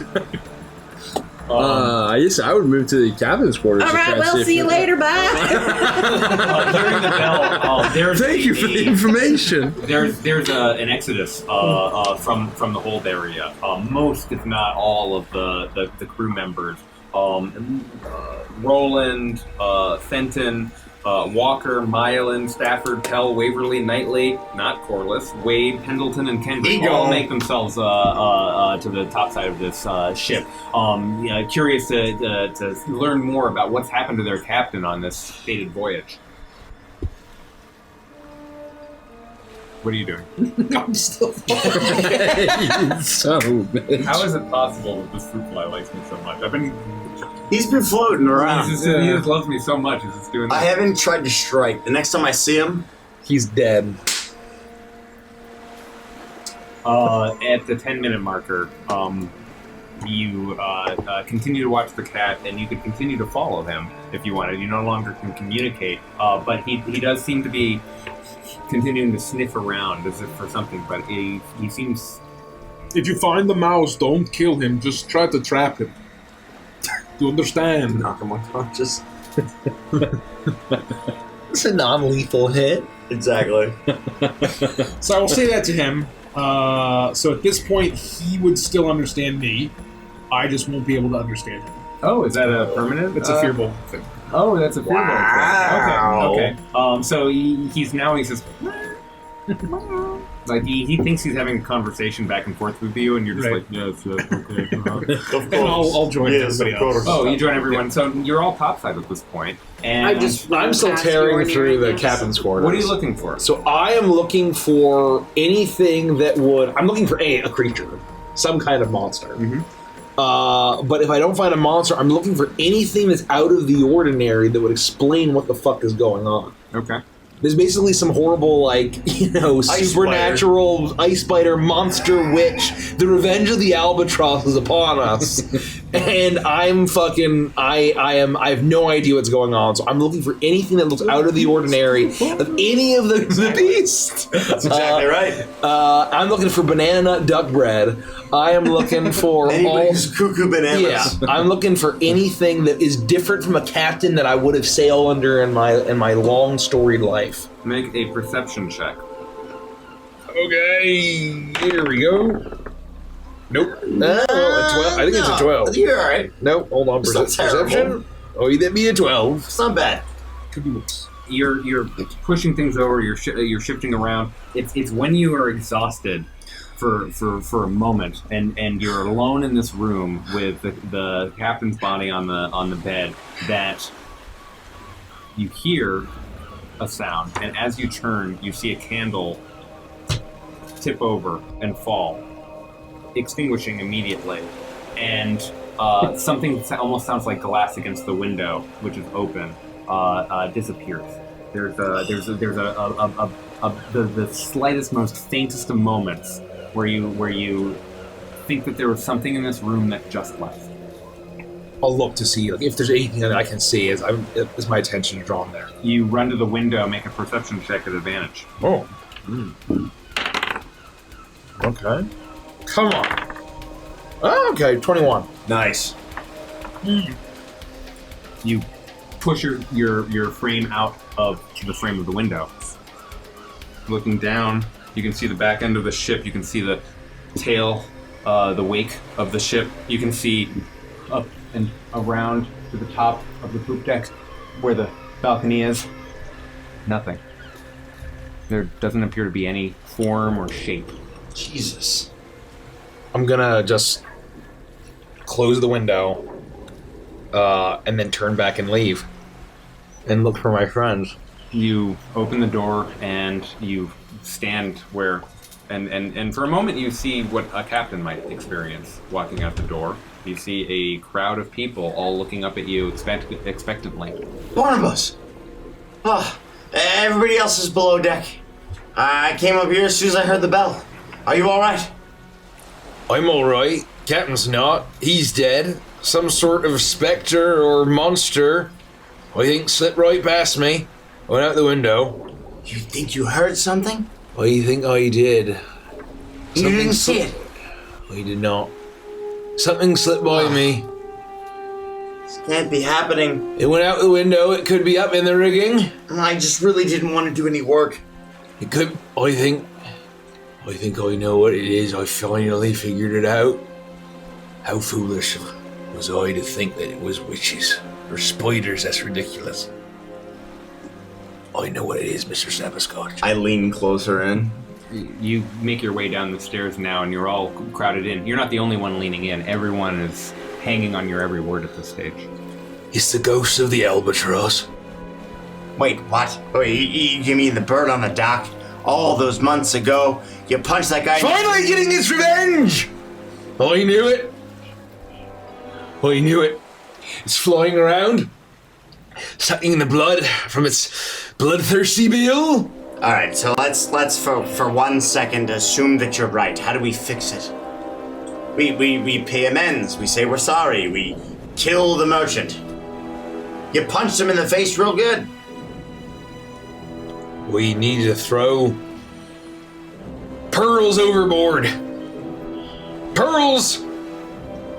I mean, I don't have any pearls. Anybody in the crew have any pearls? A couple of folks pop up. They have pearl earring. My mother's necklace. The captain probably had pearls. We could go and filch those. Barnabas, you really think this is gonna help? Into the briny deep it goes. You heard the cook. Hey, I'm just the top man. Make a. No, they're scared and convinced. The crew. I'm also scared and convinced. The crew disperses. The few who know where pearls are, and sure enough, some of them come up. They have necklaces, a handful of earrings. The one person who goes back up into the cabins, the captain's quarters, comes back down with what is a large black pearl from one of the toppled dressers that you pushed over. They're all holding it and gathering it together and scooping it up. Oh, what do we do next? Throw it overboard, lads. Throw it overboards and ask for forgiveness to the soul of the dead sailor, to the soul of the albatross. They run to the back of the ship and free the pearls out into the night sky, into the air, into the bitter cold air. It my lover, woman in the shell, to you, the soul of the sailor, to you, the albatross. While this is happening, I'll see everybody around. I'm going to kind of go on my own, leaving them, and go to the forecastle and open the door. Where are you headed? To that room over there. Oh, yeah. The recreation room that none of us have been in. Yep. Absolutely. You find yourself in there. Everyone's at the back of the ship at this point, and you're all alone in not cold, but cool room that is quiet in comparison. I'm just going to look around. I'm going to see if anything seems out of place. I'm going to see if anything feels bizarre. Or strange, or any sign of a horrible blood-sucking creature. Okay. Start to make an investigation check. 17.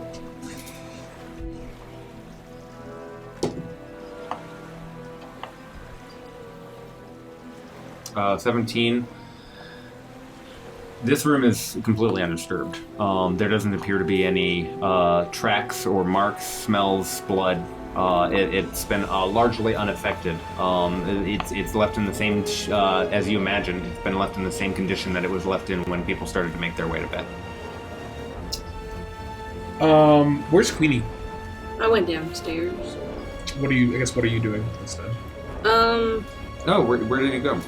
I was going to meet Yornir, but he ran straight past me and paid no attention to me when upstairs. So I just decided to hop around, and I imagine I spent a little bit of time around Old Drunk Jones. And then I think Queenie would have gone back to the room. To her room? Yeah. When you visited Old Drunk Jones, make a perception check. God, these dice are on fire. Perception 24. Wow. 24. Damn. Get some. One of his eyes, both having been closed, has opened. Oh, come on. What the fuck, man? Do you still make your way back to the room? Yeah, I think I would, and I would go to my little flower area, and even though they're just barely little tendrils, I would take one of them back and lay it on his chest. Oh. Okay.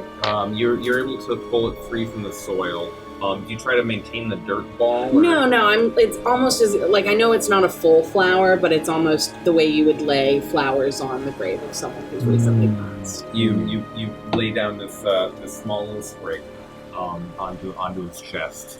I'm sorry that you were drinking so much and that you fell down those stairs and that chupacabra got you. That really sucks. And I don't know if you have family, but I'll remember you, so, there's that, I guess. What's your AC? Fuck. Yikes! 15. Mm-hmm. All right. That's exactly what I rolled. Is it parasites? And so I'll look down at him and I'll reach up to close the one eye. That's really freaking me out, so I'm just gonna close that there. Good night. Good night. Yeah, and I'm sorry. It sucks, but Rest in peace. You feel this surprising, stinging Ow, sensation, fuck! like a What wasp. the fuck was that? It's much more violent like that. Like someone put a nail against the back of your neck and hit it with a hammer. Bam. Yeah, I reach up and I smack it. You take 4 points of piercing damage. You do? And you make a Constitution saving throw. Oh my god. 21. Wow. 21? Yeah. You feel the poison enter your system. And you immediately start to get extremely dizzy. You feel your muscles tighten up Oh no! uncontrollably. Oh no, I'm getting locked rabbit syndrome. But you're able to fight against it, and still you feel that there's something else in the room. As you fight this paralysis, you know that there is still additional fights to come. I need you to roll for initiative. Alright. Shit! 11. She's alone.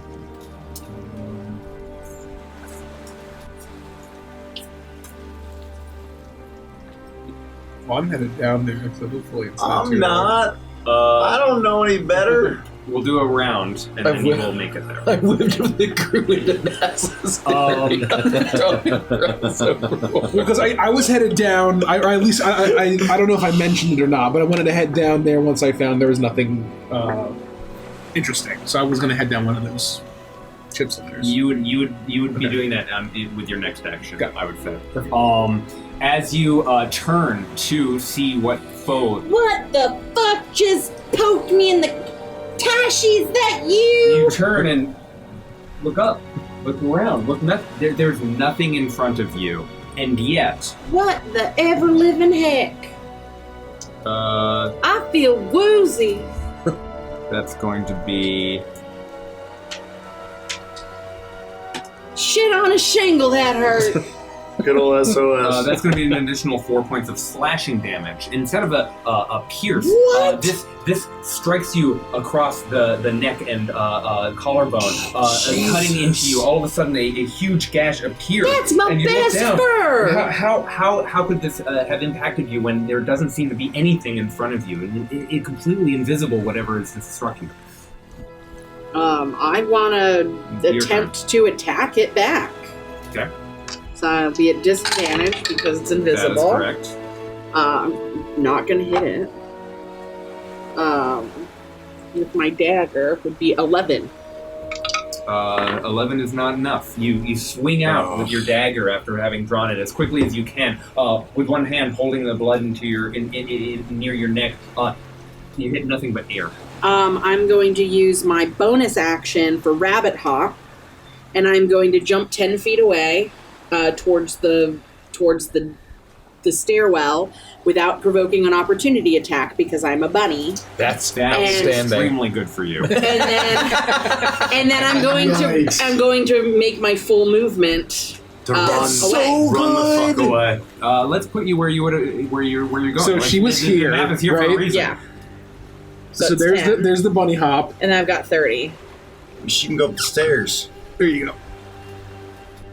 She would I agree. couldn't go up those stairs. Yeah, why not? I mean, she can Oh, right you're on the deck. Oh, did you She hop? could basically disengage She can and go hop- right up You the hop stairs. this way. Yeah, and then go up the stairs. Yeah, absolutely. Yeah. One. And that's where the whole crew is, throwing Yeah. shit off the deck. They're just throwing pearls off the deck. We're here. Did you see? Yeah, I was right in front of him. we would be over here. We would be right here. Like everyone's just chucking pearls off of the Yeah, off wherever of the we would deck. be, I can't see. So she would run up. Where does this lead to? That leads to the staircase at the middle portion. So then all she's got to do is come out the door, right? Yeah, those are not connected. No, but she comes out here, right? She would come out. Because it's tiered. It's tiered. Yeah, so yeah. she's got to come out somewhere up upper deck. The face of this is this line. Yeah, okay. So this door is right So here. she next could to the come out mast. here. There's some mother flipping chupacabras downstairs. You sprint like the Dickens. You're covered in blood by the time you make it all the way up here, but you're so fast that you're able to hop all the way up to this. You see a crowd of people, shocked faces. They got me. They're at the tail end, aren't they? So They got me, gal. But they do turn as you make your voice. I need the rest of you to engage in initiative. Oh, sweet lord. Oh, and they're invisible, so there's that. God, And these mine's dice. gonna like spin on my Hot leg. fire! These dice are hot fire. I got a 17. I love Rabbit Hop. It's the best. What a great ability! Holy shit! Yeah, That's a sick ass phenomenal disengage. ability. Yeah, but I only get 2 of them. What was so. your Still good. initiative roll? Badass. My initiative roll was, I believe, 11. It's That's literally right. Hunter disengage. You just back Right, up. right. All right, 20 to 25. 20. Oh, nice. Burn both. 15, 20. 17. 16.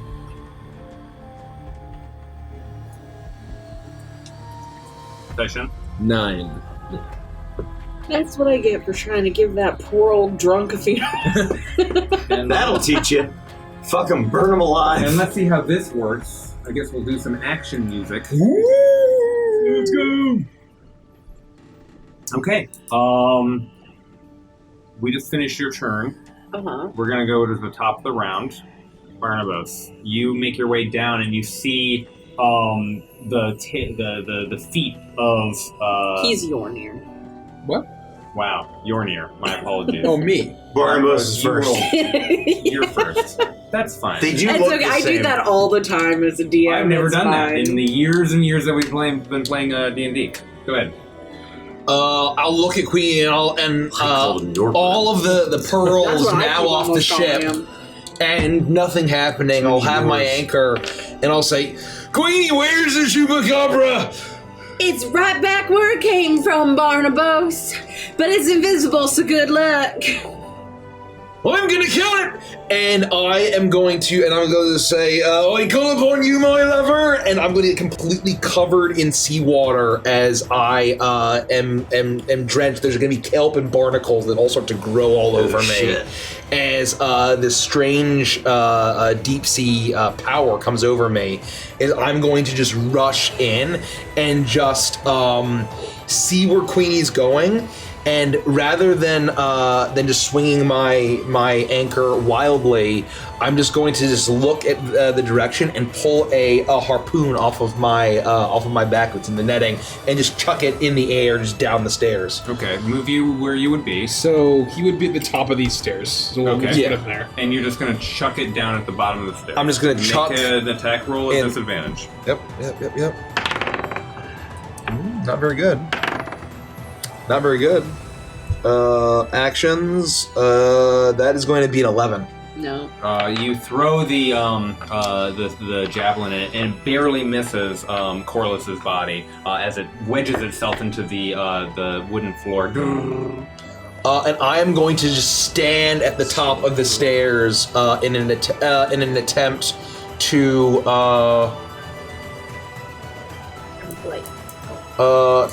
actually no, I don't want to block it. So I'm going to walk down the stairs and walk in here. Okay. And I'll look around for it. But that's make a it. perception check. Oh. That's going to be a 21. Okay. You can hear something as you get to the bottom of the stairs. You can hear a crawling or, Please don't or make that slopping noise. sound. Yikes. You're not sure if it's the ceiling or the floor, but it's definitely around here somewhere, whatever this spirit may be. Scrim, you're up. Having seen Queenie run up and she's bleeding. Covered in blood. Yeah, she's upset. It makes me mad, and I'm gripping the big knife, and my other fist clenches, and I see Barnabas run down the ladder. My left hand begins to almost glow with a deep dark purple as I chase him down the ladder, and I go down after Barnabas and try to see if there's anything that I can attack. Okay. Move your piece where you would find yourself, and Probably right behind Barnabas. Okay. Make a perception check. That's pretty fucking good, Kimma. These dice are just like, I don't know what. Eldritch God you prayed to. You said perception? Mhm. I got an 18. You can hear Barnabas is looking around, and it's Well, you're the Chupacabra! It's clear that he's perceiving the sound and not the sight. So, not relying on your sight for a second, you kind of go eyes wide. But if you try to make an attack, it'll still be a disadvantage. You have no idea where this thing is. I hear it.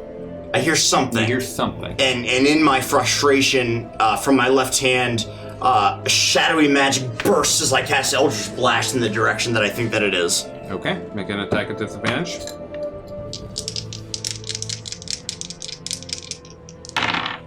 Oof. Natural 1 is my disadvantage, so 7. You see where Barnabas's eyes. Seeing where Barnabas's eyes, even though you're trying to listen for it, you trust his sight and fire into the shadow magic bursts from my hand. Sawdust in all directions starts to rain down, but you don't hear anything. God damn it! Barnabas, I'm sorry. It's my turn. You're near. So I was already running down the stairs there. I said that you were already down there and could see. So you'd have to be in line of sight. Yeah, I'd say there. That's fine. So if I'm here, do I see them attacking, like flailing around at stuff? You down see there? them, yeah, absolutely. In fact, the Eldritch Blast especially, illuminates the area for a brief moment in a flare. I will. Let me just check and all of this area is dimly but well lit by lantern light. I still have one spell left. I think I'm going to do it. Let it rip, this is verbal. I will run up here, and I will say, "You better watch out!" And I'm going to utter a word in giant, and a bright sort of light of like whites and silvers and greens and pinks and almost sort of like the Aurora Borealis will kind of like flash and fly and slither in a 20-foot circle here. I'm going to cast Fairy Fire. Let's go!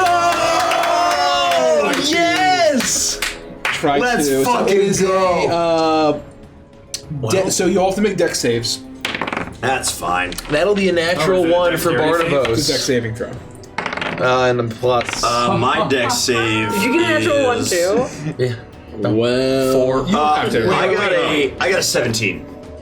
You pass. You fail. 7. It fails. So now Barnabas and the creature that failed are now outlined in light. And attacking anyone that's outlined in light, the attacker has advantage. It's alright, Barnabas is and the affected creature can't benefit from being invisible. So any invisibility adds. Barnabas, exactly. It's on the ceiling, but what you see is an indescribable aberration. It's like a spider had a baby with an octopus that has its own stinger, like a wasp.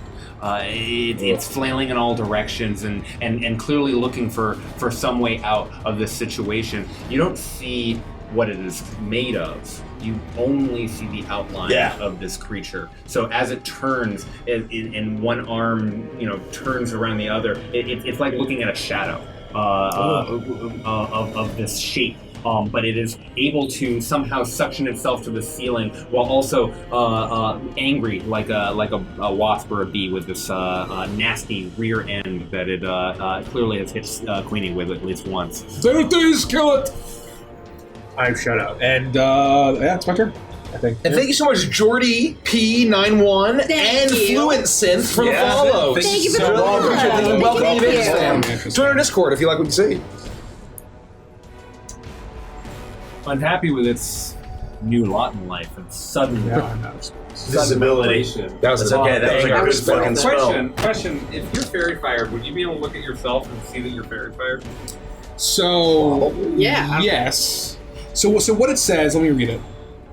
Any attack roll against an affected creature or object has advantage if the attacker can see it, and the affected creature or object can't benefit from being invisible. So I don't know if that means that they can't be invisible, or just means that it doesn't get the benefits of being invisible. Thank you, Cold Pocket, for the follow. Much appreciated. But yes, it basically any creature affected, so those two, it would see that it's like surrounded in this kind of Aurora Borealis light. shit is awesome. How cool are they? The speed this creature can move is terrifying. Oh, no. They're kind of like rune print, but I got them because they had the rainbow in them. And see how they kind of retain the light afterwards? It's so badass. So we would see it move, though. You would see it move. However, because you can see it, I would afford both of you opportunity So attacks cool. at disadvantage if you want to take them. Oh, hell yeah. Scrim is so amped, he's like, to the fucking graveyard, he's gonna fire off another fucking Eldritch Blast. Okay. Because it's a cantrip, right? I can Well, just so fucking- if you're Fairy Fire, you normally get advantage. So I don't know. so that shows me cancel that. straight. Just a straight So straight up. opportunity attack. 100%. I mean, Do you need Warcaster in order to do that, or do you have Warcaster? No. Can I take a regular? You can take your knife. Then and I would just make a cleave regular the fuck attack. out of them. Yeah. So just normal. Okay. That looks good. I think it's +6. That looks good. That'll 16 is the brutal blade. 22. Both of you roll for damage. Fuck yes. As it runs, you look up, and for whatever reason, it's So like it just staring up went at there, the and it's Aurora here. Borealis.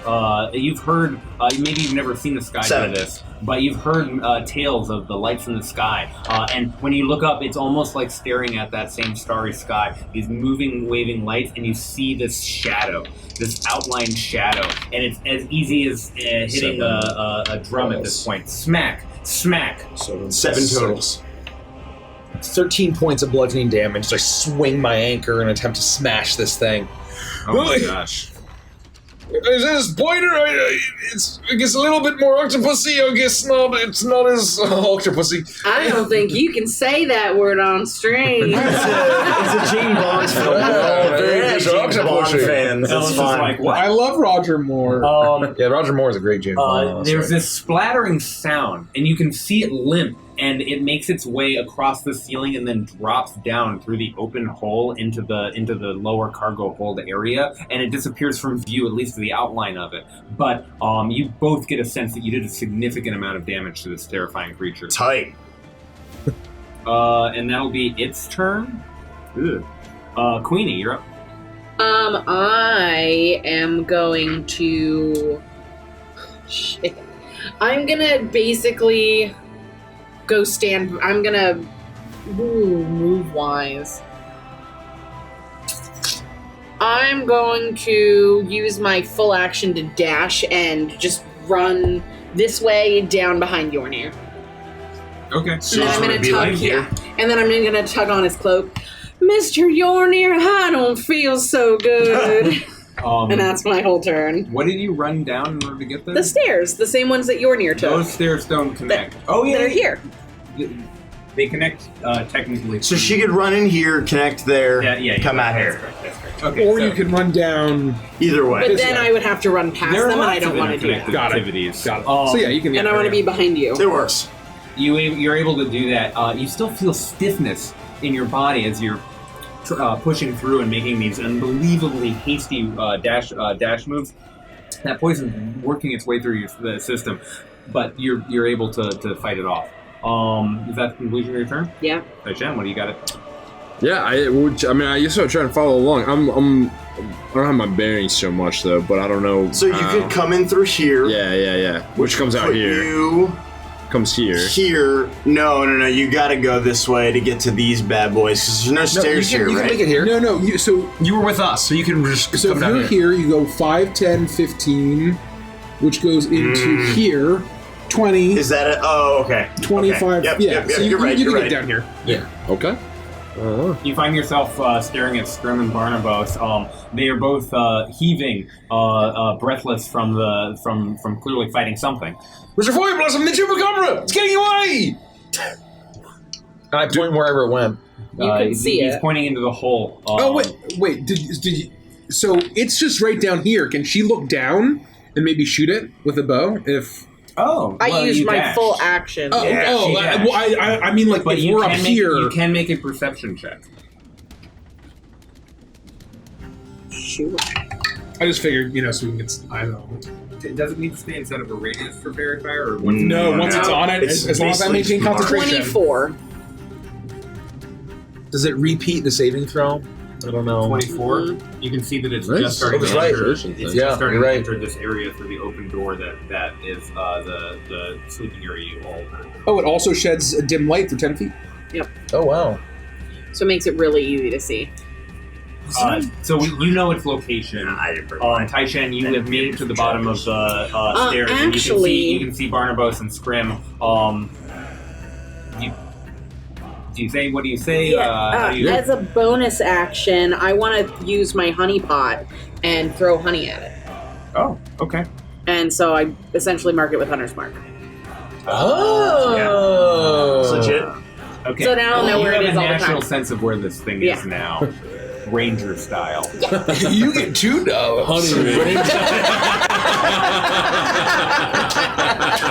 I think Guini needs to talk like that occasionally. You still Whatever. have movement. You still have your action left. You still have a bonus action left, and you still have like free talking, free interaction with objects. What are you doing with your turn? What's going on down here? What's the situation?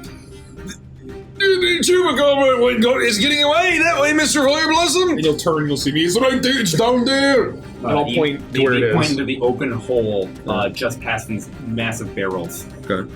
I'm out of movement, so I would just be ready to go next round. I don't think I can do anything you have else. an action can left, sprint so if you'd with like your action, to. You can take another full movement. Oh, okay. Right, that Yeah, still ends do up it, being get an it. old Get So it. you can try to run downstairs. You can try to run and jump in. However you want. Get to. it, Tash, You can get actually it. go further down if you wanted. Yeah, Okay. I would continue to pursue it. Let's say that you went on that side then. So like 5. Well, I guess you have to go around. Just be anyway. aware you're going to be the only one down there with it. That's, the trade-off, This- right? But Well, I it's can covered see in it, honey. Tashi. It's So yeah, you would be right next to You'd it. be able. Oh, do it. Do it. you know what? All right. Yeah. Okay, so Do Taishan runs down next to it. It's right here. You do see the same creature, and you're boggled by the shape of it. A small beak on one end is at the top, is at the bottom, and is on the floor now, and it is moving like if a dog had.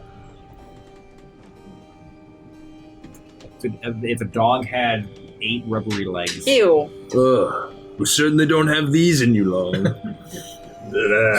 And that'll be the conclusion of your turn. Barnabas, you're up. I'm going to look at myself and I'm going to say, Aurora Borealis, at this time of year, at this time of day, in this part of the world, and On my localized body. entirely within my person. So good. I'm fight for aim, Mr. Fire Blossom, and I'm just gonna run after him and try to. I guess I only have 30 feet at this point. More than enough. So wait. So where? Oh, I can just go down here. You just literally drop down here, Yeah. right? You end up here. There might be some, however Derek wants to... Difficult terrain. Difficult Yeah, terrain. to get I can through yeah, allies. So I can someone to go You right want to go next out to this it. way? Okay. Yeah, and I'm gonna just try to take my. Am I able to reach it? It's on the floor. Oh, I'm just going to basically splat it like a fucking Make an a carnival. attack, and it's at advantage. At advantage. Fairy fire. Yep. I'm gonna roll this two d8s at once. I think that it's just an advantage. Yeah? Yep. Get him. It's gonna be 17. That hits. Roll That's gotta be damage. enough. Oh, not great. Oh wait, do I get to reroll if I have great weapon? Or no? That's fighting style. That's... You do not reroll. Okay, I do not. So 7 plus 4, so that's 10, 11, and then Add rage damage. plus 2 more. that's a lot. 11, 13 points of bludgeoning Yeah, that's damage. pretty good. As I try to just good. squash it like a fucking watermelon. How do you want to do this? Ah, you bastard. You fucking prick. I'd like just to run up, and I'm like, oh, excuse me, Mr. I figured. Excuse me, Sir Fire Blossom, and I'm just going to just look at it and just try to turn it into Aurora Borealis jelly. I love that. Across the Love deck. it. As I'm there's a bit of madness to me as I'm covered in the sea waters. I'm dripping and I smell like this deep brininess. I smell like low tide a little bit. And Are you swinging down, or are you golf swinging at it? I think I would be trying to pin it. So I would basically be just smashing it. That's my Non-lethal. And the anchor. No, I'm killing it. Extra lethal. The anchor hook comes down, and it doesn't know exactly what to do. It saw Taishan was scurrying backwards, and then it stops moving. All of its limbs go loose, and you can tell that it is splattered. It doesn't leave any gore. It is somehow naturally invisible. And you even though you can see the outline, when you pull the anchor out from the floor, all you see is that same shadowy outline of this strange creature on the moorbound. I would have immediately, since it was my turn after anyways, been like, Barnabas, are you all right? And been headed down to see what's going on. He's dead! What? How? What is it? I don't know. I think Greenie said it was a chupacabra. We don't know what... That's no albatross. That is no soul of any sailor lost at sea. That's something more disgusting than that. What a fucking nightmare. We'll run down. This is unnatural. Certainly no kind of animal. Does it look about the size of one of the water kegs that burst?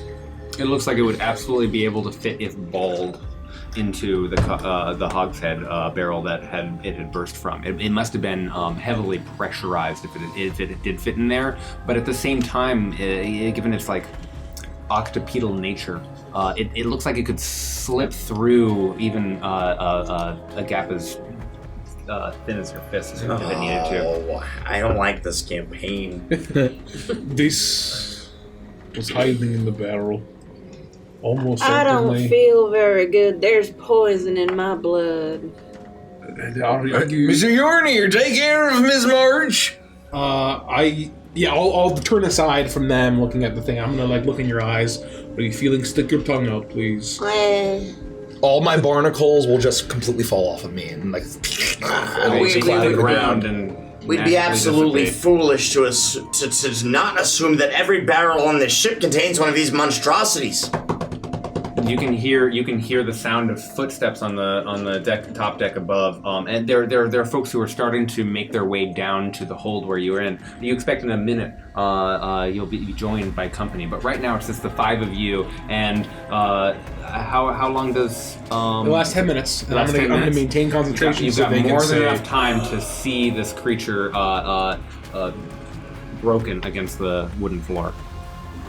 We have to assume that there has to be more of them. This is not good at all. We don't know what we do. Our captain is dead. I might be dead soon. Mr. Yornier! Do I get a sense that she's in mortal danger? Make like a the medicine poison's check. gonna kill her? I'm gonna make you make a lot of those. That's Apparently. fine. I'm glad I'm proficient. That's a good roll. That's a pretty good roll, and I believe that's a 19 actually. Oh, that's huge. Oh, sorry, skills. That's a 19. 19. With a 19, you can see that same mark just behind the ear. This deep hole, as if a stinger had been inserted and then quickly removed. But you don't get the feeling that she is. She's strong enough that she's been able to fight off whatever it is that would have caused the same issue that Corliss and Captain Vermeer underwent. I can't harness the Arctic anymore today, but I think you need to just rest. I better rest. If I could put a numerical value on my life, I'd be at 4 and not a penny more. Let me get you feel in the very bed. stiff still. I am quite stiff. I'm gonna take you to your and not room. in the good way. I'm gonna take you to your room and I'm gonna open the door. Can I have that big furry blanket you put on the dead guy? Yes, I will go collect it. And I'll lay you down in your bed and I'll go grab the my large cloak and I'll wrap you in the cloak. Just, as long as you get some rest, I think you'll be fine in the morning. Alright, I hope so. If I'm dead, though, you just leave me here. You won't die. Go on I can without me. promise that. I don't want to be a burden on my friends. The rest of the crew suddenly joins you. You guys leapt into action, and they're only just catching up. Fenton jumps to you. He's got Fiesta in his hands. What happened? What is that shape? What's going on? I'm gonna lean in towards Barnabas and say, I don't care who ranks where. I think you need to take charge here, and I got your back. Captain Vermeer being dead, Wait, crew. This creature was stowed away on board in one of the barrels. It killed the captain. It killed Mr. Garside. We are very fortunate that we all made it out with our lives, seeing how it was entirely invisible, and once Mr. Yornir's magic drops, we will no longer be able to see it. This is some sort of supernatural curse upon us that we got, no doubt, because the merchant that sent us on this voyage killed an albatross. And well, as far as I'm concerned, I mean, if we're gonna follow somebody, it seems to be the person who knows what they're talking about. That's all I'm gonna say. I align myself with this guy. And I stand behind Barnabas. As I look at the crew. And then I look at Fenton very disdainfully. Everyone looks around at each other, and no one says a peep. Fenton doesn't seem to be cut out for full leadership quality, but after a pregnant moment, he steps forward. We've got a lot to do. We can get to the bottom of who brought this barrel on board. I don't remember it in the provisions list. We need to figure that out. It must have been someone here. I climb up over Barnabas' back, and over his shoulder I say, "There might be more!" And then I duck back behind Barnabas. How do we know? How do we solve that problem? Sounds like maybe, and then I step back out. Sounds like maybe we should follow Barnabas' lead. I am no captain, Mr. Staviscotch. I never pretended to be. But what we need to do is make sure that every single one of these barrels that could fit a creature of that size is checked. Tonight. He lets Fiesta down. Gotta do what we gotta do, right? And, Wait. Is he scratching himself? No, he's rolling his sleeves up. Oh! Is he ripping his skin off?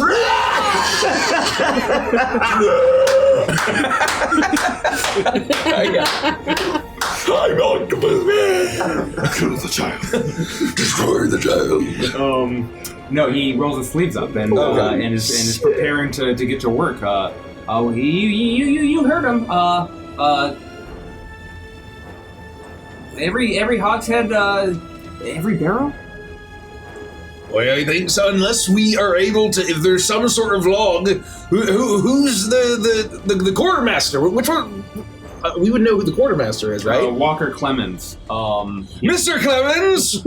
Yeah. Bring him up. No, I mean question him. Wait, now take it easy, Mr. Staviscotch. There's a process to that. I just handle the maps. I'm not.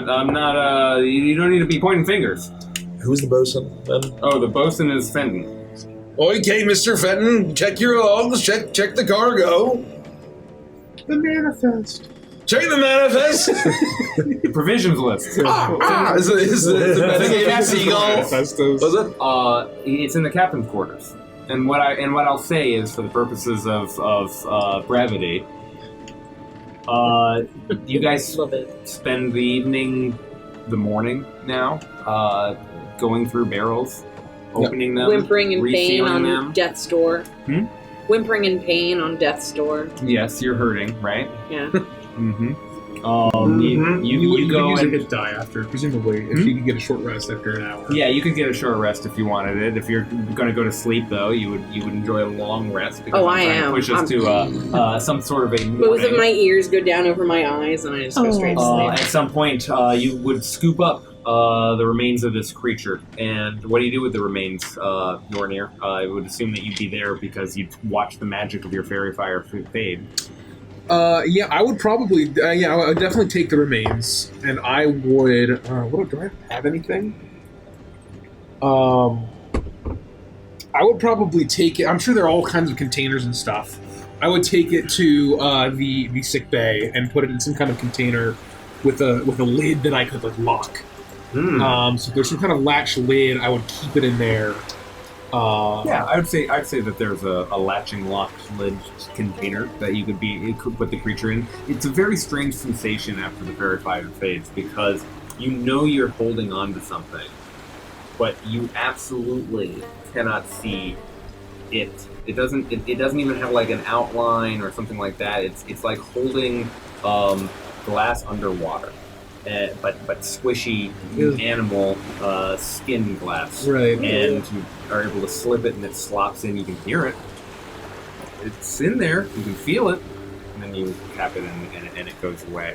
So I would lock it in there, but then help everybody with the barrels. The crew tears the ship apart, looking for more of these creatures, and by morning, you've all you've had a long rest because you've actually gotten some rest, and some folks actually stayed with you to make sure that you were safe and fine. And you're now standing on the top of the deck, watching the sun come up over the horizon. Long night, Fenton says. I would have. Oh, so I had a long rest. I would have spent time in the kitchen as the crew was going about, and I would have made everyone an extra helping of maybe the salted beef instead of the salted pork, which would be a lot more appetizing, and break out the she turtle soup, and I'd make plum duff or like plum pudding, and like make a special meal for everybody. And before I got some rest, I would leave a plate of it for Queenie whenever she woke up, and then that would be what I would do. And then, so who says some night? Some night, Fenton says. You're all enjoying the same meal now. Either a top deck or in the back recreation area, wherever you would be happy to enjoy a sunrise and some fresh air. It's still bitterly cold. It's still freezing, and you're still on course. There was no time to unfurl the sails. Even though there was no helmsman at the time, you have been continuing to head south.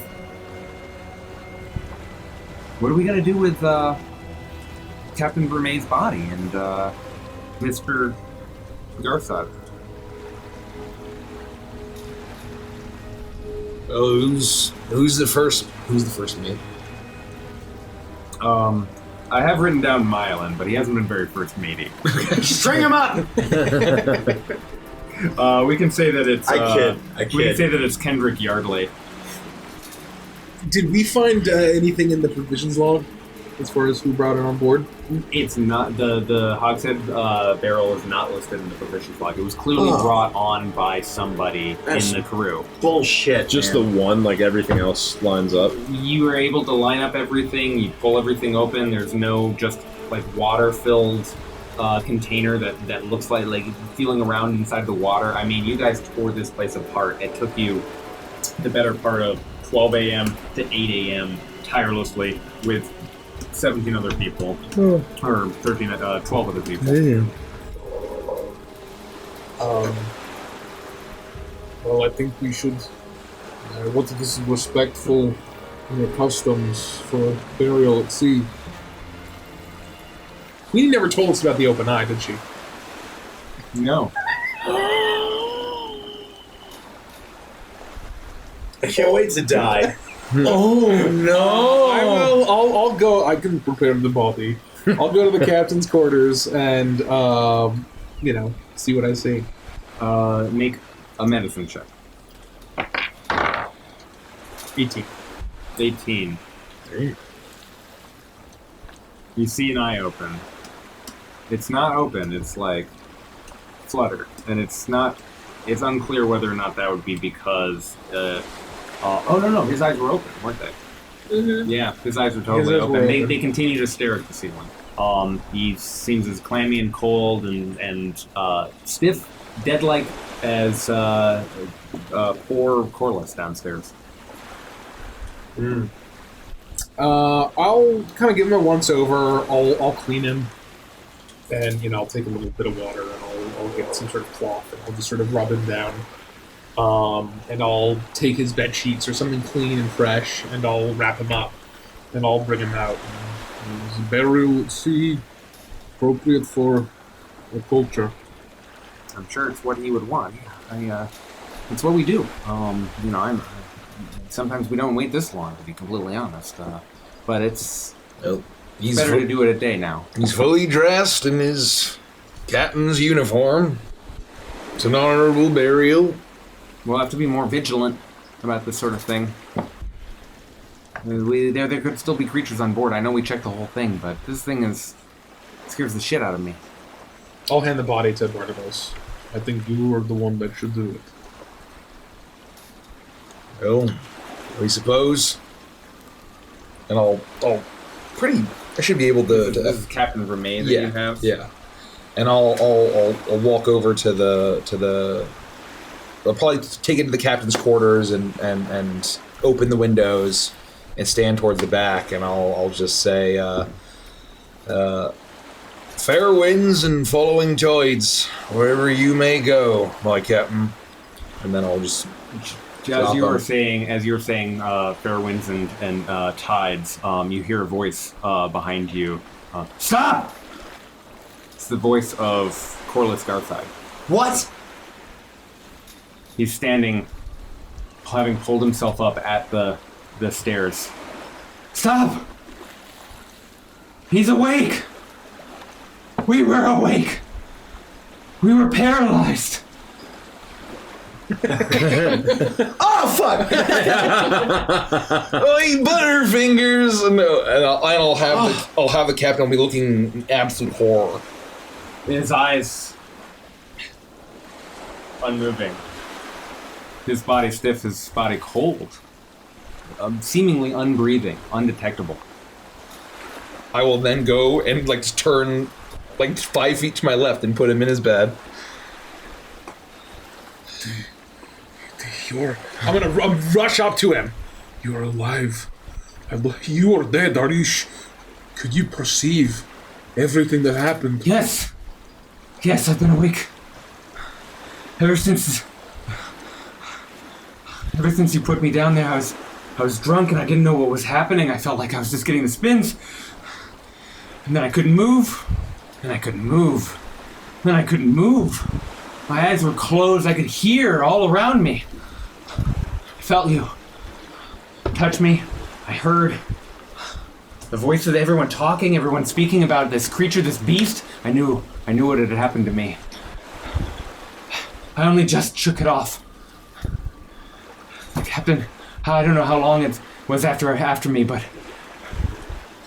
Thank you. I was about to examine your brains to see what the effect was. I'm glad I did not.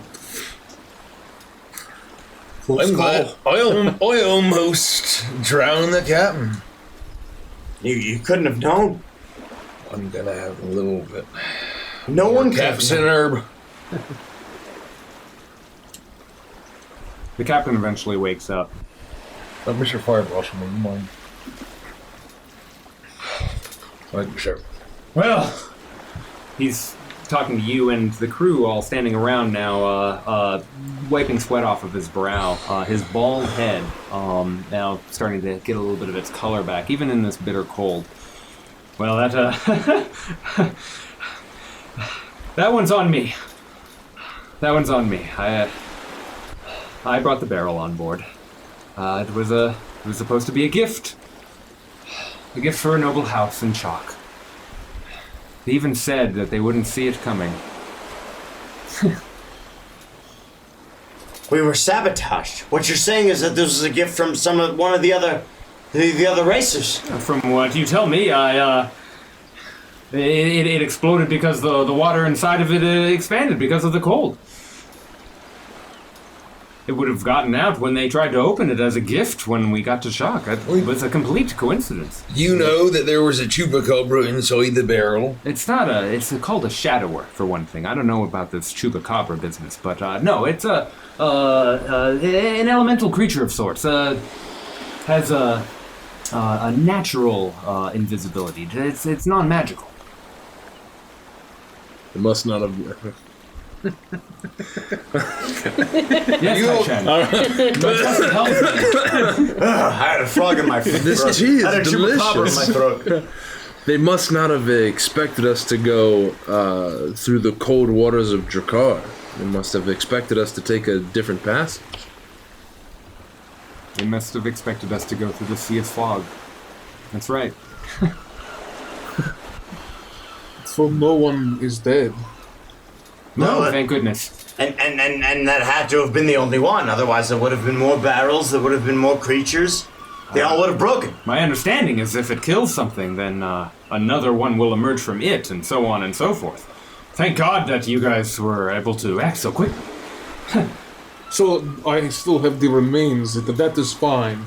It will not spawn another one as long as it does not kill. No. It feeds off of blood, and then I understand that it lays its seed, and if the necrotic flesh is good enough for the seed to give birth to another creature, it's all very unpleasant. So how do we know that you and the drunk are all right? Well, guess we'll see. 10 days pass. The captain and Corliss are fine. And it's at this stage that you see the horizon, landmass emerge. That's where we'll hold the night session. Woo! 'Cause, damn it, I'm tired. We made it. We made it. 236. Thank you for DMing, Thank you, Derek. Derek. That was amazing. Everybody. Yeah, seriously. Thank you, everyone. I've hit a wall. Good night. Get the fuck out of here.